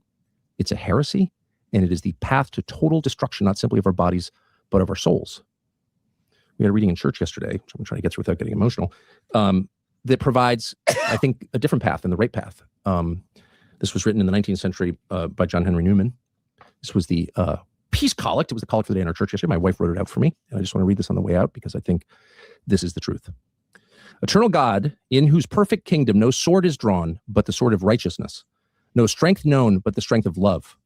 So mightily spread abroad your spirit, that all peoples may be gathered under the banner of the Prince of Peace as children of one. Father, to whom be dominion and glory now and forever. Amen. John Henry Newman, who was both a Protestant and a Catholic priest. And that is the truth right there. No sword is drawn, but the sword of righteousness. God bless this country. Pray for it every day, and we'll be back. Thank you. Okay, I must have been misunderstanding. I sent you what you're looking for, I think. I DM'd it to you. You said you DM'd it to me? Let me find it. Yeah. While I'm looking for that, I do want to go to Falou first because he was the one waiting patiently for that little piece to be played. What are your thoughts, my friend? So did we miss who was the one that was on stage with the freaking Israeli flag with the children? It was all blue and white. That wasn't Hagee that was talking. I didn't hear that guy talking. I feel like some of these things got clipped out of the one on YouTube because when I listened to it originally, I remembered and maybe I got this from the wrong person. I could have swore there was a clip of Pete Hegseth, and I thought that there was another clip. He talked about the stone and the dome. How that was right in the beginning. I got that one too. I'll send it to you. Oh, was that at the beginning? How did I miss that? So you didn't play like the whole broadcast. I did. I played it from the beginning to end. Oh, okay. I don't know how I missed that. How did I miss that? I don't know. That was in the first, I would say, maybe like 10 or 15 minutes. Could have been 20, but it was pretty early. I wonder if I was grabbing Duke and took my earbud out during that one piece, because that was the piece that was not Duke, You just Copper. said Duke. I know I keep calling him Duke by accident. My dog's name is That when Copper. he's at the hotel when I Pete seen Hegseth him on was? your page. It's hilarious. No, by Copper. But he was whining, and I. So when I am doing a live stream like this, I have my phone plugged into my board, and I have a wired headset that goes in my ear. If I have to step away, then I can't hear what's going on. So, because that was the part that I did want to talk about, what I thought was prescient. I don't see what you sent me. It's spinning. Yeah. So basically, what I was going to comment was, and it wasn't heard it or not, was big church service where they literally were saying, we need the pastor was saying we need to send a missile over there, make it a parking lot. We need to turn it into glass and get rid of all these terrorists. And we're talking about what's that? Pete Hegseth's pastor or whatever. Doug No, Wilson. I don't know who this guy was. I don't ever remember seeing him. Apparently, he's a popular pastor. But I'm like, is this like? I mean, I go to church all the time. I never. Greg Locke. Greg Locke. Greg Locke. Okay, Greg Locke, that's who it was. I was really blown away by that dude. I think that there. I think anger there that was ridiculous. I'm going to log into the Tucker Carlson network while you guys chat and see if there was some stuff cut out, because I remember a couple of other clips in there that I wanted everyone to hear, and those are the ones I was waiting for to talk about mostly the stuff where they were talking about Israel, the Muslim faith, and the stone in the third temple. To me was like, is this what we're going to war for? I really hope not, because Oh, that's on my post. My little Tucker post or whatever. It's like the second one. It's got that little clip to where it talks about all three of them. Like you're talking about like all three of the face and the rock. Yeah. Yep. But that's the one I sent to you. Okay, well, it's spinning. I'll have to just go to your profile. It's not But sending.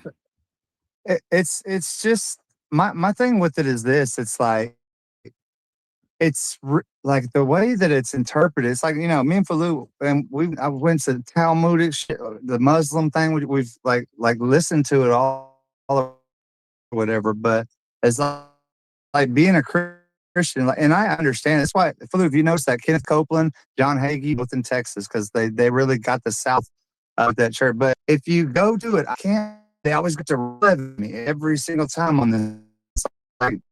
Like this is Galatians 3:16 through 18 and 3:28-29. It's kind of like the capper, but there's like there's all kinds of stuff that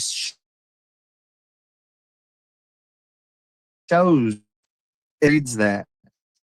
They go to the Romans 11. They won't go to Romans 8:1. And I've been studying it because the mindset, it's like it scares them, a lot of people to have to not believe in this end times thing, when that's the whole thing. It says in the Bible, and tell me if I'm wrong, y'all, but not the sun, there's the hour. So why would anybody, like, why would Jewish people, like, it says it in Luke 12, even, like, just keep your oil lamp on, stay dressed, which is kind of like stay prepared, read your Bible, don't seek. But the thing is the influence, the amount of money, because I've been on this a minute, that they put into this, and it gets to some good people, real good people, and they don't live. They people like me are anti-Semite or something like that, so they just don't even go around. But if like whoever's talking, then it's like they keep having a verse after verse. Deuteronomy. If we're going to go back to the laws not being fulfilled all the way, well, then we got to start stoning kids if they're not circumcised. There's a lot of contradictory things. But my thing is Jesus Christ not that great, that awesome? I understand this forever, everlasting promise, but that was transferred over. It's written down. I don't know. It's frustrating because it's funding this stuff.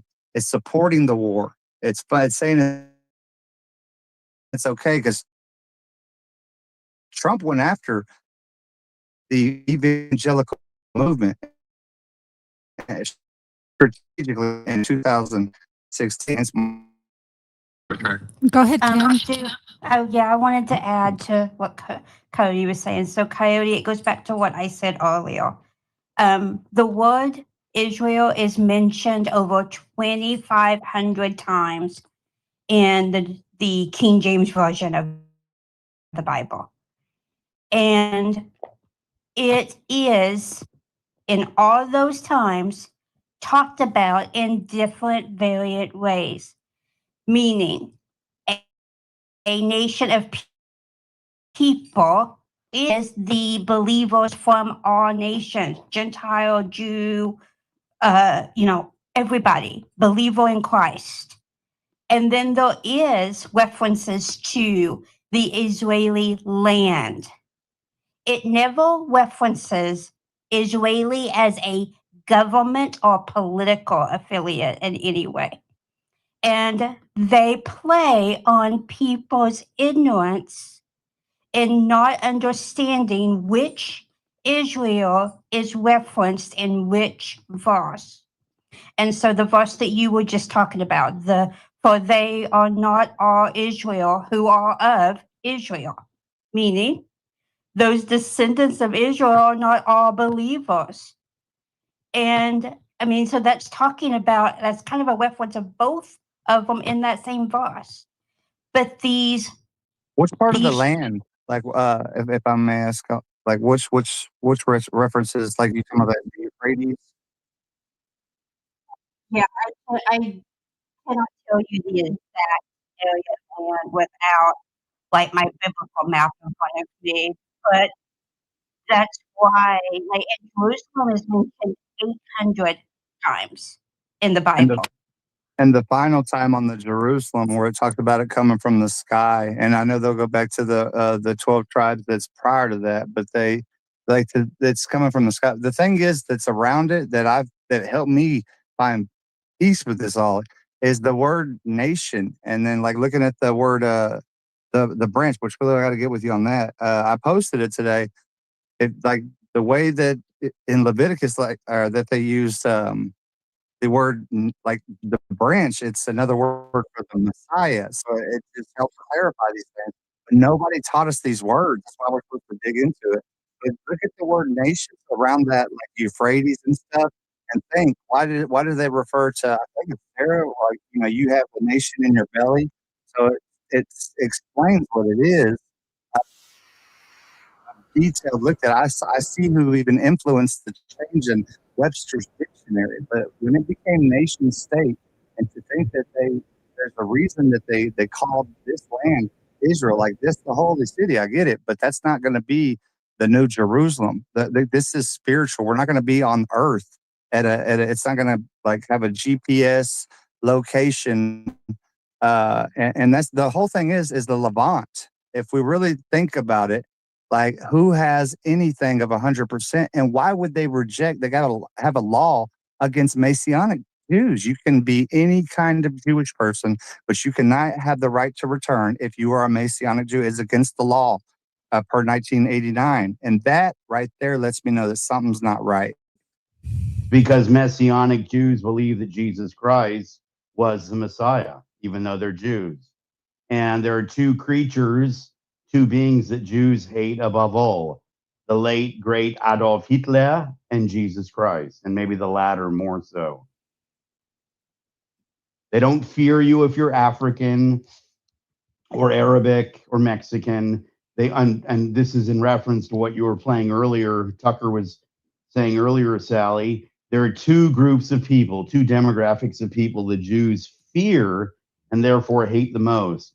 The European diaspora, that means white people all over the world, whether you're a Kiwi in New Zealand, an Aussie, a Canadian, an American, or a Russian, and Christians. So it's white Christianity. They fear white Christians waking up and realize, oh my God, we are being dispossessed of our cities, states, nations. They are destroying our populations through birth control, feminism, liberalism, open borders, immigration. They fear that because there's a long-standing history of Catholics, especially, expelling Jews from various cities, states, cantons, provinces, nations.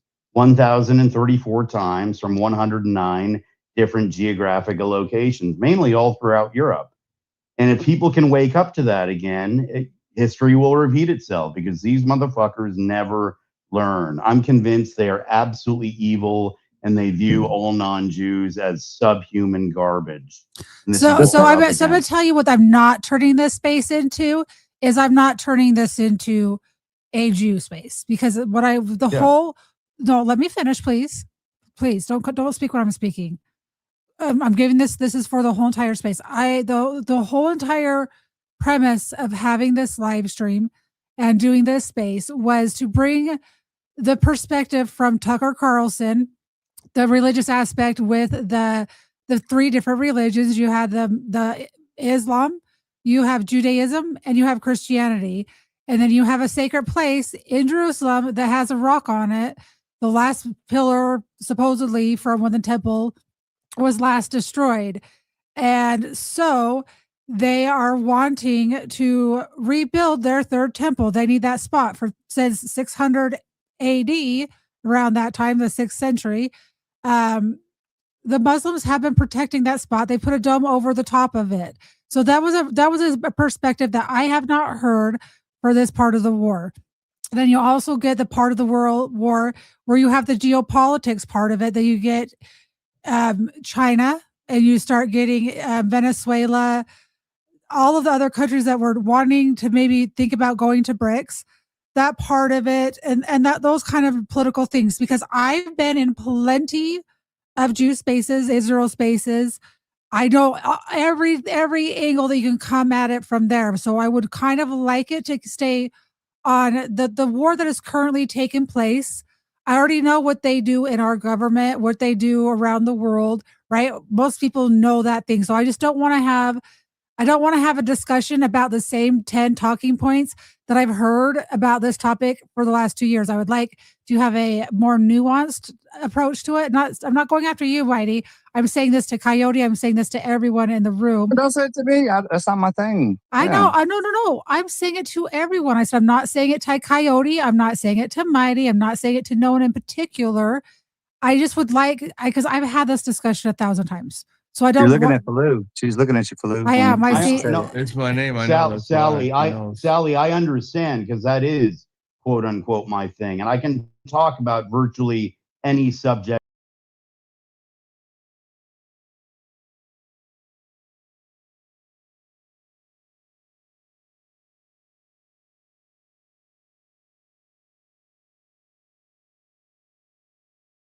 Jews. Thanks But for the you, mic. but you, I will- 100%. hold Let me- on. Okay, everyone, just hold on for just a second. Okay, hold on. I am live broadcasting to YouTube, to Rumble, and to X Live, right? So you do have to be a little bit careful with me not getting my channel taken down. That's mighty. true. Sorry, Sally. So I'm going to drop down. Thanks, Sally. I You're gotta go. welcome. And when you Thanks have a lot. Fun space. Thank you, Miss. you're welcome. So with that being said, guys, I would like to have a genuine good discussion, and I don't want to talk ad nauseum about the Jews. Okay, No, I'm Jewed out too. I hear you. I don't. But I here's the can't. thing that Tucker sees. This is what because Tucker, like watching him, this is why I don't understand why he has this Carlson and all that.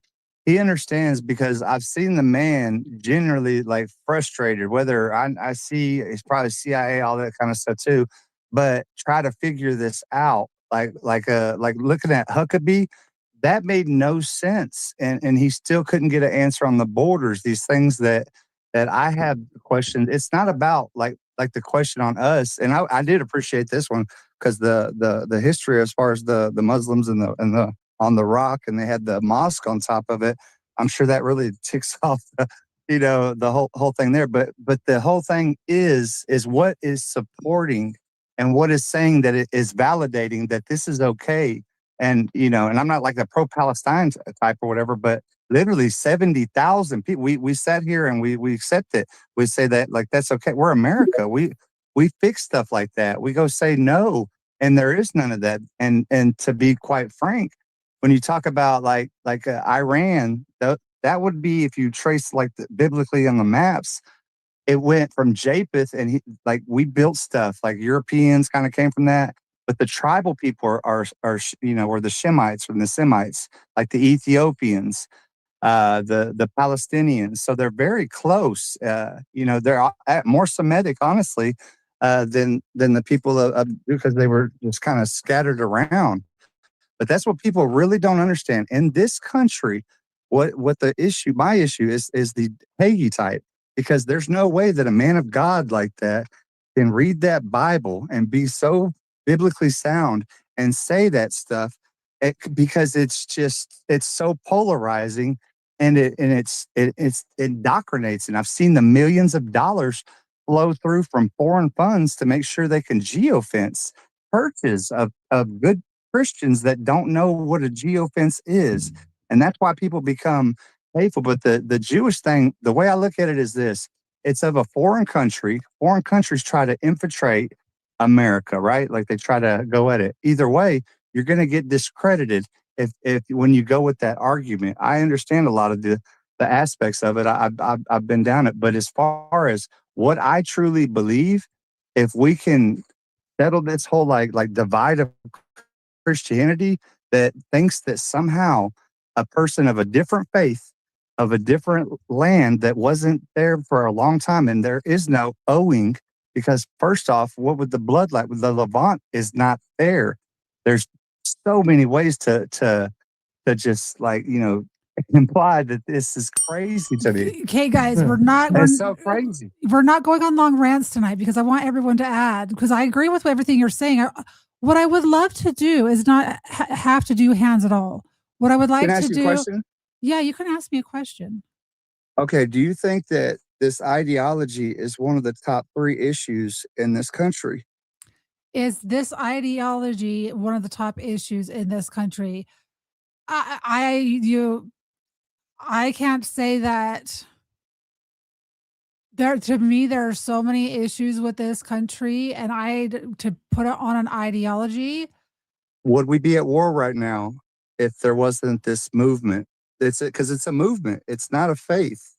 It's not I don't. Okay, don't put words in my mouth. I don't think that it's. I do know that it's an ideology, Zionism, and believing that this piece of land,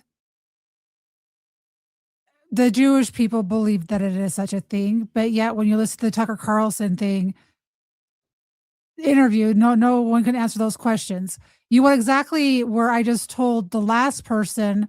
We're not even focusing on the region of the It world. is. It's the Christianity. It's the Christian part. It intertwines with all this. If we didn't have this ideology that was supporting and funding, and like there's a lot of money there coming from over here and saying that it's okay, it's a stamp. That's what I'm saying. We wouldn't be at war right now. We wouldn't. Hey, Sally, I have a question. And Yeah. I didn't realize this today of the depth of this. Would we not say we're in World War III?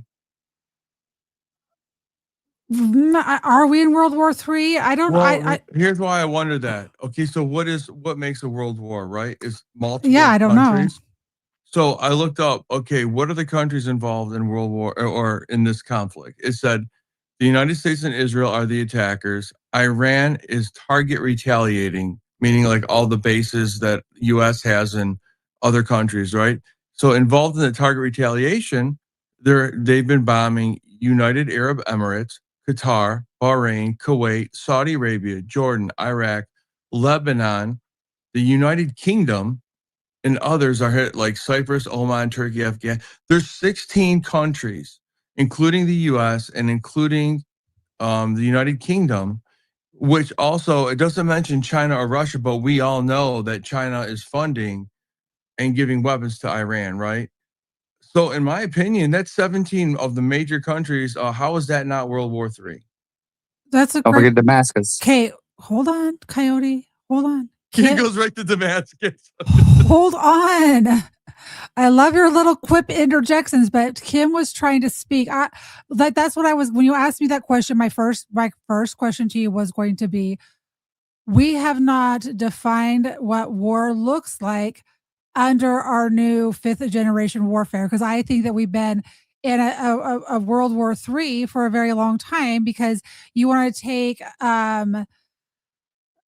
cognitive warfare. You want to take all of these different, the AIs, the surveillance, the mass manipulation, mass formation psychosis, pitting nation against nation, pitting religion against religion. You want to do all of those things that they've been doing for quite some time. The propaganda in our media, what is up is down, what is black is white, all of this stuff. To me, I feel like, and I've said this in spaces for a long time, I feel like we've been in some form of world warfare for a long time. It's just that the way that they fight the battle is no longer with cannons or with rockets or with other things. Are they still using those means? Sure.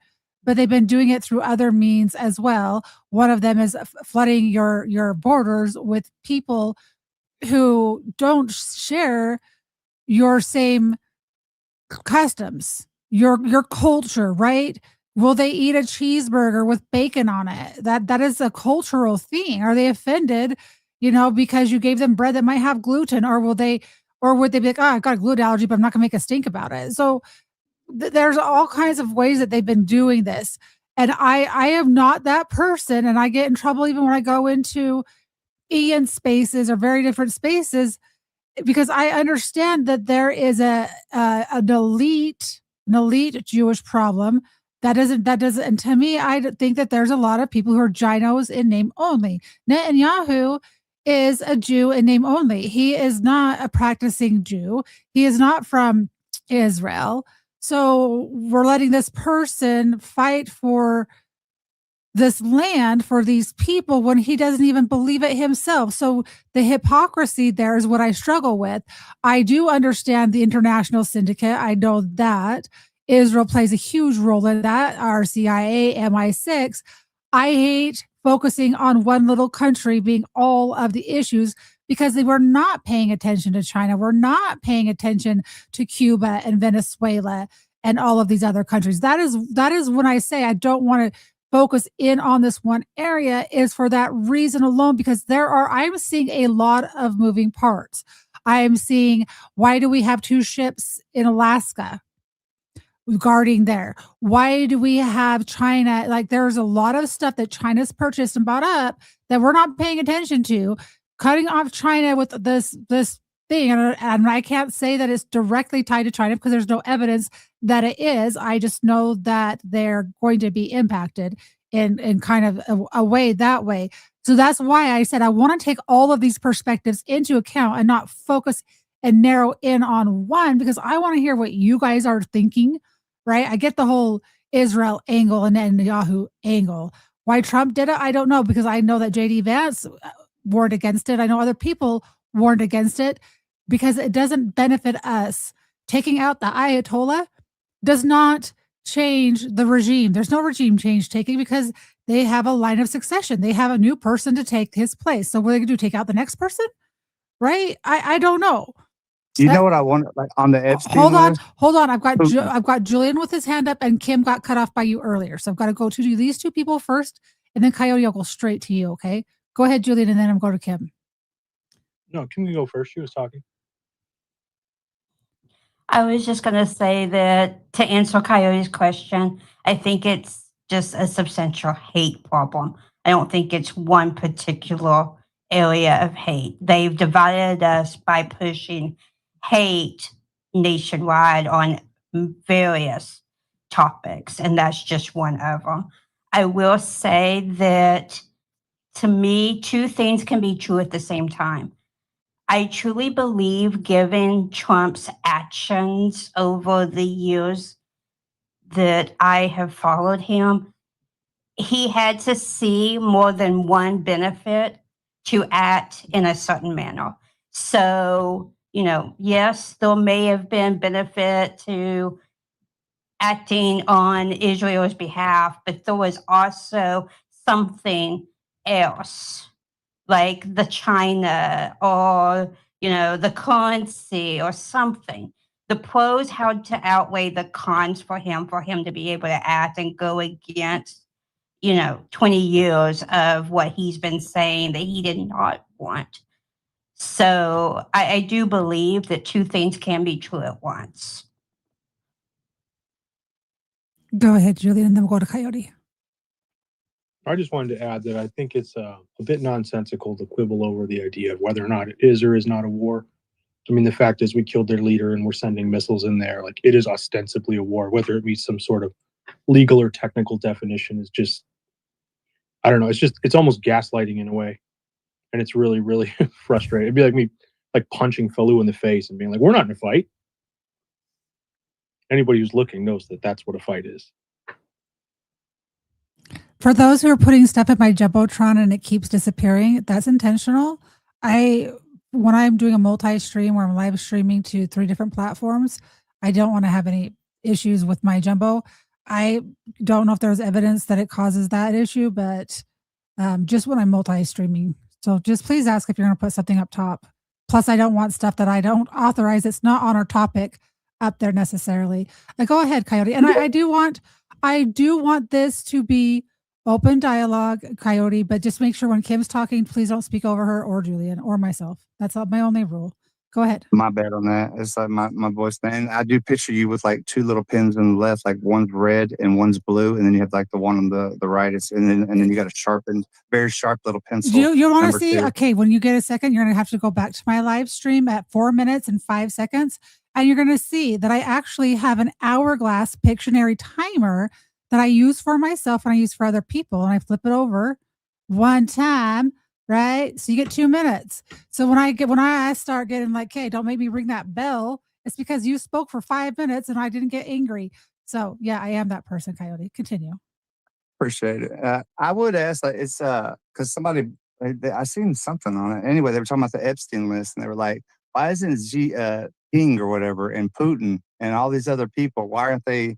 And it made me think, it's like, why aren't they on the list? Like, they say that this, like Putin, I truly believe like we have a better kind of relationship with Putin than we make it appear. But the elite do what the elite are going to do, and I get it is a bunch of things, and it gets polarized to that one subject. And this is what people don't understand. Like I get it, but it's polarized to But keep you your eyes keep there bringing for a your because reason. but you keep going to that one topic. I'm explaining it. See, that's the thing. That's the problem right there. Because I'm saying it's polarized for a reason. It's sensitive to everybody for a reason, and that's the whole thing. They want your eyes on right here, but that's the whole thing about it. Everybody missed Putin. Like, did you hear what I was saying? Like Putin, like these people aren't on the list. These people that they say are bad. I think we're at a trade war with China. I don't see them bombing us. I don't see any crazy problems. Yeah, they probably do. Russia's winning the psychological warfare game, if you ask me. But the thing is, it's like if the problem that I'm having, if I got something in my foot and I can't get it out or whatever, that problem's going to remain there. And I try to prioritize from being in America to what can I be effective on? Well, I'm not going to be able to go across any of these countries and make a difference on things or whatever. I'm kind of past the whole waking people up or whatever. If you're awake now, I mean, it is what it is at this point. But being in here, we're at threat, and I'm telling you, and I'm sorry, this it's a movement, it's an ideology. I got the definition. I'm not even going to read it, but it is not of Christ, and it favors other people to where they call slurs or whatever. And I'm talking about Christians. I'm not talking about anything to do with Jewish people. So I believe that we really have a serious issue as they have had before throughout history, and that needs to be talked about. But why aren't they on the list? What is wrong with Putin and them? Well, I don't think they're on the list. And I'm not afraid of this topic, Coyote. I don't want to talk circular in the same circle that we talk about when we come into these spaces. It has nothing to do with my fear. If you've heard me in the last 2 months, 6 weeks, whatever, I've been pretty honest about this topic. So I'm Jewed out too. I get it. I'm saying that I'm burned out with the same 5 talking points. So bring me a new talking point that has to do with it, but not the same one, because it's the same circle. I want to focus on this bigger picture in this area of the world and not focus zeroing in on this one tiny nation. Right? Do I think I got you. No, okay, but I feel like you're taking me the wrong way, and that's not my I'm intent. gonna tell you, Because I got the oh hell. Now listen. This is the thing with Trump. On October 7th of 2024, he went to the oh hell, which is the Red Bay, whatever the guy is in New York City. I with don't Ben know what Shapiro. it is. So use This big is words. important. I know, but use big words so that we can understand it and explain that. The oh heli, it's at a gravesite of the Rebbe, who that's the one who told the whole Messiah thing, and that's where they manipulate us with all this divinity. But I seen my president, and I'll DM it to you. But they went through a process of like reading and tearing stuff up, and then I saw putting that. I've seen that. yeah, that's mysticism. That's big. And it's like, what's going on? His daughter, I don't understand how you can believe in Christ and then go to be not believing in Christ too, and completely converting to a Kabbalistic type. And it, by definition, Jared Kushner is Kabbalistic. So some of these things that we don't touch on. Like, I don't know how to even talk about it, because I don't have the knowledge all the way on that kind of stuff. Okay, so let's get through some of these hands, and then we can go off on this a little bit more. I don't know, Pedro. I don't know who, or Pedram. I don't know who brought this person up. I don't usually bring up locked accounts. I know Falu. I've heard him in spaces. So Pedram, I'm going to go to you Hello, first. Everyone. Thanks for letting me off on the stage. As an Iranian, because I saw that you guys having a topic about my country. I want to talk a little bit, and I don't know how much time I have. You get 60 seconds. Get to your point fast. Sure. So here's the thing. When they say like Iran had a nuclear, like 2 weeks away from nuclear hit, right? Nuclear bomb. And the last 20 years, they keep saying it. If we had any nuclear bomb, please think about it. You guys killed that Ayatollah. If we had it, we would have launched it over like any countries around us. Not America, of course they cannot do it. But imagine the same scenario they did to Iraq. They said they had a mass destructive bomb and they invaded Iraq. And then after that, they didn't find anything. Bush came to the television after 20 years, say, we were wrong about it. We wasted a lot of American soldiers' lives and a lot of taxpayer dollars. But the same scenario, and it's because of Israel. Israel doesn't, we had a JCPOA agreement with America. Coyote, is he one of your friends? You said what? Sorry. Sorry, never mind. Continue, please. Okay. So JCPOA, we were letting like IAEA agents inside Iran, and we had a JCPOA agreement with the previous administration, not previous, the prior, but, and then Donald Trump didn't like it. And then we were on another round of negotiation 6 months ago, and middle of the negotiation, they attacked Iran. And then why is all happening? The same scenario that they did it to Iraq, because Israel wants to get rid of all the rivals in the region. They want to become the biggest in the region and get rid of all the rivals. Did they find any nuclear bomb in Iran? And then from there, they said, okay, now we get rid of like nuclear like facilities like Fordo or the other one, Natanz in Isfahan. And now they're saying, okay, you got to get rid of the missile. And after that, now they're claiming that you got to get rid of your naval army, that you have it. And because they're all, that's not about it. They want to have a weak Iran. Separatists come to Iran from Kurds people, Turk people, like Pan-Turk, Pan-Kurds, and come to Iran and divide the country. Because Israel So, Pedron, I have a question for you.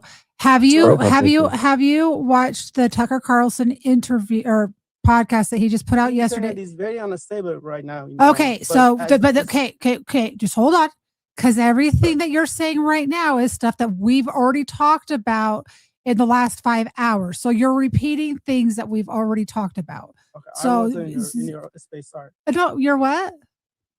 I said I wasn't in your space. I was in your room. Sorry about that. I didn't know you guys were talking about it. Yeah, no, I've been actually played the interview. We paused and we talked about it, but yeah, it's the whole point of this conversation is there's like 4 different scenarios or narratives out there that have to do with the Iranian war, right? And so that was what we were kind of parsing out. And it's good to have someone from Iran with your perspective. I want to give you more time. I want to go through some of these hands first, so that I don't have to cut you off, because maybe some of these people will have some questions for you. One thing that I want to say, my reception is very unstable. I probably get caught off, but as long as I can be here. Okay. That's awesome. Try to stay up as long as you can. And some people might have some questions for you. So if anyone has questions for him, go ahead. I'm going to go to Crazy because I know it's late where he's at. They'll go to Fed Up. Go to Nate. Okay. Okay, go ahead, Nathan. Thank you for being a gentleman. Thanks. I think Fed Up was actually ahead of me. Well, you know what? This is why this late at night, we just don't do hands typically. The only reason why we have to do hands is because people want to talk for 3 and 5 and 7 minutes, 60 seconds to 2 minutes. Okay. Then we can have a dialogue, which is funner for me. Anyway, go ahead, Fed Up. Yeah. A couple things as quick as I can. One, somebody brought up the thing about the Muslims, right? As far as the practicing Muslims. And I heard a good point on that a while back was that the guy termed it Orthodox Muslims, which are the ones that are actively practicing, believe, versus there's ones that practice, and I'm doing air quotes, but they do it because they have to. Because either to fit in for political power, whatever it is. So it's not that they wouldn't if they didn't have to, right? So it makes a difference in how they react to things. I thought that was a really good point about that. And I thought about that again when y'all said about that. But the other thing that I'm seeing with this, and have personally experienced it today, is, you've got this war going on within the Christian faith because of what's going on with the Zionist evangelicals, which unfortunately a lot of them are surrounding Trump. Now you have one that's not surrounding Trump. As somebody brought up J.D. Vance and said about not necessarily being in favor of this. He's Catholic, which means he's not a Zionist by definition. And there's this propaganda war going on against, and people that follow me have seen my post about it, against the apostolic faith, the Orthodox and the Catholics, because none of them are Zionists. None of them believe that. They believe kind of like how might not Cody label was themselves as that, but there are a lot of them that believe the same way. I mean, I did when I was Catholic, just saying that. My thing fed up is what year he became Catholic. I think it's religious diplomacy. I think Well, I think it depends on, because I think Fed Up is very Orthodox Christian. So if I remember Yeah, I'm correctly, Orthodox. yeah. Yes, So I'm Orthodox. so I know that. So I know with the LDS faith, it's really easy to have if someone were to infiltrate at a higher level and start pushing globalist agenda, which they have, and different ideologies, Zionism, which the LDS faith has never believed in Zionism until I've heard like Glenn Beck recently supporting that. It was really weird to me Yeah. because we're not grown up that way. But what I was sorry, I just lost my train of thought. So because of the way it's structured is that globally they have a lesson plan. Everyone each week, every Sunday has their lesson plan that they teach and it's coordinated. So it's really easy to infiltrate and to disrupt the whole entire faith from a high level. Now, when you're talking about like Catholicism and you're talking about all these different things, you have to almost infiltrate each church, each house of worship individually. So then the pastor will influence their flock, and it's not necessarily on a global scale. If I'm wrong, please correct me, but that's kind of how I understand it. Well, yeah, to a point, and even more so with the Orthodox and the Catholics, because with the Catholics, you do have the Pope, and the Pope can put out papal decrees. You can have things like Vatican II, which kind of change things. Where with the Eastern Orthodox, you have to have a full ecumenical council that agrees, which is all the bishops, which we haven't had in over a millennium because, well, for one, the Greeks and the Russians don't get along, so they won't even be in the same room together right now. And so to change doctrine, like when you go to a service at an Eastern Orthodox church, it's the same service. It's one of two. It's the Divine Liturgy of St. John Chrysostom, or it's the Divine Liturgy of St. Basil the Great, pretty much. And it's just in whatever language it happens to be. And so it's much harder to change. And but the thing is because of that, and because you've got this movement that's needing politically, and a lot of them do believe spiritually, have to get behind this Zionist movement. Now, instead of just being where it was there pushing that, now there's this movement to try to destroy the old faiths. And that's why you see this, you ramp up. I never, the first however long I was on X, never heard the term replacement theology used ever. Because it's actually, when you look it up, it was a pejorative term that was created in the 19th century to go against, by the dispensationalists, to go against the Orthodox and the Catholics. And it's really actually kind of a hateful term, and it's being thrown around like candy because a lot of people don't know the history of it. And it's being done to minimize what we believe and push forward what the Zionist evangelicals believe. And then, of course, you see constantly anybody from the older faiths that say that we can't be Zionist. What's the immediate thing? Oh, that means you're anti-Semite. You don't believe Israel has a right to exist, all this other stuff, right? And it's getting pretty blatant. And I was in a space earlier this evening that I blew up and stormed out of over this crap. And those you don't know me, I don't blow up very often. I'm pretty patient, but I had enough. And it's gone to the point where it's just pure hate, and it's accepted. That's the thing. You've got Christians hating on Christians, calling us demonic. I mean, I've been called demonic. I've been called I wasn't Christian. I've been told, one of the people that was running the thing in the space earlier in a thread, somebody had said replacement theology was satanic, and they responded 100 to it, right? And so there's this whole thing because they have to go against that movement, and it doesn't help that you have the other, you have a war going on in the world right now that's between Russia and Ukraine, which are both Orthodox countries. Russia very famously Orthodox and brought Orthodoxy back after the fall of communism. And And also doesn't help that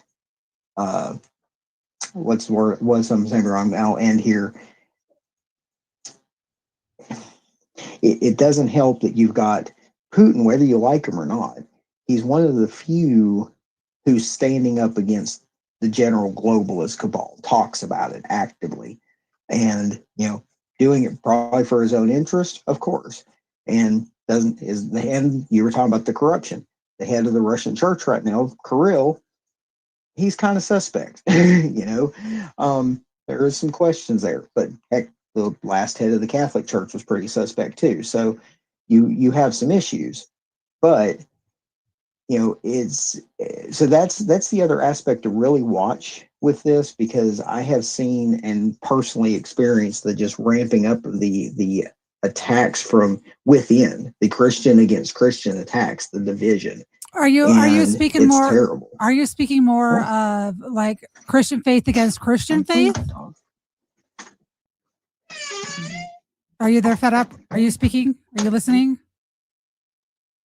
Fed Up, are you there? I don't think he is. Did he close the door? I don't know. But No, I think you had to That let was it his talk. exit. He was saying peace out and he shut the door on you, Sally. Oh, well, I was just wanting to ask a question because I've seen attacks on Catholicism. I've seen attacks on Mormonism. And if anyone, and people are like, oh, you get so defensive, Sally, when you talk about this. I'm not really defensive of it. It's that, and this is why I try to show grace to other religions, because I know that if you're raised a certain way, it's hard to just get rid of those belief systems that are ingrained in you. But the LDS religion is so similar to Catholicism. There's just another book that's been added to what they believe in. Like, it's you crazy. dominated that one other Mormon girl in my space that time. I wasn't trying to dominate her.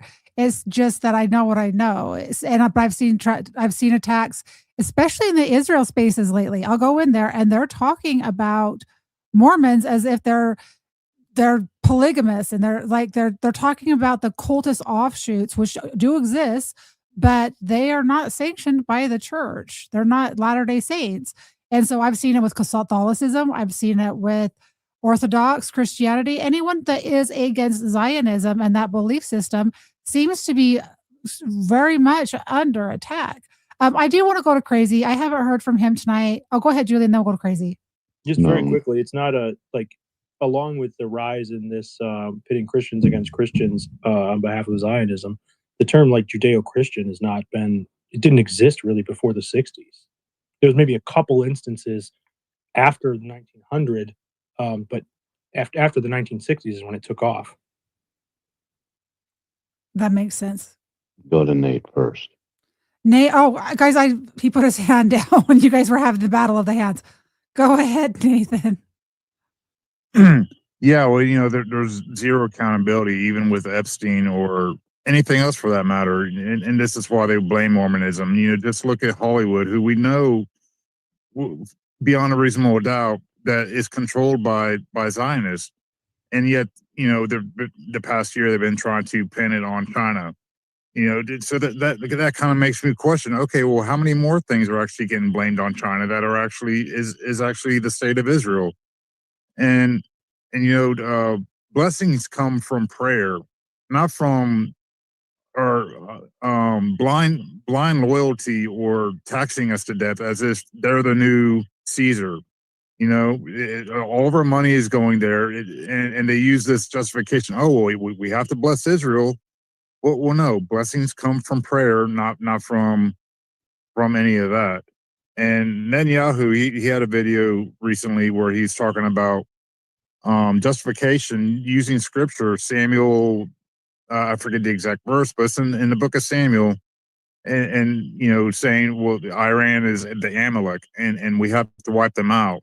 Now, if you read the scripture, it's talking about wiping out the daughters, the wives, their children, the animals, the pets, everything, completely wiping them off the face of the earth.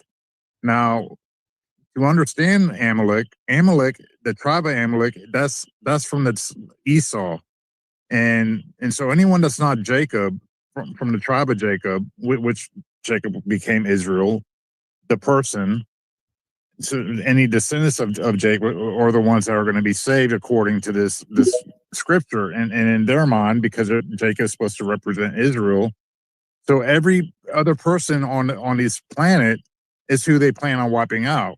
If you're going by the scripture, now take that with Netanyahu's trophy of the vaccine syringe that he has on his desk or office or whatever, and how Epstein was behind the vaccine. Well, they already tried to wipe out the rest of the world, didn't they? But here we are, and they just want to wipe out everyone. And Iran is just a step in that direction. It's just one of their conquests, and the rest of the world will be next.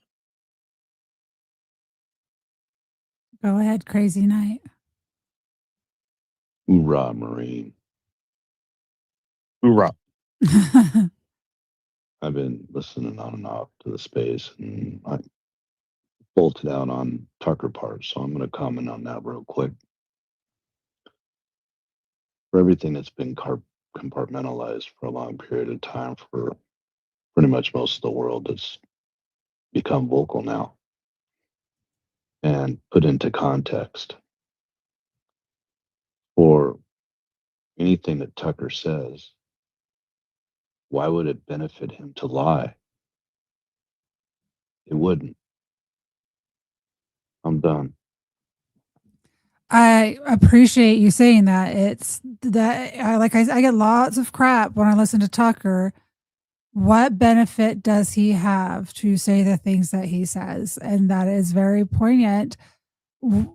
I take what he says and I research further. It's interesting. We'll have to talk about this in maybe in another space or maybe later tonight. But I have access to Web, which is Ian Carroll's AI that searches only Epstein files. It's an AI that is separate from ChatGPT or anything like that. It's custom made to be factual and to not hallucinate or give you impartial information. But I just put Zionism in as a keyword search, and I've got 1, 2, 3, 4, 5. I've got 10 sightings in it in these documents. So it's kind of interesting. When I'm talking, huh? Oh, sorry, I thought you were done. Go ahead. Well, to the point about why would he benefit from lying? I mean, he just had a huge shipment of his nicotine pouches stolen by a company that supposedly have legitimate paperwork. And from what I know, there's no investigation into it. I think that was a bit of a shot across the bow. Trying to fuck with his business. Look, it's pretty simple. Too tired of going and explaining this, and I've already said it 1,000 times in spaces. The prophecy is going to fulfill itself. It doesn't matter all the talking that we do. Amen.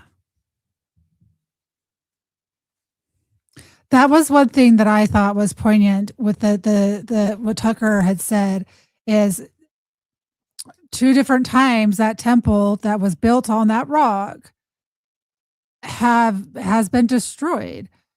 And the second time was through earthquake and through fires or whatnot. And there was evidence. They have is it geological? Whatever that term is. Yeah. Geological evidence that this actually took place. So there was the third time too that he talked about. That was the molten lava and the fire. That was the son of Nicene of Constantine, the Constantine. Yeah, son. Constantine, yes. Yes. When the children of Christ, the bloodline of Christ, awaken, it's when you know. Because it's happened all throughout history. And it was interesting that it was a pagan that had built it the third time. Constantine was very Christian, and his son kind of rebelled against the church, against Christianity, and wanted to build that third temple. Elite football, I see you down below. If you want to come on stage, you got to follow at least. Oh, did you finally follow me? No, you didn't. You got to follow at least me or my co-host on the stage, because that's what we do here. Go ahead, Coyote. And I'm usually not that person. but I am today. I've been getting like that too because it's like a thing of like I don't know. It's I gotta know a somebody. respect thing. I don't care if you repost my space because my topics are kind of racy. You might not want them on your timeline. I understand that. So I give grace there, but the other parts, you know. Falu, your hands up. So just go in there, my buddy. I just wanted to ask, I didn't know if that same person that was talking about he was from Iran was still on the stage. I forgot his name. Is he still up or no? I think he dropped. No. That's okay. I was just gonna ask, ahead. maybe somebody else knows, but I was just gonna ask from somebody, from himself being in the country, if he's still down there and wants to come up and answer this in a second. Is it a good thing or a bad thing for the regime change? Because I've heard both sides on X, people arguing, and I'm just really curious to know what somebody from that country would say. That yes, it's a good thing to get this, to get the whole regime out of there. But I have not seen one regime change that America has done that has turned out good. I mean, if you reference Libya, Iraq, or Syria. So that was just my question. If someone else could answer Do you that. know Unconfined? Do you follow him? Yeah, I've seen him before. So he's Iranian, and he's opened up on his timeline, and he still has family there. And in a space, I'd asked him that question because he'd written some stuff about it from his perspective, and he said this is completely not political. He says I don't give a shit about Israel. I don't care about anything else except for that I feel like my family is finally safe. So that is coming from someone Yeah, that and there's been a couple other people that I forget his name right now. He's always argumentative. He's really dumb, but I mean he's from Iran, and he said that too. I can't think of his name, but it doesn't matter. Warren. No, that's not the Warren's one. not really from Iran. He's a subversive. He's from Denmark. He's a monarch. They call him monarch. So like little Wojak is Iranian. the one I'm thinking of. Wojak. Yeah, him too. But two things could be true at the same time. Like I think that regime change is definitely needed, but we don't want to place a puppet in there. That, the CIA puppet that's just going to do the Rothschilds' bidding. They should be able to decide. But I guess does history prove the future, right? Like any place we've done a regime change, has it ever worked? Never, because they're putting. That's a scary thing. Because what they're doing is they're putting in a leader that the people did not choose to follow. It's like when Joe Biden stole the election. Why were we upset? Because the people didn't choose him. We knew it was stolen. So how are you supposed to follow someone when you know that they were installed? Yeah. You can't trust them. They did that with Gaddafi. They did that. I mean, 80 plus countries we've cooed. And when I say we, I mean the international syndicate with the help of our CIA. Not everyone is aware of the dark operations, but it hasn't worked out well because they don't care about the people and the people didn't vote for them. And so they end up getting overthrown later. Then you have chaos. And then either you elect someone and then they get couped again because they go against the globalist agenda. So it doesn't work out well. It's when they're thriving, Sally. You look at like Libya and like all that. Like that's how I know Iran. You can't change. I didn't know how. That's like killing the Pope. You know what I'm saying, of the Islam, and they got a long list of who takes it next. And every time we go to every country that we've done it, try to do a regime change, we leave it with less Christians, like way less Christians, and you can do the math on it. It's crazy because it does exactly what they need. If you're living in the Middle East now, you got an Iran that's going to be more unstable because that guy, regardless of whatever he kept stuff in line. They didn't attack us for how many years? Like everything, we never got attacked by Iranians.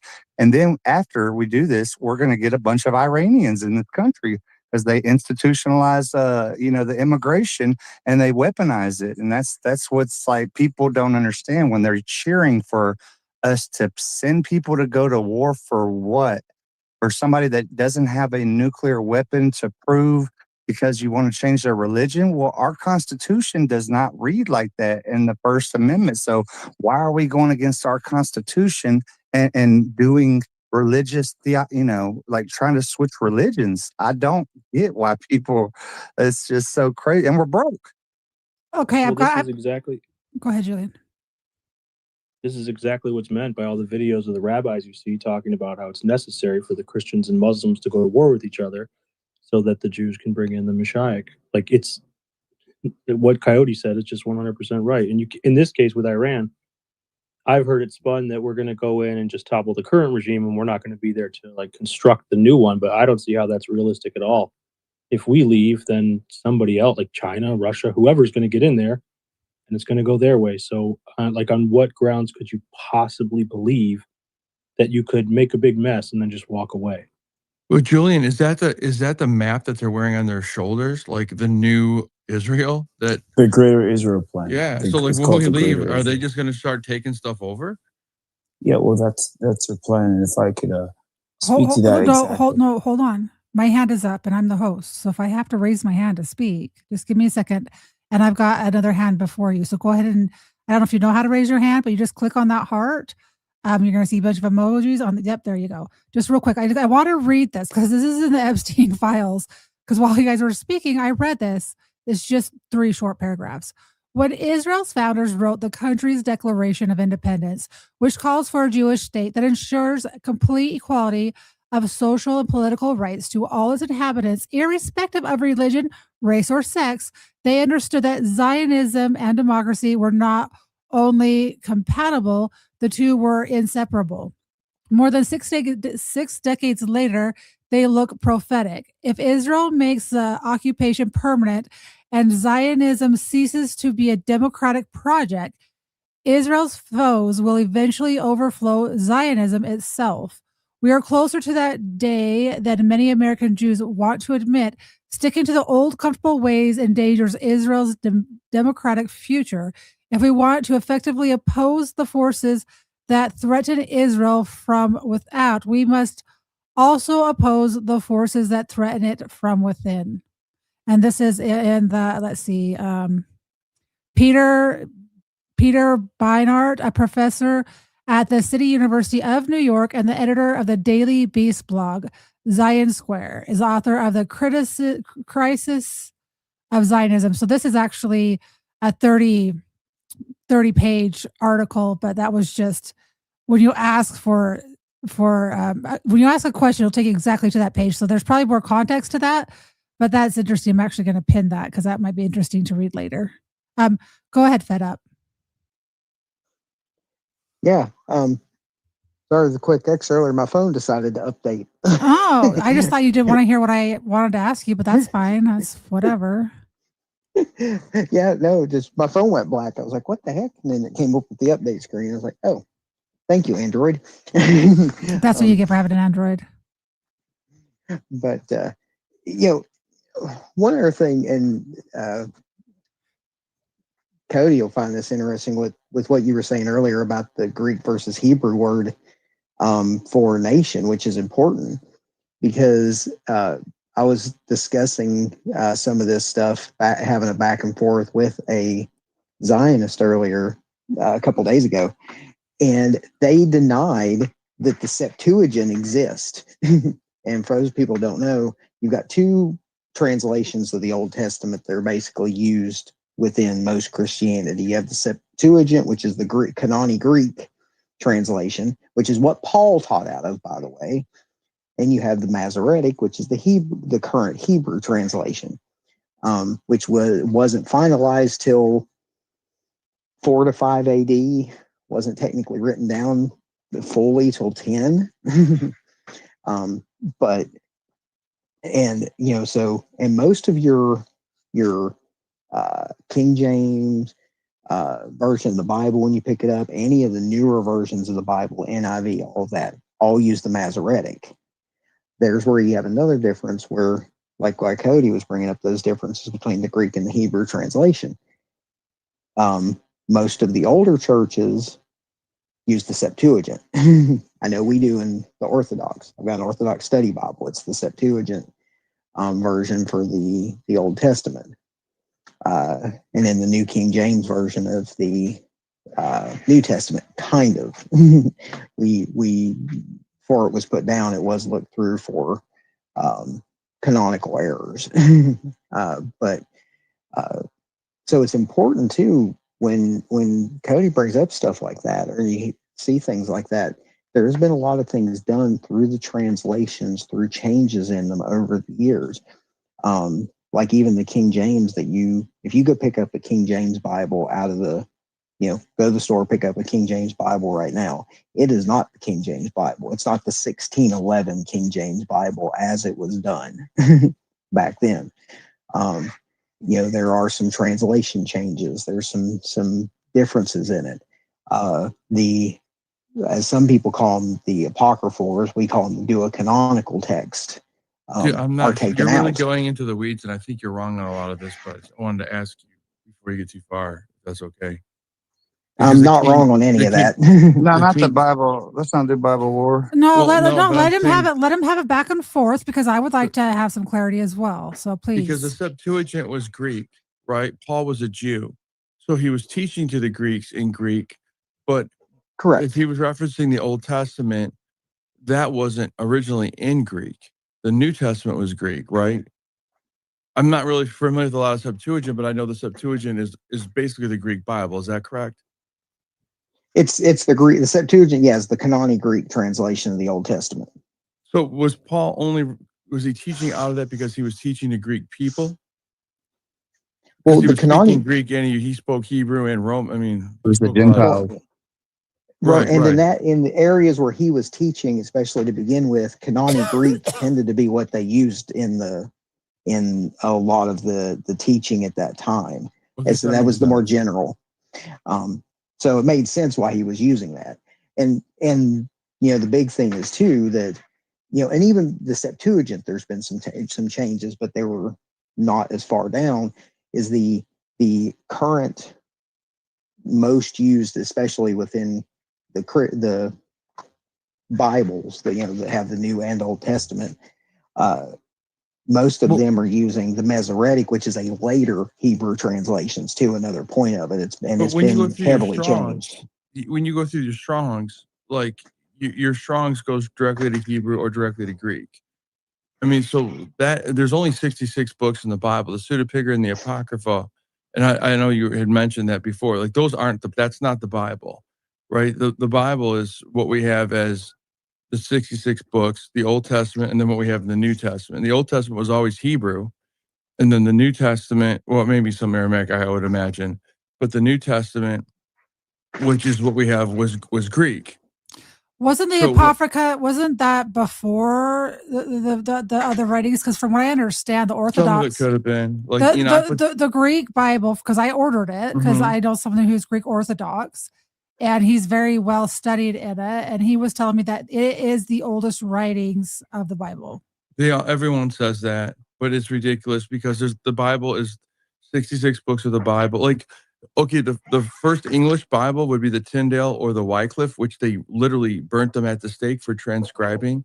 And even those two Bibles I looked up the other day didn't have all the New Testament in it.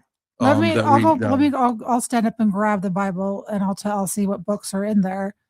The thing on the Bible is, it's like you had the Greek, and because that's more the New Testament, I guess you could say, and then you had the Hebrew. But it would ultimately, and we talked on that. The way I do it, because I rather read like I go to the King James, but I can read from the NIV, and then all this stuff started confusing me with some of these verses that you would see. It's like, why is this missing? Because I freaked out the first time. But the whole thing is, if you look at it, Rupert Murdoch owns a ton of these Bibles that get put out. And that's the thing where faith comes in. Like we got to remember that, and it's really important because I get so people get so confused and they. Well, the Which point way that I I know was trying y'all to make aren't. I on know it y'all was aren't.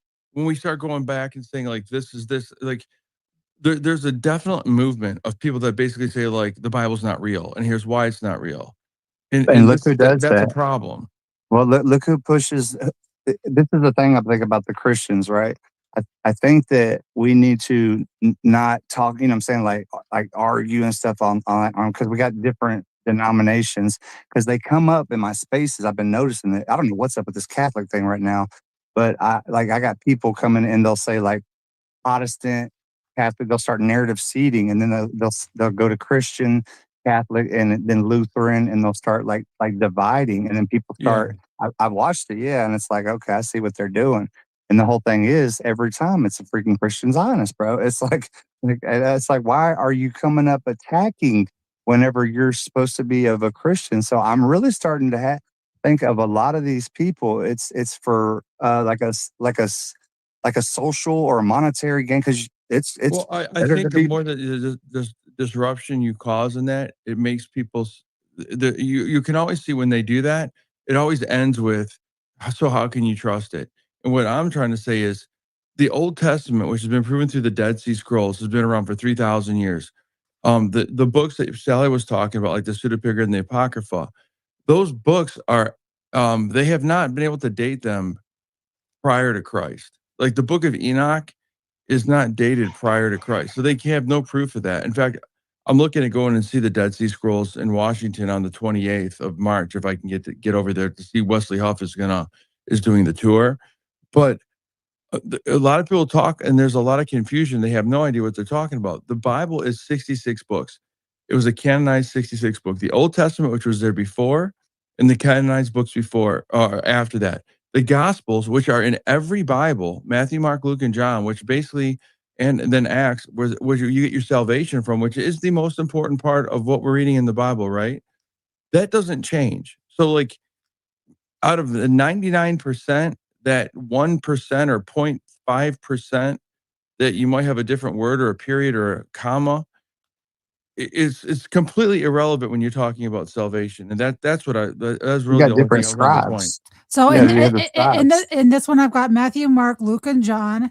You've got Acts. You've got Romans. Let's see, Corinthians. Romans, Corinthians, Ephesians, Galatians, right? Yeah, Ephesians. Hebrews. Philippians. Yep. Galatians. The Thessalonians. Thank you. But see, I have, and there that you have Timothy.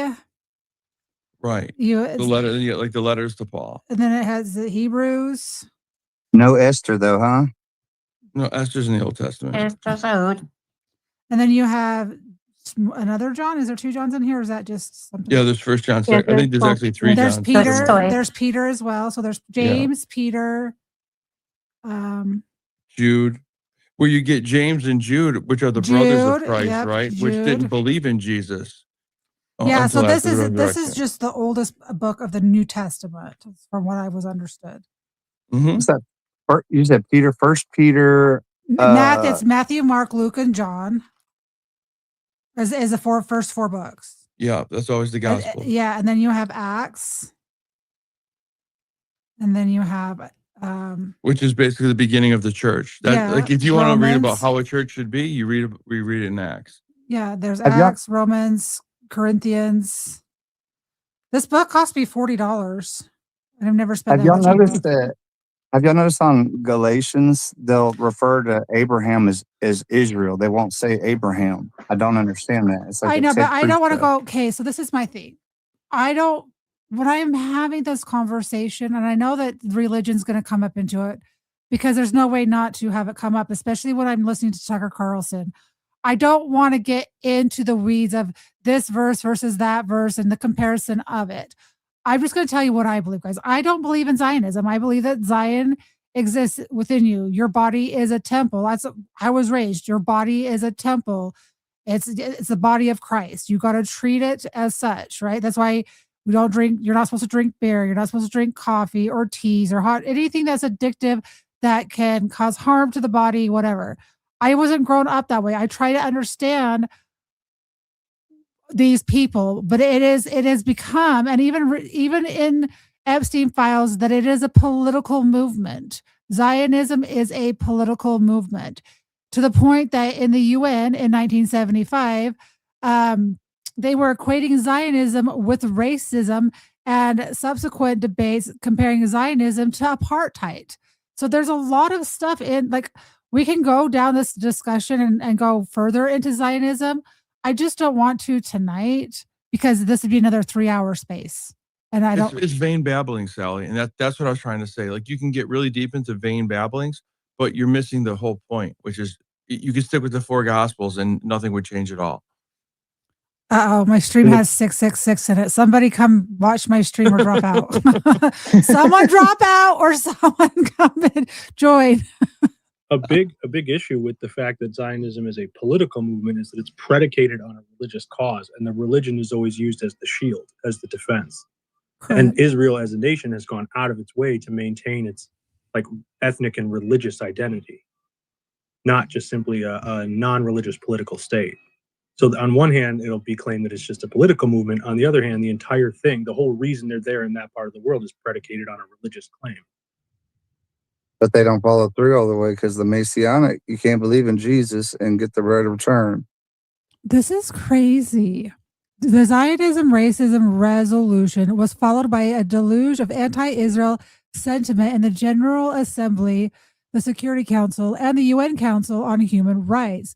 At the 1978 session, several speakers drew a parallel between Zionism and apartheid, and insisting that those selective and racist regimes should be outlawed by the international community. In 1979, after the Cambodian genocide was already completed, but before any major UN body condemned the genocide, there were more comparisons between Zionism and apartheid, with some delegates drawing a parallel between Nazi policies against the Jews and Israeli brutalities against the people of Palestine. This is 1979, guys.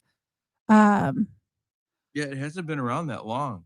I'm gonna have to read. We're gonna have to read through this. I just pinned this into my chat thinger. Let's see. I don't wonder how many pages this is. Have you ever seen the documentaries of where like Orthodox Jews don't accept that? Like they don't accept the Talmud. They only accept the first 5 books of the Bible. You know, their Pentateuch, because that's change, right? Like I always said, if you want to go for what do you believe in? Believe in the original. Not everything that man has changed. It's crazy because you got Darby, and then who didn't when Herzl and them, or the Schofield Bible came out, the people that Darby taught rejected the Schofield Bible. It's so odd. But the thing is it's Timothy Herzl. Look up this, Sally. Don't forget expropriate. That word right there is key. It is crazy. Why do I need to know that word? Because it's like stealing, but like in a good way, like taking the land and like maybe like selling guns to the Armenians for them to kill each other and stuff like that. But you didn't do it yourself. 9 churches that have been attacked. What other word could you use instead of expropriate? Because I don't think that people try to use these big words that are so fancy. No, this is Herzl's word. That's the word he used. I just found out what it meant whenever I was talking to Blue the other day. I was reading his diary. So my thing, especially when I've done live streams and I've done spaces, is my goal is to take everything to an 8th grade of reading level. So are still manipulative. That's what it means. Julian, hold on. Let me finish what I'm saying. Julian knows this about me because Julian thinks at a really high level, can use really big words and speak very few of them, get his point across. The average person, guys, is at an 8th grade reading level. I'm not saying people are stupid, and I'm not saying people in this space have 8th grade reading level, but the more that you can use words that the general population can understand, the more people that you're going to reach. So if you want to use all these, and I'm not accusing you of this, Coyote, but if you want to use these fancy words that no one knows what they mean, half the people are too lazy to go back and research it. So they're just going to be like, okay, whatever. They're not going to pay attention to what you're saying. So if you use a new word, give the definition of the new word. It looks like socialism. It's basically taking private property for government or public use. Perfect. That was actually the definition. Boa constrictor. Basically like Elite Football's had his hand up. He's been extremely patient. Thank you for your patience. I do want to let you get in. Thank you. No problem. I'm just working away here, just listening. Either way, the verse that comes to mind for me is Revelations 3, chapter verse 9. When Christ says, they call themselves Jews, but are of the synagogue of Satan. Furthermore, this whole Christian Zionism thing, I don't know how that can be true when if you read the Talmud, it says that Christ is boiling an excrement for eternity. And when you look at the Muslims from across the aisle, they indeed call Jesus Esau, and he's a holy prophet mentioned in the Quran more times than Muhammad, and they think that he's the Messiah. So it's like Islam is kind of like it's like another denomination. A different Messiah, though. It's Messiah by name, but not as if. I understand that they don't believe they as Christians. But he's not God. That's what they believe. Exactly, but still, there's still reverence there in comparison to when you say Christian Zionism. That's You're then an the evil oxymoron. heretic, right? Excuse me. Reverence instead of a evil heretic. Exactly. That's my point. So when people are like, "I'm a Christian Zionist," you can't be a Christian Zionist when the book itself calls them a heretic. They're the ones that literally killed him, right? Like, how are they even the same? And Christian somehow Zionism is incompatible with Christian doctrine. That's factual. Exactly. So when people even espouse to me that they're Christian Zionists, I'm like, all right, that doesn't make any sense to me, right? And also, kind of looking at what's going on in the world this time, I think as Americans, I think we got to wake up and understand, what it used to be American. Like before 9/11, we thought that our wars were just, but now clearly wars are racket, right? It seems like, all of the regime changes were made for some sort of economic gain or imperialism, banking, oil, energy, right? We're not fighting a just war like the war we founded our Constitution on, independence, but they've marketed it to us this way. They've conditioned us to believe this. And with that, I'll just land my plane. Appreciate you guys letting me speak. Thank you.